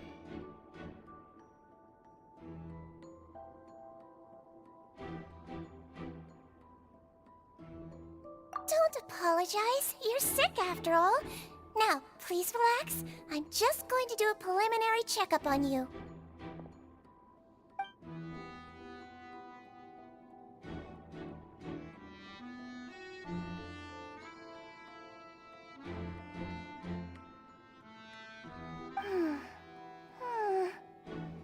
I see now. My checkup has confirmed that she's not in any mortal danger. That's our worst fear out of the way. Eh? Oh, that's good. But... I'll continue my diagnosis of the patient now. Please, relax and take a deep breath.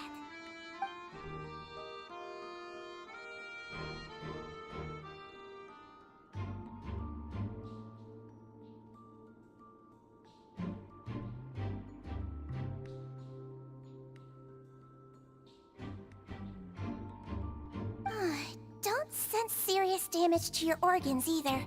Does it hurt when I press here? And here? Huh? But based on my initial checkup, there shouldn't be a problem here. How strange.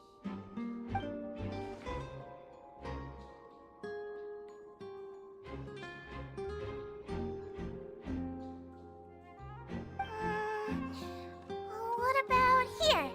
Does this hurt? Oh, I understand. So that's what it is. I think you just ate something that disagreed with you. That's all. Nothing too serious. Outside of a pretty bad stomachache when it decides to act up. So that's what it is. Thank goodness it's not anything more serious. And there have been other inmates complaining about the food recently. I'll inform our head chef, Mr. Wolsey, of this problem as soon as possible. Congratulations! The health risk is incredibly low, so you should recover within a couple days. Why don't you take a rest here while I go get some medicine for you? Miss Levine, I'll have to trouble you to help me look after this new patient while I'm gone. Very well.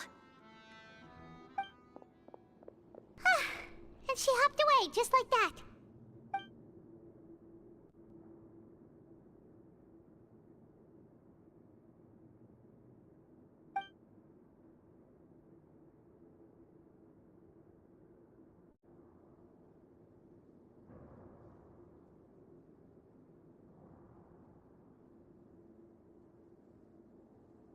Hello. So how are you feeling now?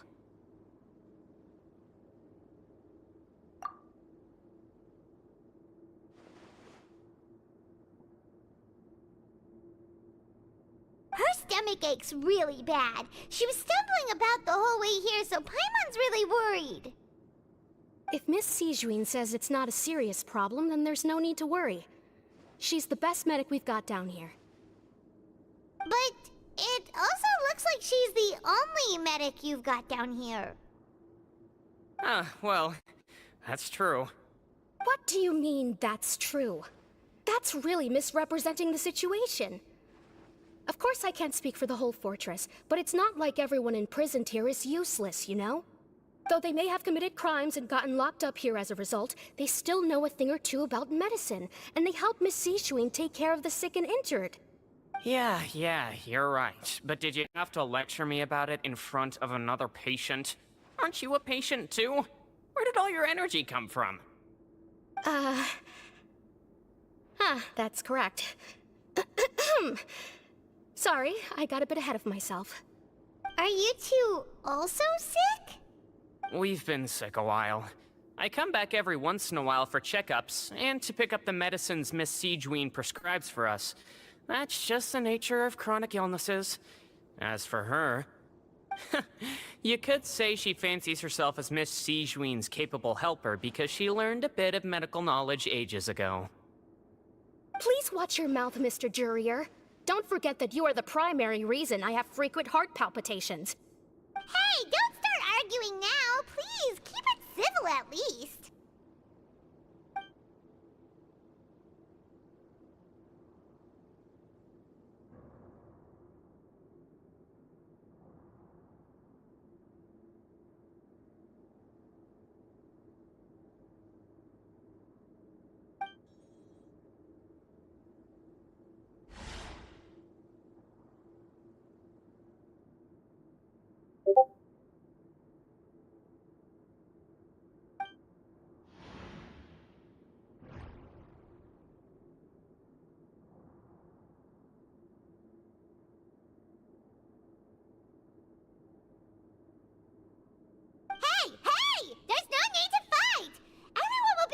Someday, so there's no need to argue over silly things like this!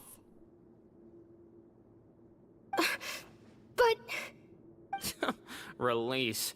It's way too early for us to even think about that. And who the heck knows if we'd even be able to continue our previous lives?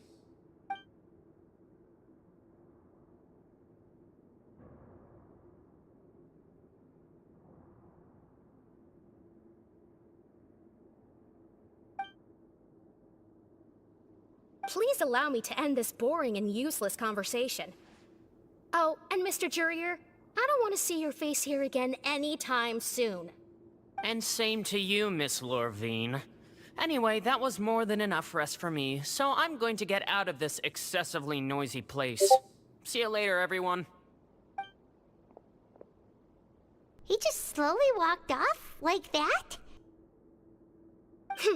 That's just what he's like. I'm sorry you had to see all of that. I'm Lorvine, and that's... Well, his name is Jurier, but I hope you'll never have cause to remember his name. You really can't stand him, huh? I mean, can you blame me?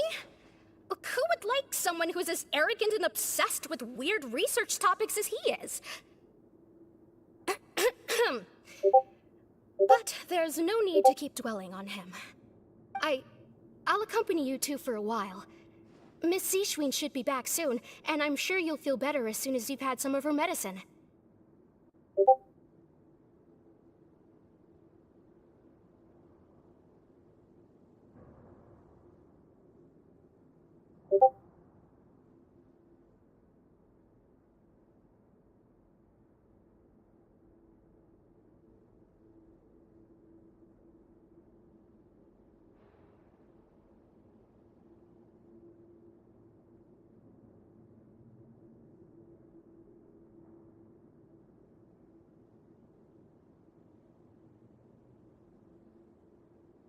No, it's nothing.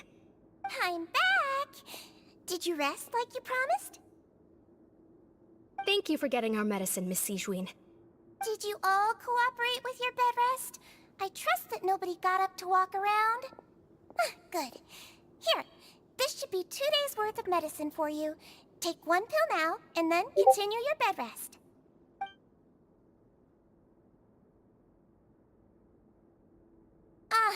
Miss Levine, I left in a bit of a hurry just now. Do you still remember if we discussed the color of the pill that you should be taking today? I remember. You said it should be yellow.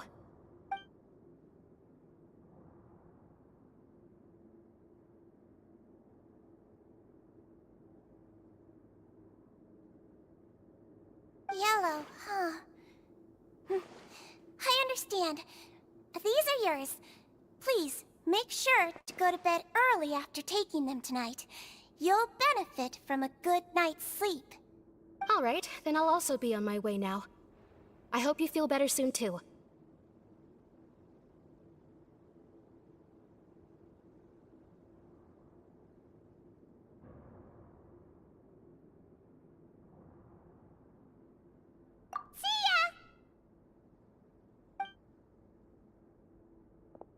I'm going to fill out your medical record now. You're widely known as the Traveler, right? I just want to double-check a few details, if that's all right with you. Those two made quite the commotion just now, so why don't we let the Traveler rest?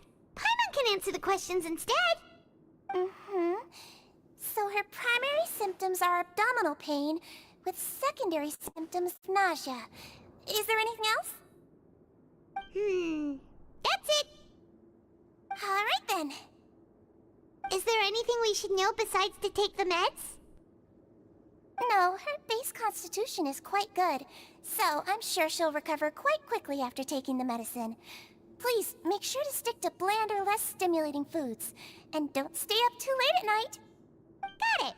Paimon will hold the Traveler to that for sure.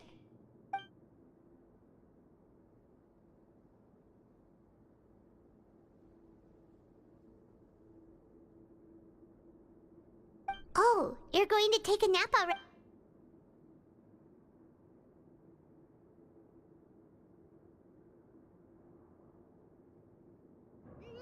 We've been to lots of places together.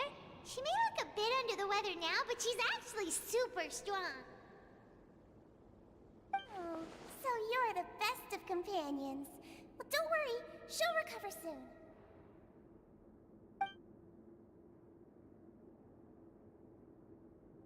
You're awake.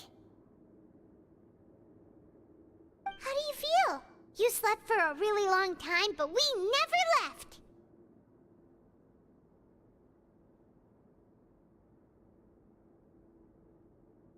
Well, now you can go back without a worry in the world. Remember to take the meds regularly, and don't forget, bland foods. Thank you, Miss Sijuin.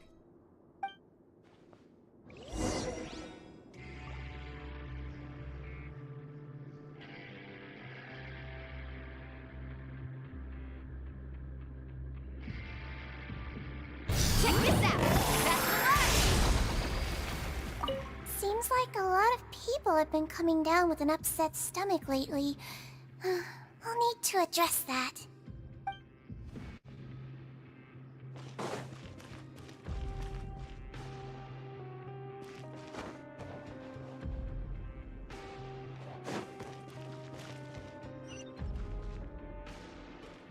Off we go. Yeah! Skyward! Scatter!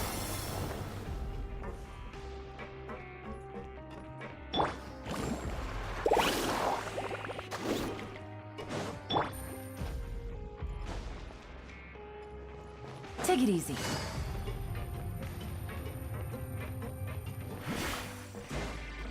Yeah! Skyward! Scatter! You really are something. To be able to fall asleep like that and even sleep talk the entire time, you scared Paimon half to death! No, but you kept mumbling things along the lines of, Pyron, don't take my grilled fish, and put down the Adeptus Temptation now! Paimon talked with Sijuin the entire time you were asleep. She seems like she's just a sincere nurse, and Paimon didn't notice anything unusual in the room. Are you sure we're not going off track with the infirmary?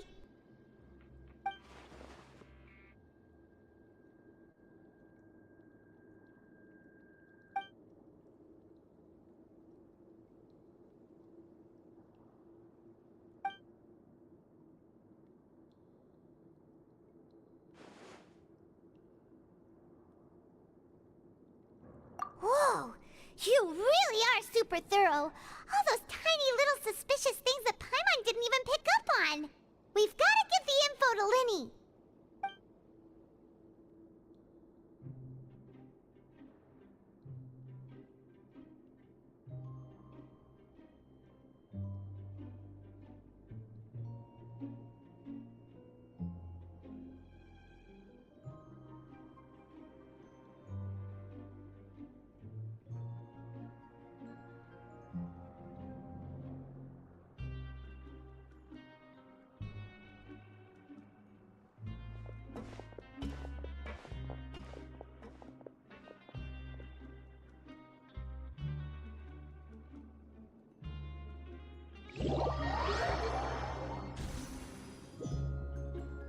Today's the day! Let's go meet up with Linny!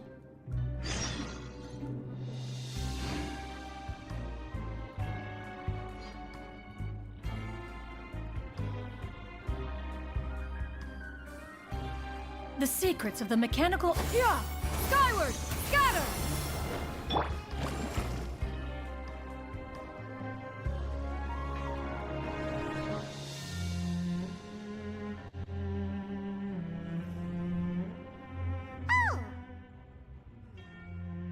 Hmm?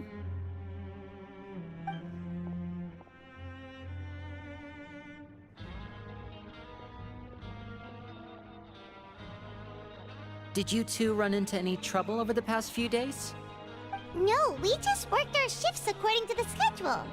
Nothing weird happened. That's good. That means you didn't raise any suspicions when you infiltrated the infirmary. We've taken a look at the slip you've sent. Fremine successfully left the grounds via the pipes 2 days ago, and as of last night, Lynette has also infiltrated the infirmary after faking an illness. Wait, why is she getting involved as well? You already went above and beyond when you scoped out the infirmary. To put it more bluntly, even if we were to view that as something you did in exchange for Fremine's help, you've already done more than enough.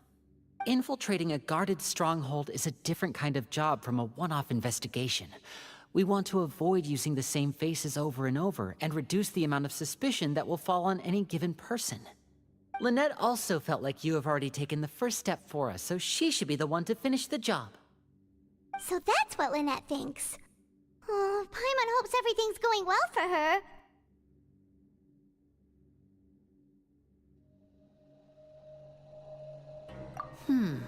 Perhaps that's true. You're both very good people, and we've come to appreciate that more than anyone else. Unfortunately, there's still one thing that could get between us, lest you've forgotten. The matter of our respective loyalties. You've mentioned before that you've had some run-ins with the Fatui. I can understand that feeling, so I assume you're just helping us out of the kindness of your hearts? Well, everyone could use some more friends. We'll be counting on you to help us in the future, too. Since I see you as friends, then it's even more important for us to protect you from any peril. Fremine and Lynette feel the same way.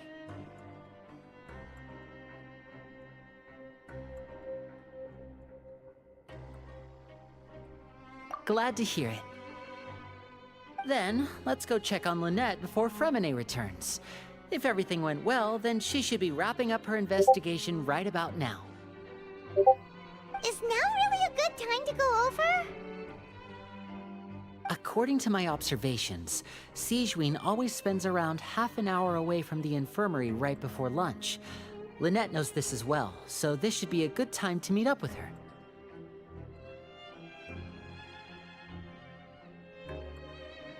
Also, I'm her brother, remember? It's only natural for an older brother to care about his younger sister's well-being. Okay, then let's head over right away!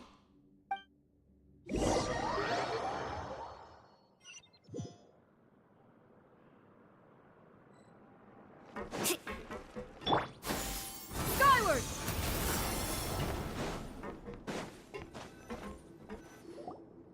Lynette should be here right now. Huh. Strange. Lynette? As expected, Sigewinne isn't here, but why isn't Lynette here.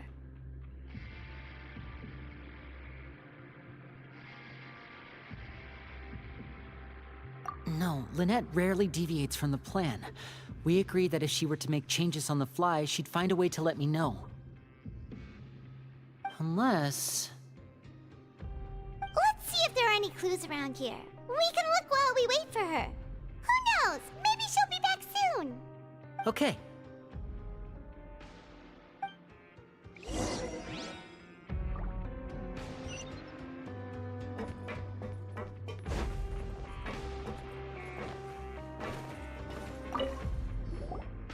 Ah, this is it! We saw it before! Wait, this thing? It doesn't look like it's been disguised that well.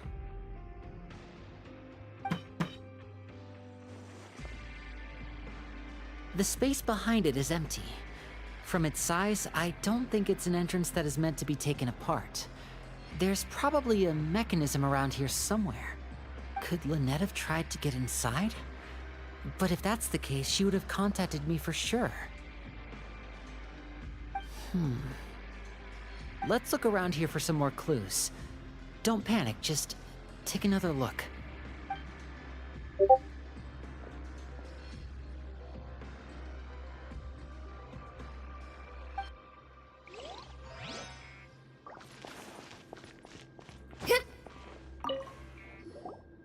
None of the beds have any signs of having been slept in, except that one over there. That's the one Lynette must have used, right? You said she was pretending to be sick. She would have said her migraine was having a particularly bad flare-up. Generally speaking, the head nurse would then ask her to lie down and rest, while she left to retrieve the medication.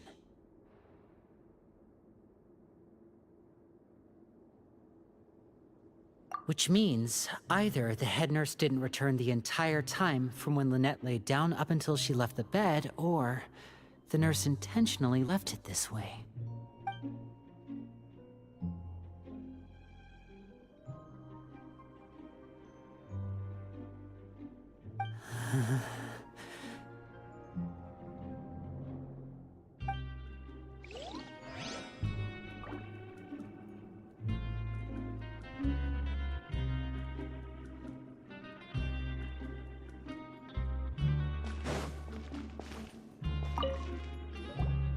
There are some books here and a few files.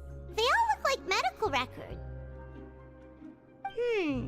Advanced nursing, how to raise the spirit of your patients, a quick guide to the psychology of emotions, and the meaning of laughter. These sure are some interesting books. Who knew Sijuin would be interested in these kinds of things? She even has books on understanding people's motivations and feelings. Is it because she's a Melazine? Or does she have a need to understand her patient's emotional state? Seems quite normal to me. These are skills that would come in handy for a nurse from time to time.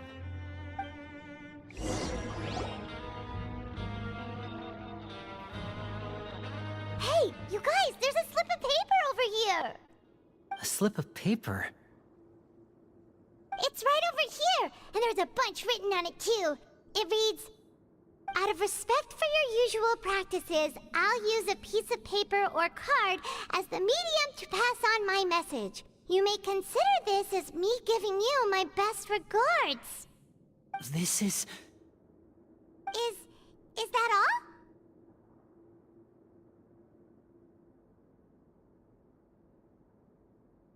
The back! This is... Show me! Now! That look on your face! Paimon's reading it now! Would you care to guess where Miss Lynette of the Fatui could be right now? No! Could she have... Is she already... Writhsley. Did he deliberately leave the infirmary unguarded to use it as bait? Wait, you mean he was aware of our goals from the very beginning? But why? We didn't run into any trouble last time, and he also never reached out to us since.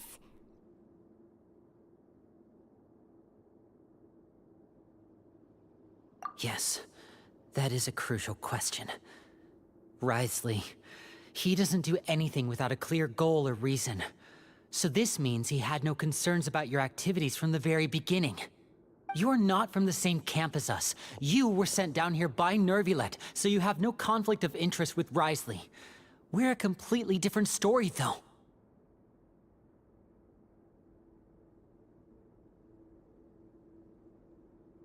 I'd like to know that, too. Why did he only go after her? Don't panic. Just think everything over. I have to stay calm. This is not like what happened last time. The situation's different now.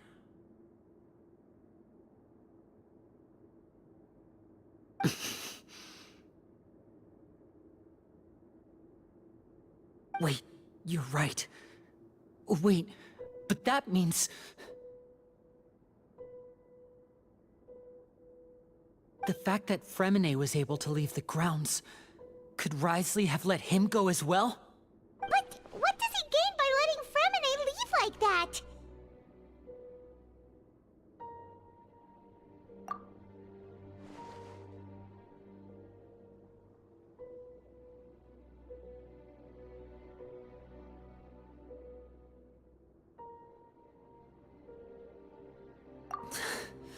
So he's challenging me and trying to provoke me, I'm sure of it. We never should have sent out Fremine. We had to go through all that trouble to find an opening to sneak him around the guards and into the pipe, and we even thought luck was on our side. If Wriothesley let him leave on purpose, then he's probably in a terrible spot now as well. Lenny's getting more and more panicked. We have to calm him down. Don't be like this, Lenny. Fremine wouldn't have left if we hadn't told you about Child. That was our fault. No. I'm the leader of this operation, and I'm the one responsible for this team. I was the one who failed to protect them. I'll go talk to Wriothesley. Hey, don't be reckless! Traveler, please talk some sense into him.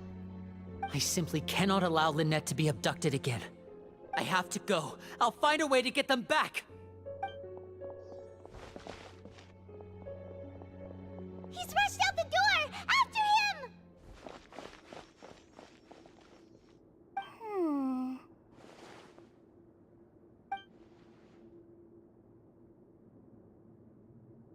Right. I feel like we still have some room to make changes on these details. It's not impossible, but it'll require extensive testing. Is that so? Very well. Then please be mindful of the time. Huh? Is someone? Pack everything up. Whoever's outside is eavesdropping. They'll probably come in once we stop talking. Someone! Please help! She's sick!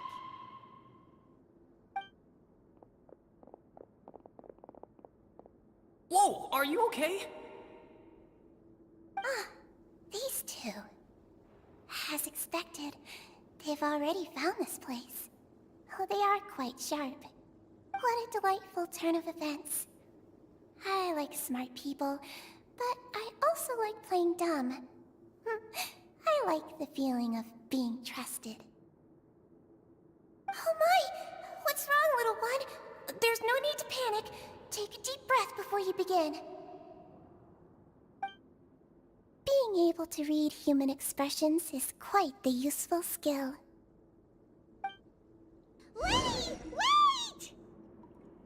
It's no use. We have to catch up to him.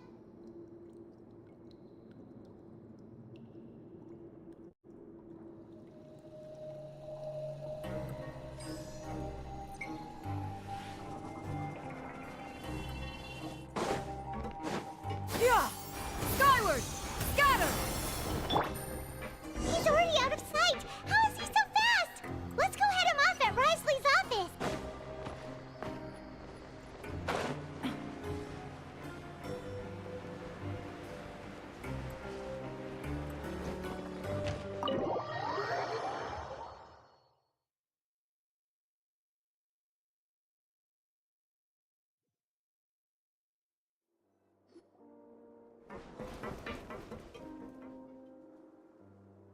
come out and face me, Risley?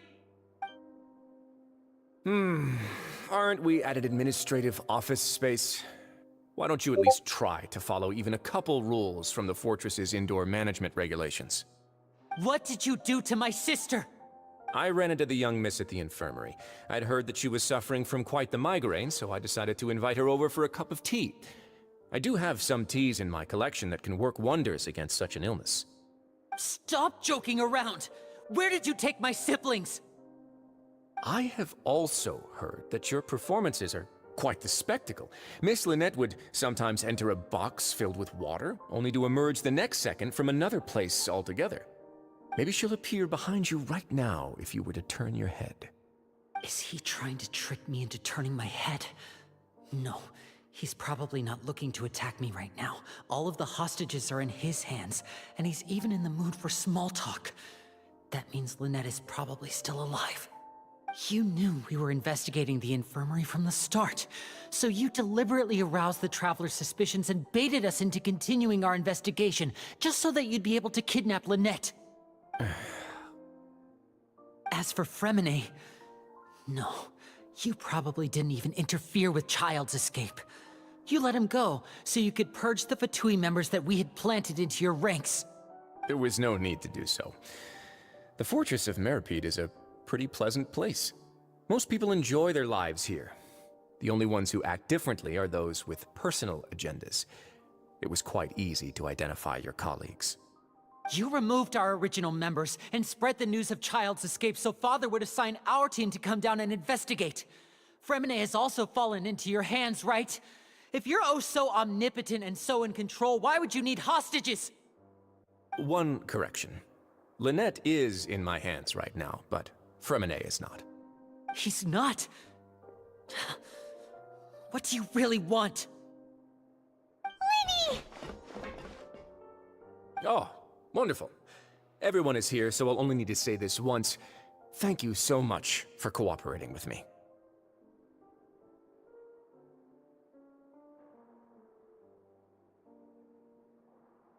Eager and to the point, I see.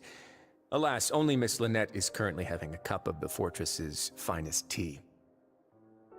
Although, as per your original plan, Mr. Fremine should also have returned to the fortress by now. But he has neither shown up within my gates, nor has he been taken into any kind of custody. So where do you think he may be right now? Wait, you can't mean... you locked him outside in the sea? I closed the fortress's gate to the outside world. That's all. Fremine's a star diver, so he should be fine, right? No, we're still here, so he'd definitely try to find a way to come back for us. So we can't assume he might have made a break for the surface. But why would I do this, you may be asking? To have an audience with you, of course. My intel tells me that Mr. Linney is a great magician, so it's only natural for me to want to have some cards of my own when it comes to negotiating. Besides, I do recall you mentioning to Miss Lynette that you've always wanted to have a face-to-face meeting with the Lord of the Fortress of Meripede, regardless of whether it was in a personal or a professional capacity. Well, you got your wish. So, you've been keeping tabs on us before we even set foot in the fortress. Some of my folks just happened to hear a thing or two, that's all. In any case, I will be straight with you. I was willing to play dumb and turn a blind eye, so we had a pleasant few days playing games together here. But once you started focusing on the Forbidden Zone, all of that changed. Mr. Linney, the cards are stacked against you right now. Miss Lynette is in my hands, and Mr. Fremine is still slowly being pickled out there in the brine. You know just as well as I that he cannot last out there forever. You need do but one thing to guarantee their safety. I would like you to contact your superior, and ideally invite her over for a cup of tea with me. You want to see Father? But why should she bother giving you an audience? Well, if she cares for the well-being of her dearest children, she should have plenty of motivation to join me for a parents' evening. I've heard that the bonds between the members of the House of the Hearth are like the bonds of family. I don't see why she would refuse. Why did you think Father sent us to handle the Fortress of Meripede? This place is basically a no man's land. It wouldn't be fitting for anyone as important as a harbinger like Father to come here in person. Oh, I see. So it's because she doesn't care for my place here. That's such a shame. After all, I've amassed quite the tea collection. I was looking forward to sharing it with her. Both Monsieur Neuvillette and Lady Farina have already received many samples as gifts. Was this the extent of your master plan to get to Father? No matter how much pressure you may put on me, I won't allow you to use us to blackmail her. You people really are difficult to get along with. All I'm asking for is a face-to-face conversation. Does she truly have no interest in the fortress's secret? Mr. Linney, you have one last chance to invite your father here. If you refuse... Linny!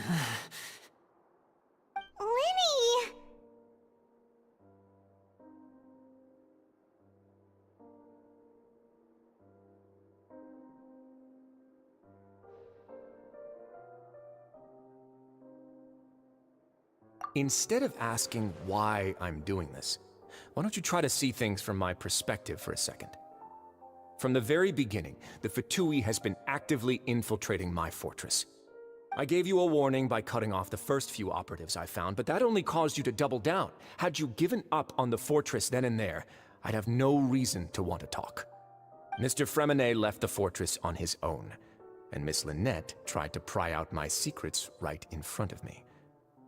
No matter how you look at it, the responsibility for this falls on you. I shouldn't ask Father to do anything because of us. 6, 5... Wait, 2, 1. Time's up. It really is a shame, Mr. Linney. Risley! Negotiations have broken down. Please leave, ladies and gentlemen. It's time for my afternoon tea. Yeah,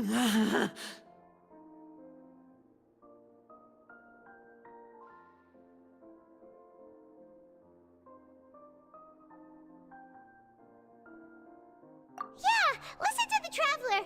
If you can't talk to Linny, can you at least talk to us? You do realize that I'm only letting you go because of Neuvillette, yes? You're here helping him out, and I've already done my best to stay out of your way. But that doesn't mean you can just do whatever you want. The fortress may be small and remote, but it still has its own set of laws.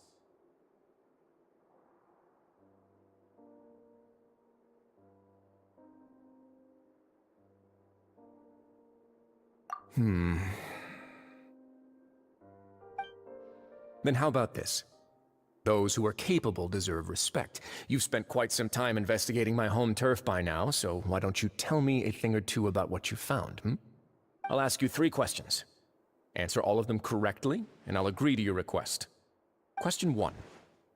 Regarding the hidden rules of the production zone, what is the truth behind the one about not being allowed to work for 3 days in a row?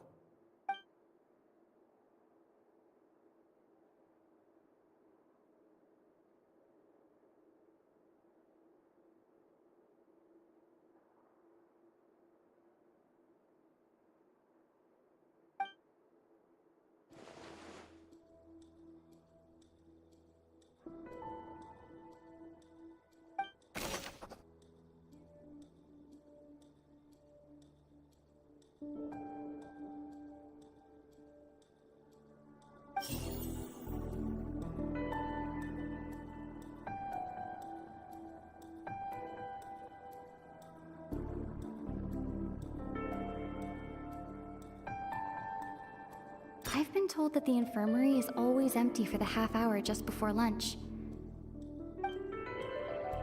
The Fonta promoter has been struggling because he doesn't recognize the real value of coupons. We often see Miss Sijuin observing the prisoners at work near the production zone. It seems like... I've been told that the infirmary is We often see Miss Sijuin observing the prisoners at work near the production zone. It seems like she can perceive the... Fonta's internal reports suggest that they're starting a new trial of an unnamed and unpackaged product. The research note said that the Melusine race perceives the world very differently from humans. Because of that, the Melusines have also developed a sense of aesthetics that appear rather strange. According to Collins, the Pancration tournament only took place because the Fanta company sponsored it. The research note said that the Melusine race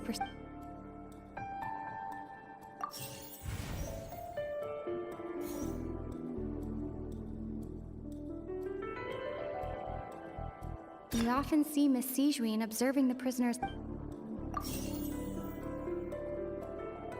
I've been told that the infirmary...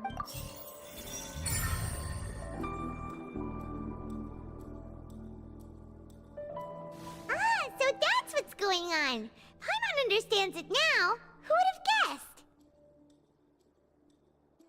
The hidden rule of the production zone. People are not supposed to work 3 days in a row, and if they do, they'll get strange meat in their welfare meal. At first, we thought this strange meat must have something to do with the people who disappeared, but in reality, they were all prepared by Sijuin, the head nurse. She often visits the production zone to observe the workers' health and makes a note of anyone who has worn themselves out after 3 full days of work. Out of her sense of duty as the head nurse, as well as her genuine concern for the workers' health, Sijuin visits the cafeteria right before lunch and cooks an extra dish for those who can use the stamina boost. Sijuin has only the best intentions with her surprise gift and doesn't want anyone to find out about what she does. However, unfortunately, Melusines as a race perceive the world differently from humans, and their sense of aesthetics is even more alien to us. The recipients of her lovingly prepared special meals cannot taste the care within and usually just freak out. Are we on the right track? Not bad. You've uncovered Sijuin's secret and even guessed her intentions correctly as well. It's nice to know that her efforts have not gone unacknowledged. All right, now for my next question. There are also some hidden rules in the Pancration Ring, including the one that you're not allowed to support both sides of a fight. Why is that?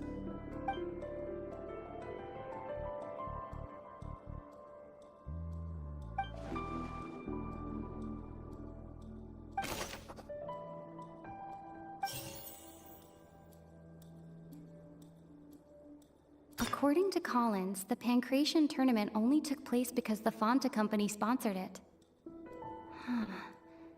The company must want a return on their investment as well. The Fanta promoter has been struggling because he doesn't recognize the real value of coupons.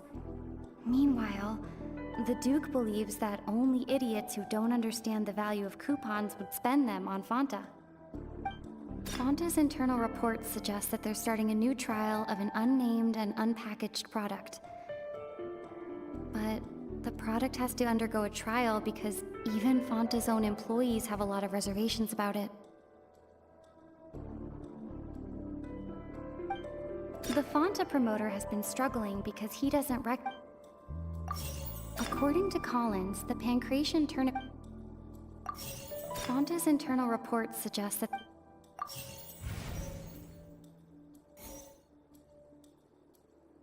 Fanta's internal report... The research note said that the Melusine race perceives the Fanta promoter has been... According to Collins...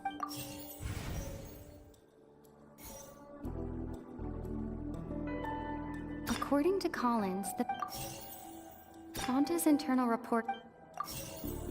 The Fanta promoter has been...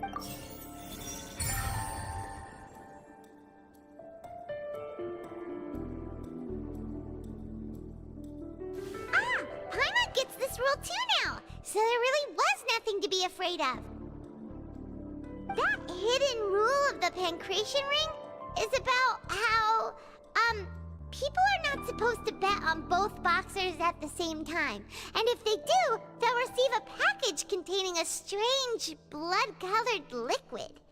People get scared when they see it because they've subconsciously begun to associate it with the missing boxer.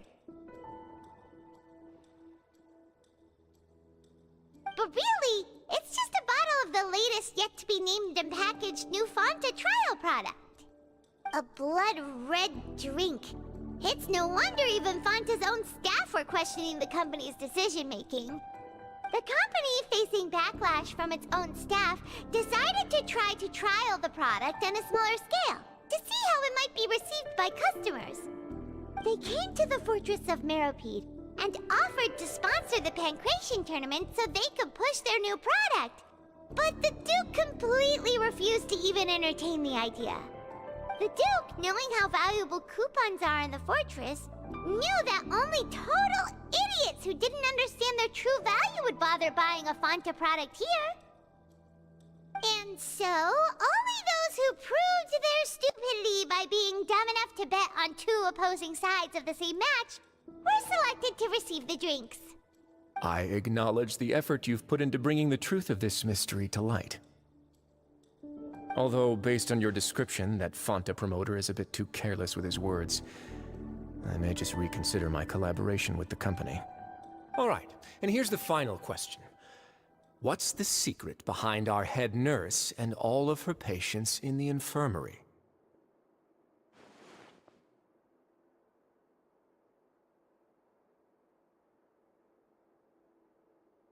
Stop your cruel and pointless games, Risley! You know that we haven't finished our investigation, so there's no way we can answer the last question! The thought of sparing Lynette and Fremine never even crossed your mind! You'll pay for this!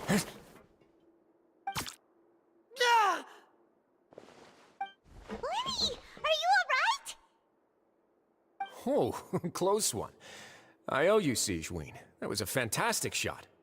It was nothing, Your Grace. Sigewinne? Though this gun may look like a toy, it's actually fully functional, as I just demonstrated. Sigewinne... You... Not at all.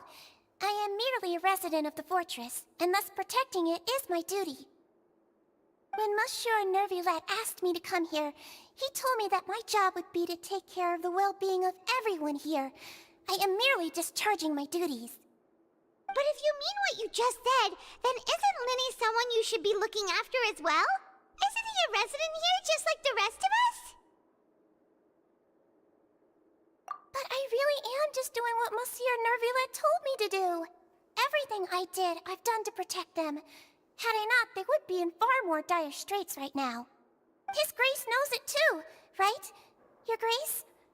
Mind proving my innocence to them? My dear Sigewinne, whatever shall I do with you? Would it have killed you to just wait another minute or two? Well, it's nearly time after all. The way you do things can be truly frustrating sometimes, Your Grace. I figured I should try to talk some sense into you. What are you talking about? What time? Take me if you want. Let them go. How touching. Can you just give me one more minute? Don't be like that, Your Grace. All right, everyone, calm down. 2 more visitors will be arriving any time now. I'll go get a cup of tea. Miss Sigewinne, I leave Miss Lynette in your care. You... What are you doing? I believe I hear footsteps.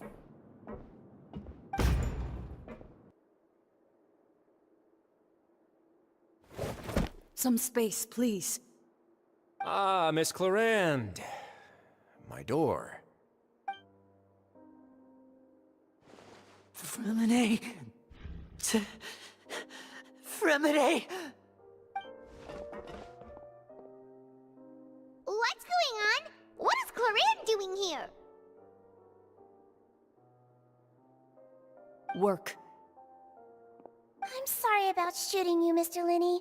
The tranquilizing effect will begin to wear off soon. Please take it easy in the meantime, though. What happened to Fremine? Wasn't he diving just outside of the fortress? Why is he looking like this?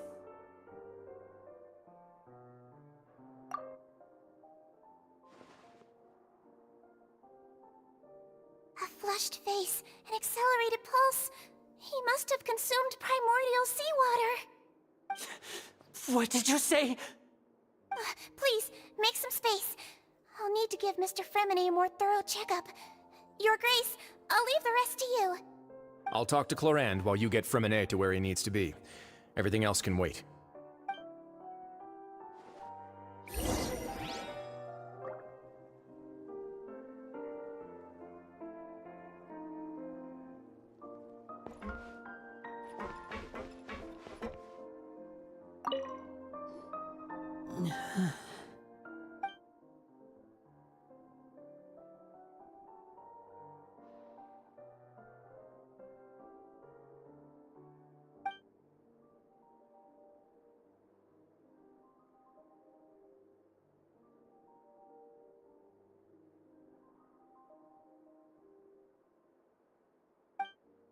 How is he?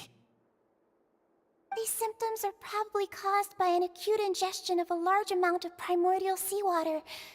Still, his condition is not critical. Of course, it would be best if he stayed for further observation.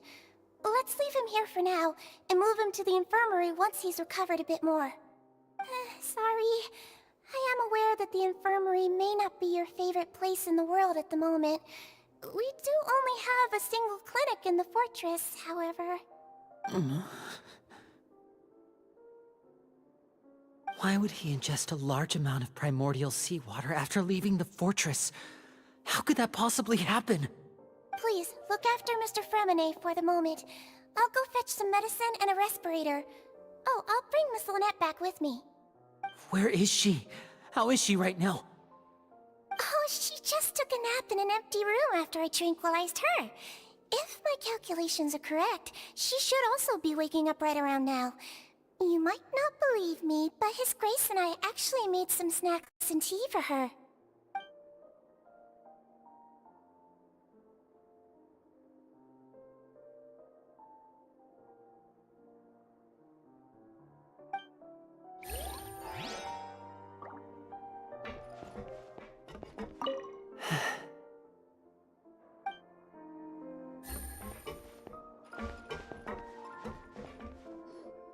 What's that look on your face? I thought I made good time on the way back. Oh, I'm just admiring your punctuality.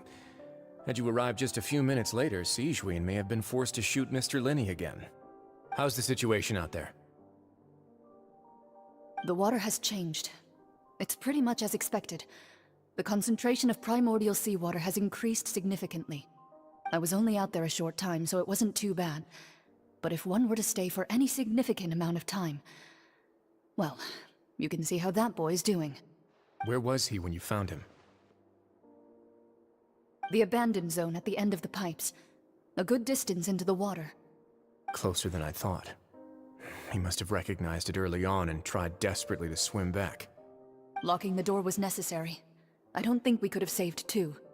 Well, I did try to convince him that I had my reasons. Never seems to work, though. It would probably work on Neuvillette. He has a knack for picking out who had good intentions, even when the outcomes were all terrible.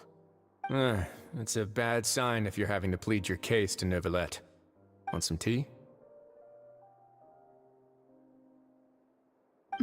Not particularly. If you want to drink some that badly, just say so. Fine, I'd like to get some tea. Want me to get you a cup too, since I've already made it? Might as well then, I suppose. Actually, do you have a towel? I would like to dry my hair.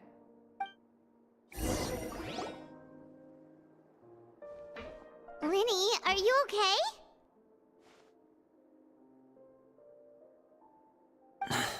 I'll be fine. They're all here now. Don't worry about me. Are you sure? You don't look alright. My hands and feet are still a bit weak, but that's probably just the residual effects of the tranquilizer shot. I'm back, everyone. Lenny! Oh, Traveler, Paimon, you're here too. Fremine? Is he... He'll be fine. But for now, please help me lift him up.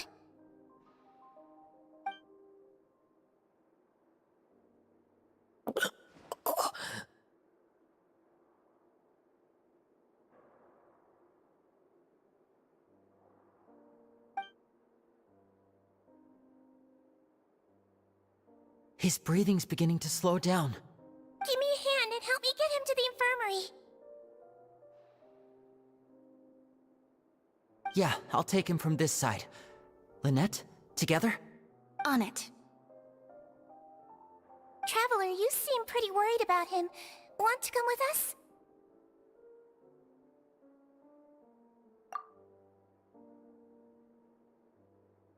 The Duke and Clarande are gone. They probably went to get some tea. The Duke will explain the truth in just a bit. Miss Clarande will need a break, since she only just returned from rescuing Fremine out of the sea.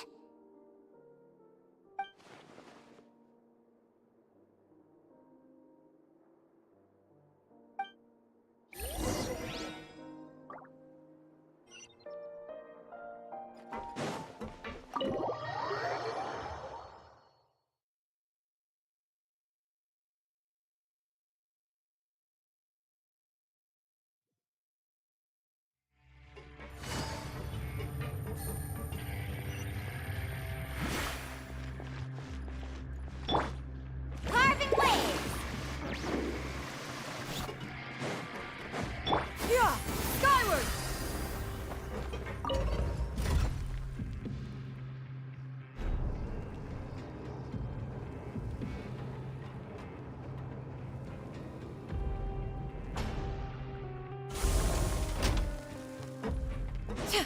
Yeah!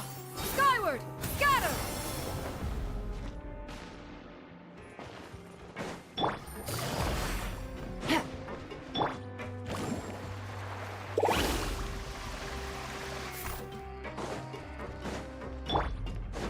Yeah! Scatter!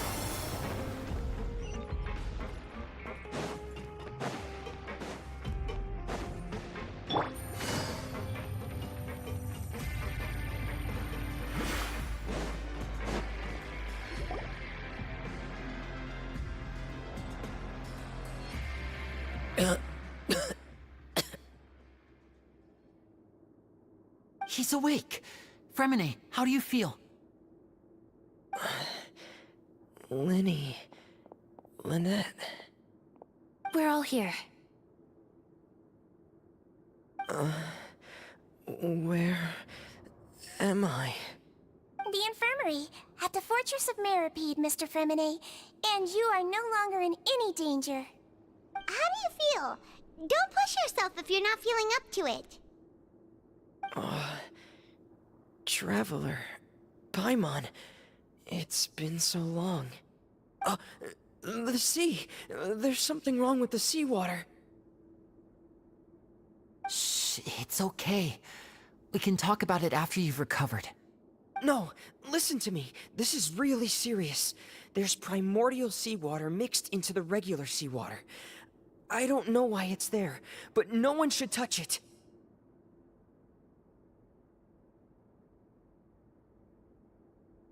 Pipes. Right, the pipes. It's all coming back to me now.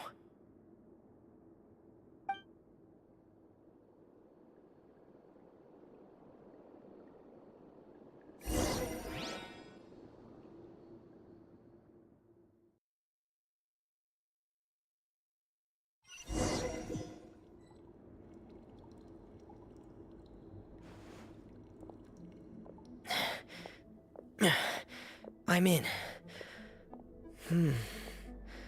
Seems like this pipe hasn't been used in a long time. It looks abandoned.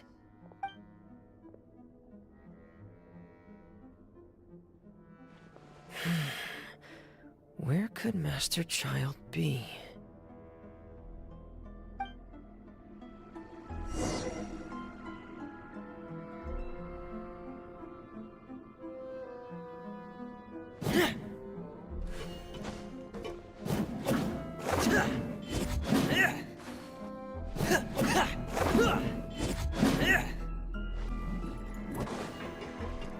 Getting gear! Pair!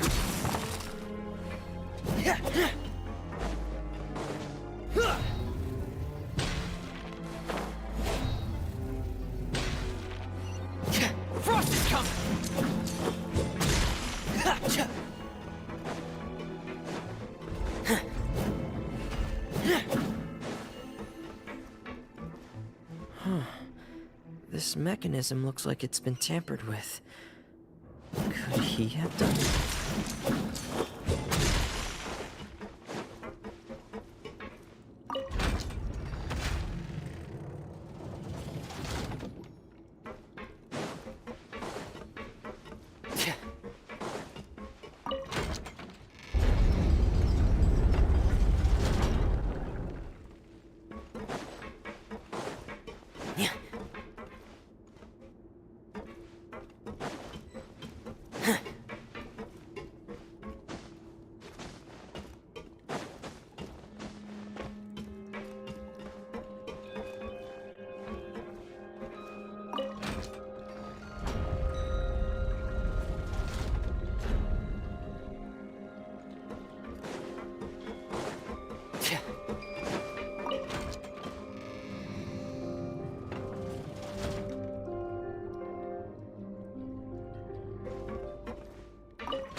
It's getting stuck on something.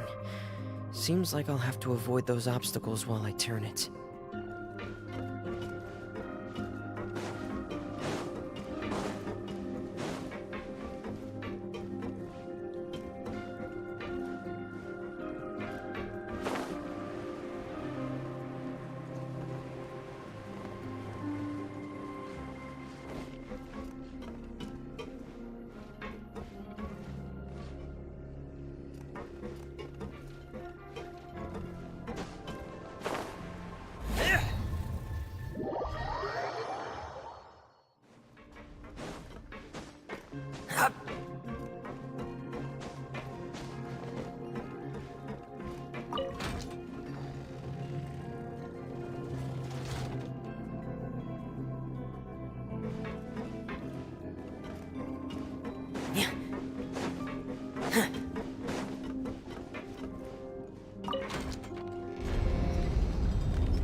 This is where the water starts. Okay. Master Child probably dived into the water. I'll go take a look as well.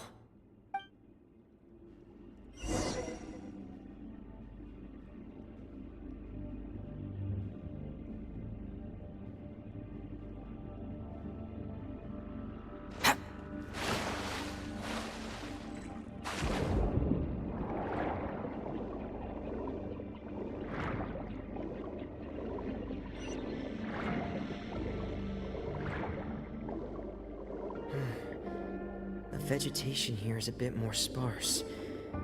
These traces aren't natural. A person must have left them, and recently. I should be going in the right direction. Oh, there are traces here too. I need to keep going. Huh? The traces are gone. But I don't see where he could have gone from here. Wait. What the?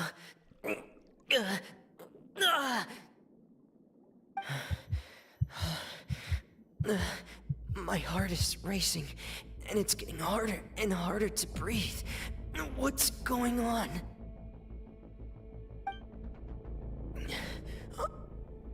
No good. I have to get back. They still don't know anything about what's going on. If I turn back right now, I should still be able to make it.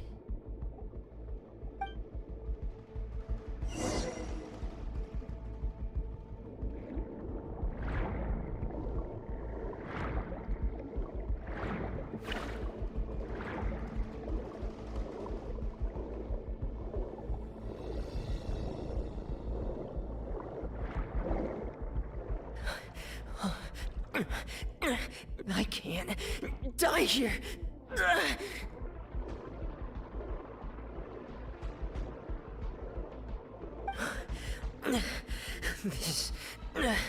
This is bad. I'm feeling worse and worse, and I'm still underwater.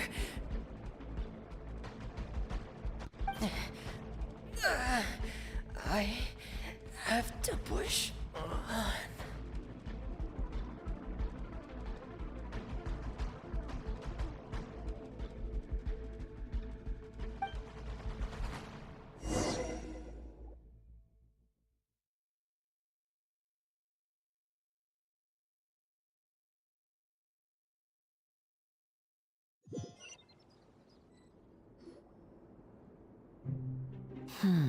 So, in other words, the trail you were following vanished, and you had no idea where Master Child could have gone, but there was also no obvious place for him to have disappeared to. That's right. I tried my best to swim back, but I had already put some distance between myself and the fortress, and I just couldn't find the strength to keep going. I probably passed out some time after that, and you know the rest. Miss Clarande brought you back, but we also don't know why she just suddenly appeared at the fortress, or why she went out to save you.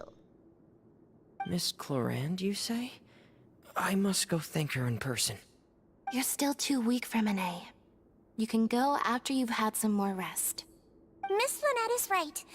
I believe Miss Clarande will stay here as a guest for another few days, so there's no need to hurry. A guest? Then I can assume Risley was the one who invited her to come down here? You should ask His Grace about that. He'll be able to explain better than me.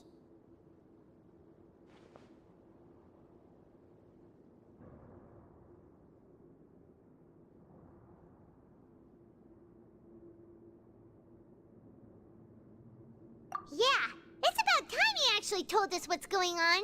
Wanna come with us, Lenny? No, please go on without me. I don't want to leave just yet. Lenny. The logical part of my brain is aware that we're safe right now, but I still can't bring myself to leave. Both of you are just in danger. Understood. Then let's just sit together for a while. In that case, I'll leave the infirmary to you. The Traveler and I are going to head out for now. As long as you stay in here, I don't think you'll be disturbed. Thank you.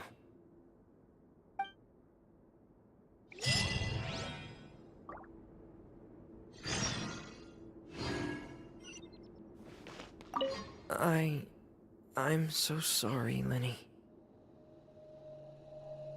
I'm also really sorry, Lenny. I should have been more careful.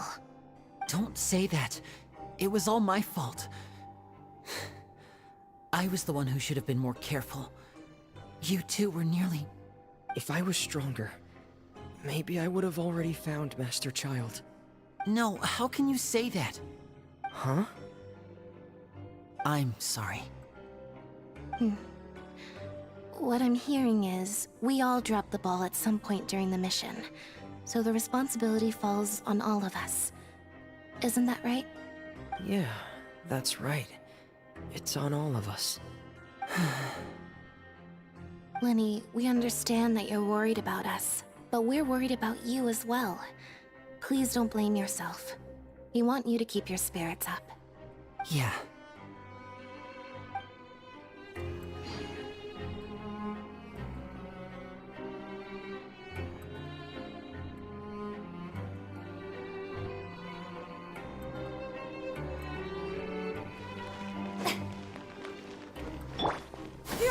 Skyward!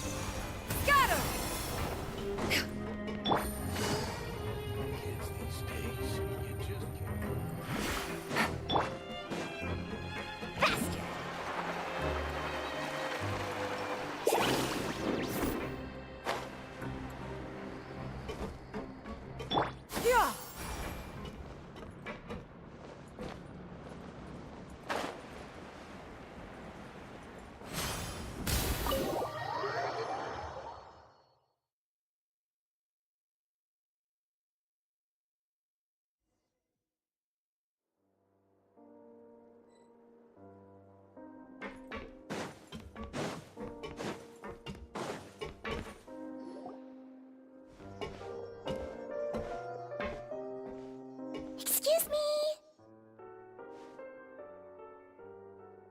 I take it Mr. Fremonet's condition has stabilized?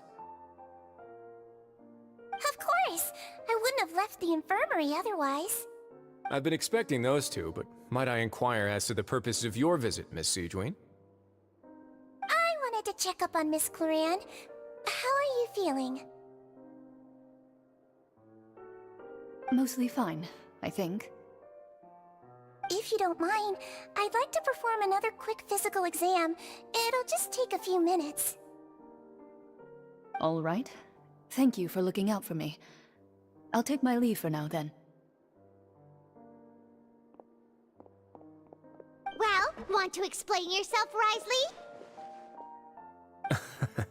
Of course, but I'm not partial to the word choice of explain. How about enlighten? Where should I begin? How about you start by asking me any questions you have? You can start with whichever one you'd like to get answered the most. Then Paimon will begin. Did you know about Lenny's goals from the very beginning? No. I just knew they were Fatui operatives sent to the fortress by the Knave. As for their specific goals, I only figured those out as you made progress on your investigation. You managed to monitor and stay ahead of them even though you didn't know what they were trying to do? They came here with ulterior motives. I'm quite adept at discerning what that kind of behavior signals. Initially, I thought their goal was just to investigate Child's disappearance. Linny suggested that I had deliberately let him escape, but in truth, I didn't really do anything special to help or hinder him while he was here. Everything he did, from finding helpers to leaving this place, he did on his own. Of course, it's inevitable that the Knave would make a big deal out of her fellow Harbinger's unexplained disappearance. I'm also quite curious about where that Harbinger went, so I figured I might as well let the Fatui do their own investigative work. All I care about is the answer. So you were hoping Lenny's group would just do your work for you! You make it sound like that's a bad thing. Unfortunately, things didn't go as planned. I assume that Fremonet has told you already, the ratio of primordial seawater around the fortress of Meripede is on the rise. The Forbidden Zone has always been Linny's target, and you got roped into that investigation after running into him.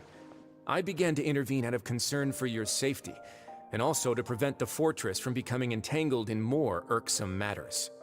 Are the rumors true? That you're also a former criminal? Now, why would you put it like that? Isn't staying here all day and serving as the manager of the fortress a kind of sentence unto itself? Another form of prison? I just happen to have some support from the rest of the inmates, that's all. Oh, right! Paimon wanted to ask, who invited Cloran down here? Me, of course. I paid her good Mora to come down to the fortress for some field work. As a champion duelist, Miss Cloran could be considered to be an independent party. I needed to find an exceptionally capable person to help me get through the impending crisis. And saving Fremonet was part of that crisis? You can think of it like that, yes. Credit where credit is due, that boy is quite adept at diving. Had conditions not been as hostile as they were, he probably would have found the missing Harbinger already.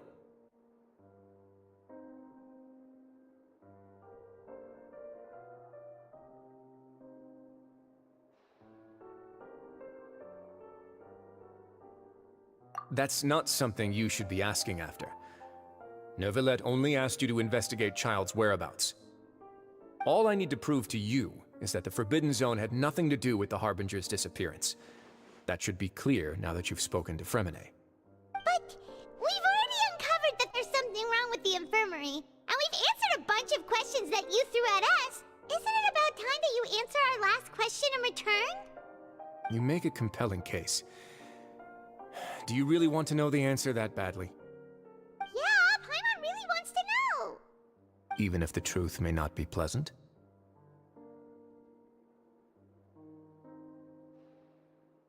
Follow me.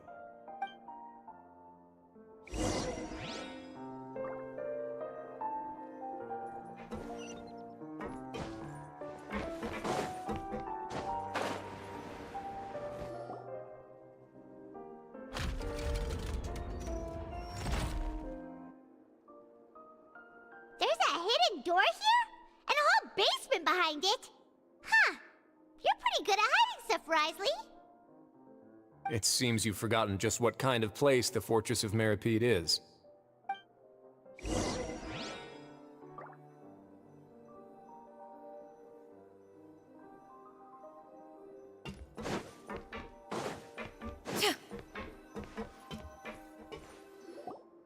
Stand on the central plate. Wait, is there a secret mechanism or... Whoa!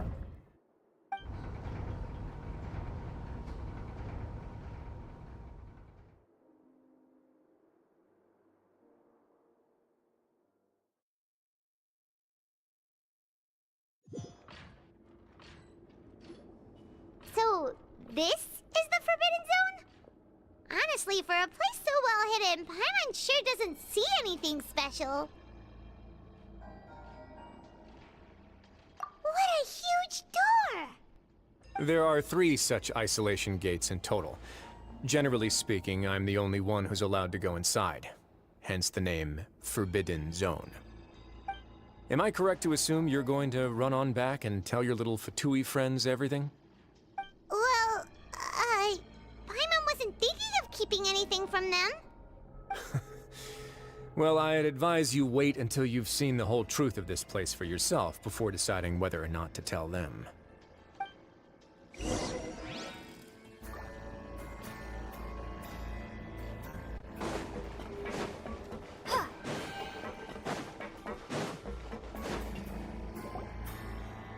Huh. So there's a switch on the side. Stand back.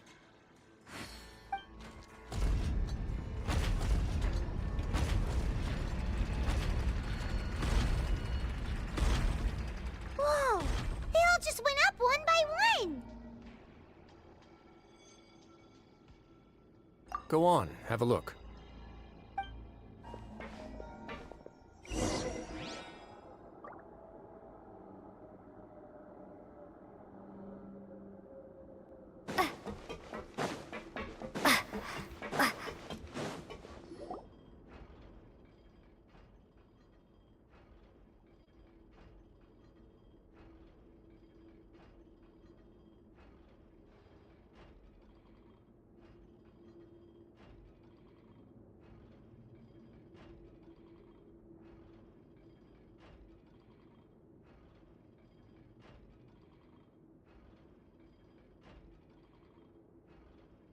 I've been interested in what lies beyond that gate ever since I assumed leadership of the Fortress of Meripede.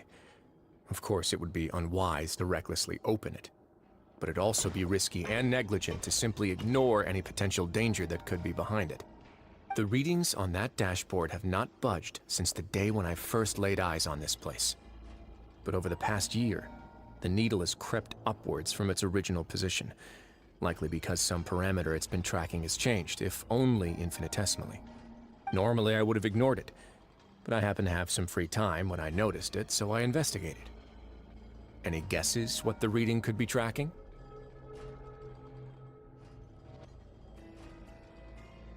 Very reasonable guesses.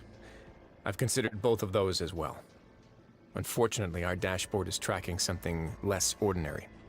The temperature should vary with weather and climate changes, so for something that rarely shifts, the water pressure is more likely. We ran a few tests to increase the pressure from the outside, but the readings didn't change at all. Later on, a few more possibilities occurred to me, such as a potential connection with the primordial sea. I began to make a few preparations based on that hypothesis. Over the past few days, the needle has moved again.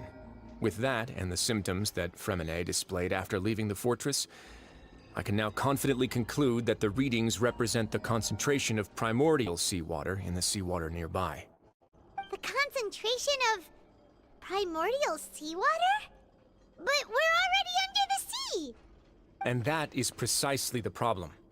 We're at the bottom of the sea, and now we're surrounded by toxic seawater. Somehow, primordial seawater got mixed in, and the concentration is steadily rising.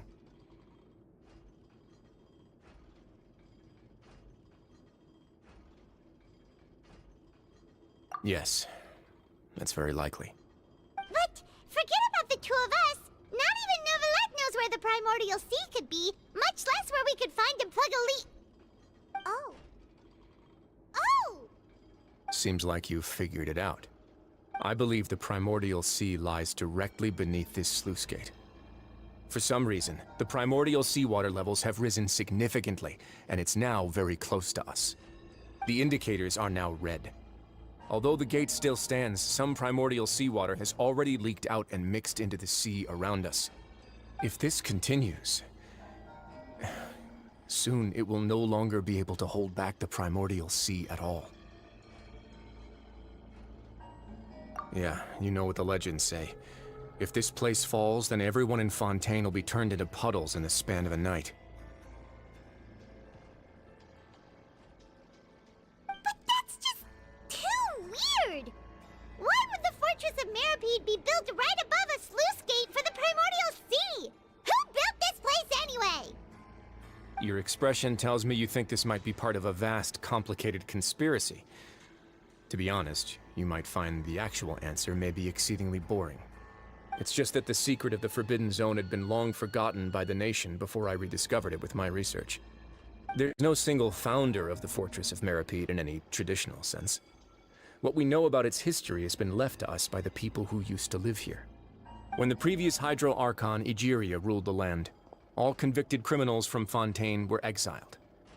The people drove the criminals away like a wolf pack chasing away the banished.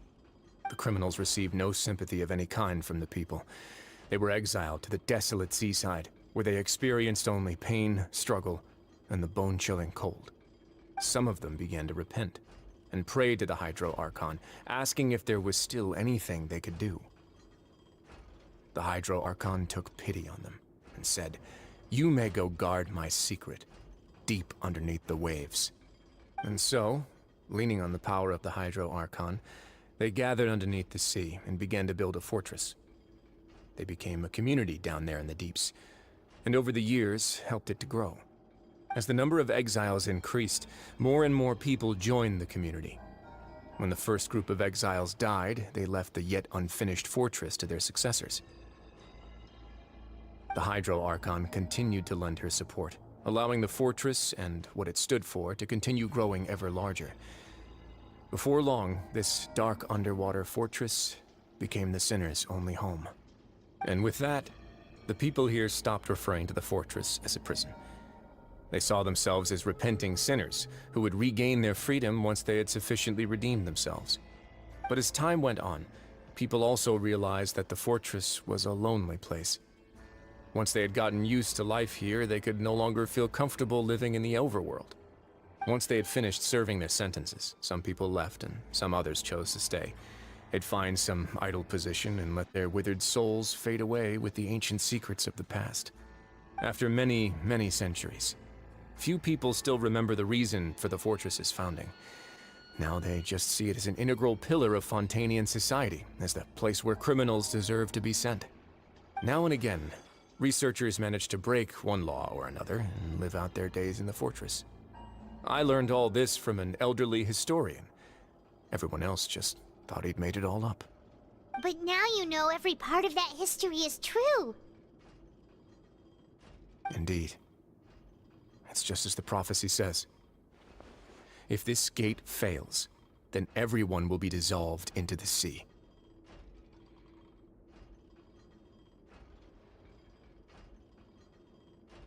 To be frank, not really.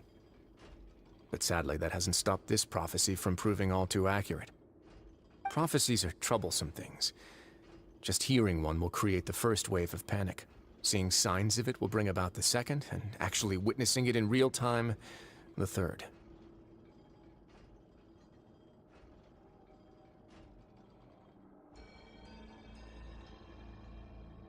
Let's go somewhere else. I want to show you something.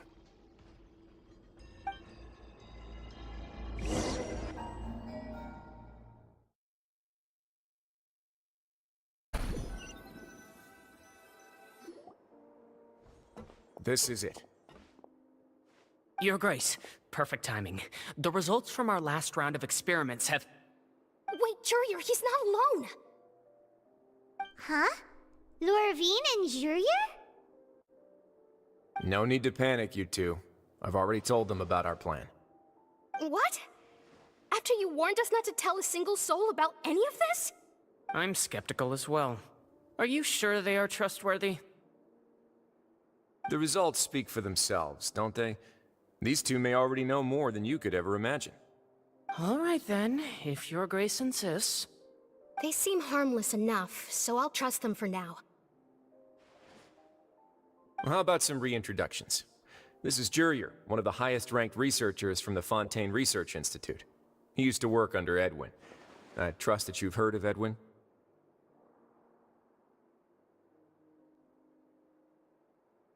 He's the one who blew the whole institute sky high. Everyone knew he was a bit crooked in the head, but you're not a local, so I guess it's possible for you not to have heard of him. Edwin's main areas of research were archeum and gravimeters. As his assistant, Jurier is quite familiar with them as well. I hired him to be my technical consultant. You want to blow up the fortress of Meripede? Ah, what a lovely idea. I'm already imagining it in my head. Gotta admit, I'm tempted as well. Guys, focus! Focus! That taskmaster over there is Miss Lorvine, and is also one of my technical consultants. While Jurier used to be Edwin's assistant, she used to be Jurier's assistant. Ooh, are they together?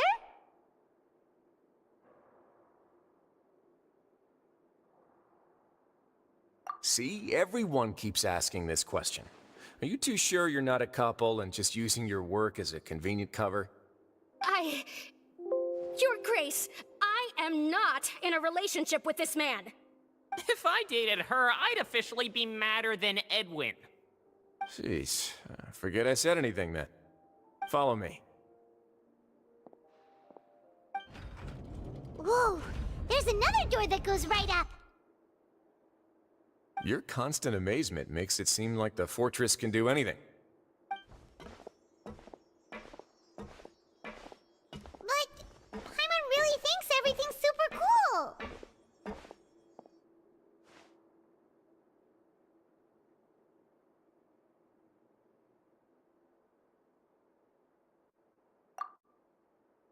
Well, let's spice it up a bit. And here you go.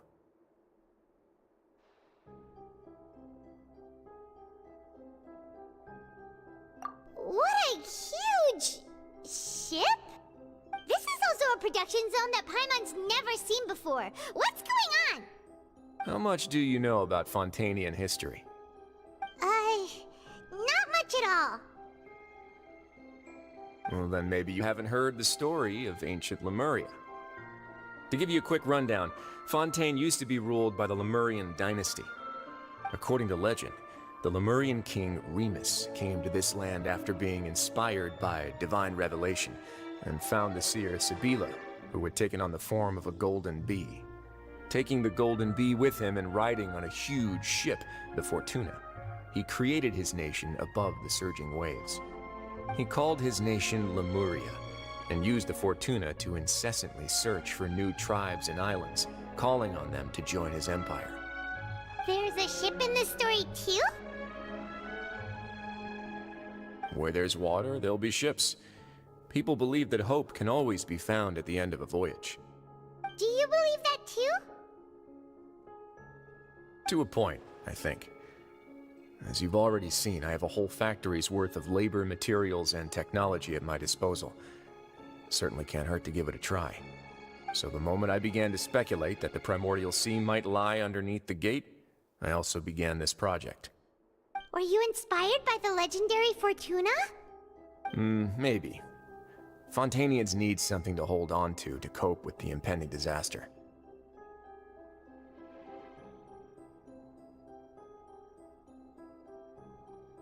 Were the workers to find out the truth behind this ship, riots would destroy the fortress faster than any catastrophe. As the fortress's administrator, I'd never make such a reckless call. Alright, that's enough talking for now. I'll need another 3 cups of tea to soothe my throat. Do you have any other questions? Seems like you're good. Come on, I'll take you back.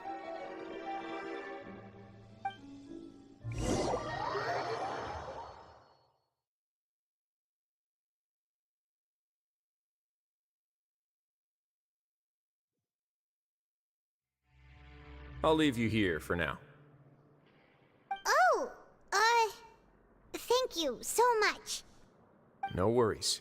But don't forget, it's up to you whether or not you want to share what you just saw. What you do from here on out will likely affect those three as well.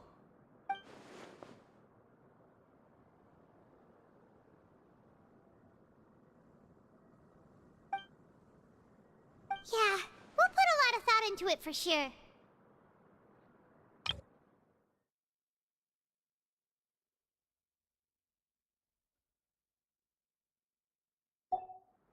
Great. I look forward to what happens next.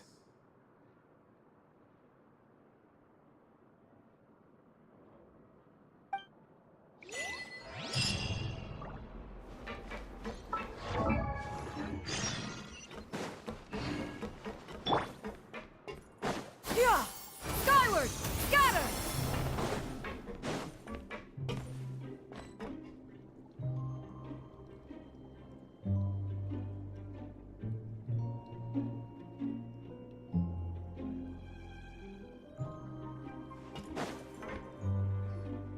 We're back! Welcome back. Do you want a cup of tea? How can you be so much like Risley, always drinking tea? Huh. Actually, now that you mention it, I just remembered something now. While I was sedated, I could still barely hear two people talking next to me. They were discussing everything, from the leaves to the water and even the teacups themselves. Must have been Risley and Sijwin. Yeah, I heard one male voice and one female, so it should have been the two of them. They really were just talking about brewing tea. I really can't make sense of this place. So, Traveler, Paimon, were you able to learn anything from Risley? Yeah, he explained everything. Very well. Then, would you mind checking your answers against my speculations?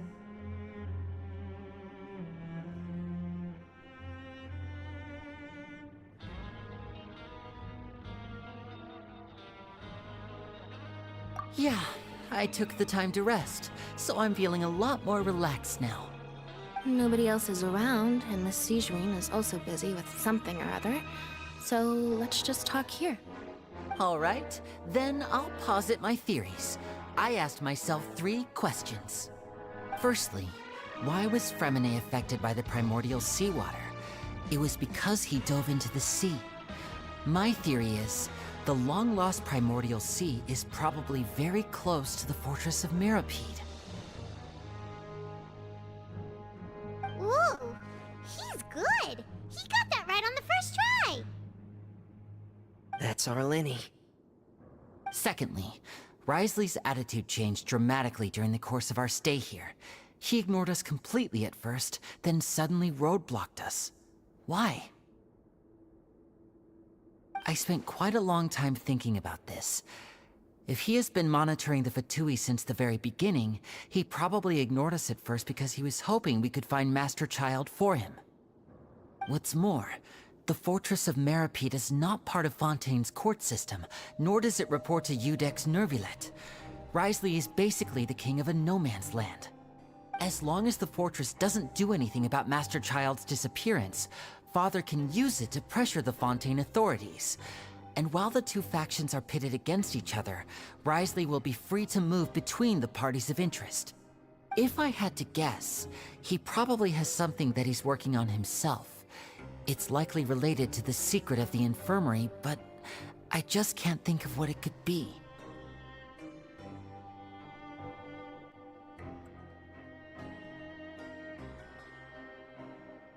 You're super smart. Thanks so much. Then finally, there's the last question. If Risley does have a plan, what could it be? All I know for now is that his plan probably has something to do with the changing nature of the seawater. He's even gotten Cloran to help him out. That can't be the full extent of what he's doing. There's probably a secret passageway behind the block in the infirmary, and there's something big in the fortress that most people here never get to see. He has a bargaining chip, and it could be important enough for Father to deal with him directly. I don't have enough information, so I have no idea what his chip might be. But let me guess. You have the last piece of the puzzle.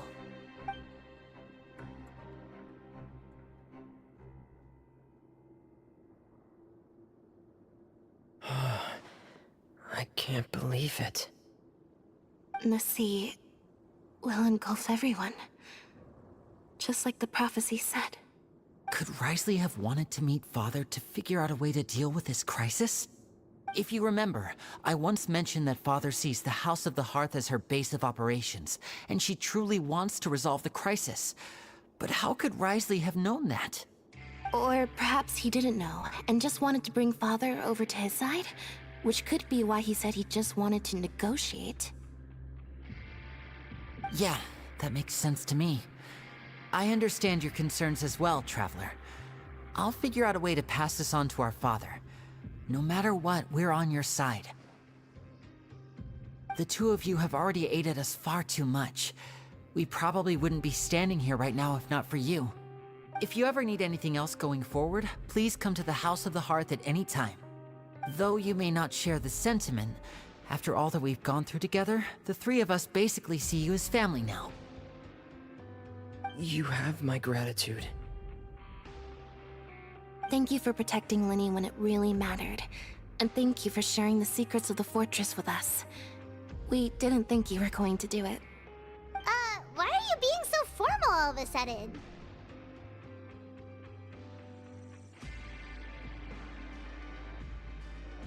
Given your strength, you might not need our help at all. But if you are ever in danger, we will try our best to protect you. Aww, the sound of that makes Paimon feel all warm and safe inside.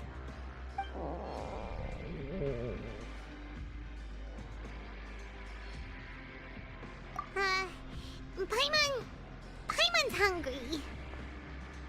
Oh, you've done so much already. Go get some food. Alright, then we'll catch you guys another time.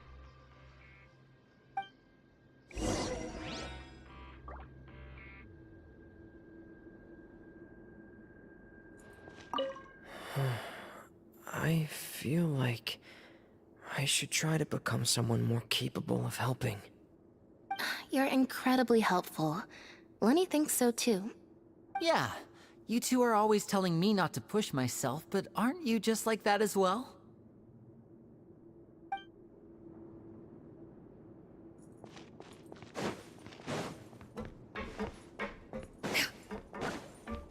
Yeah! Skyward! Scatter!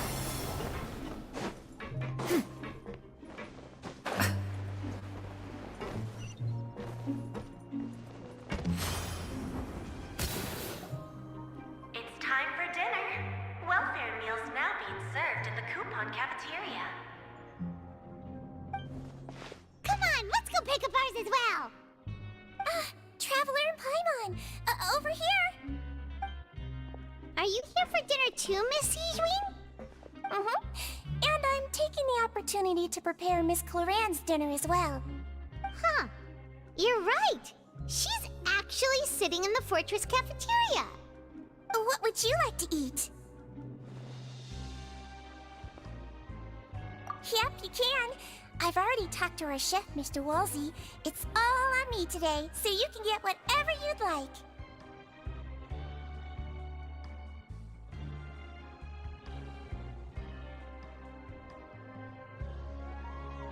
Me too! Don't forget Paimon! No problem. Just leave it to me.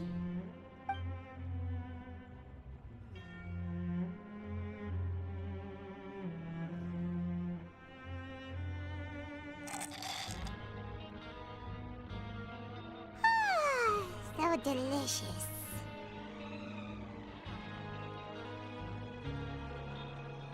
Is this how it feels to be freeloaders? Wait a second, we did do plenty of work after all. Feeling full yet? How's the food? Delicious!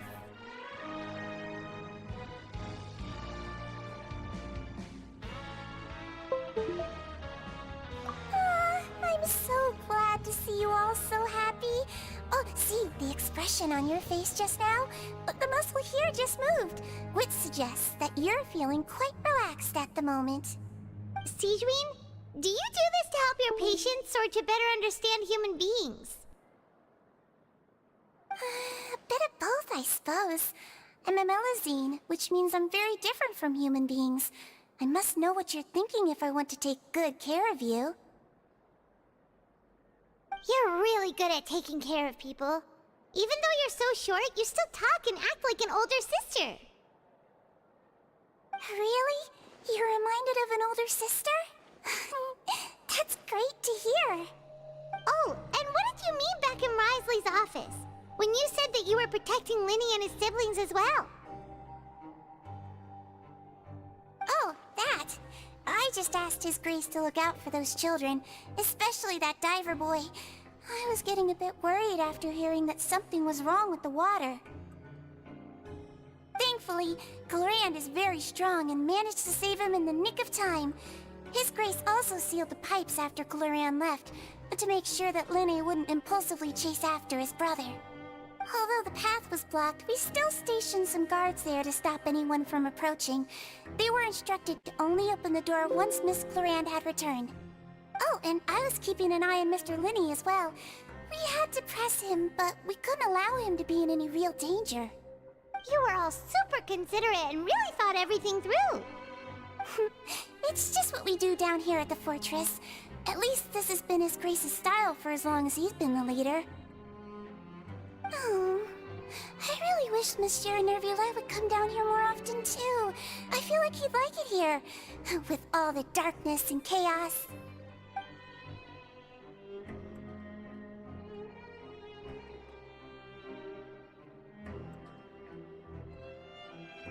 Get a good night's rest, you two. You've both worked very hard.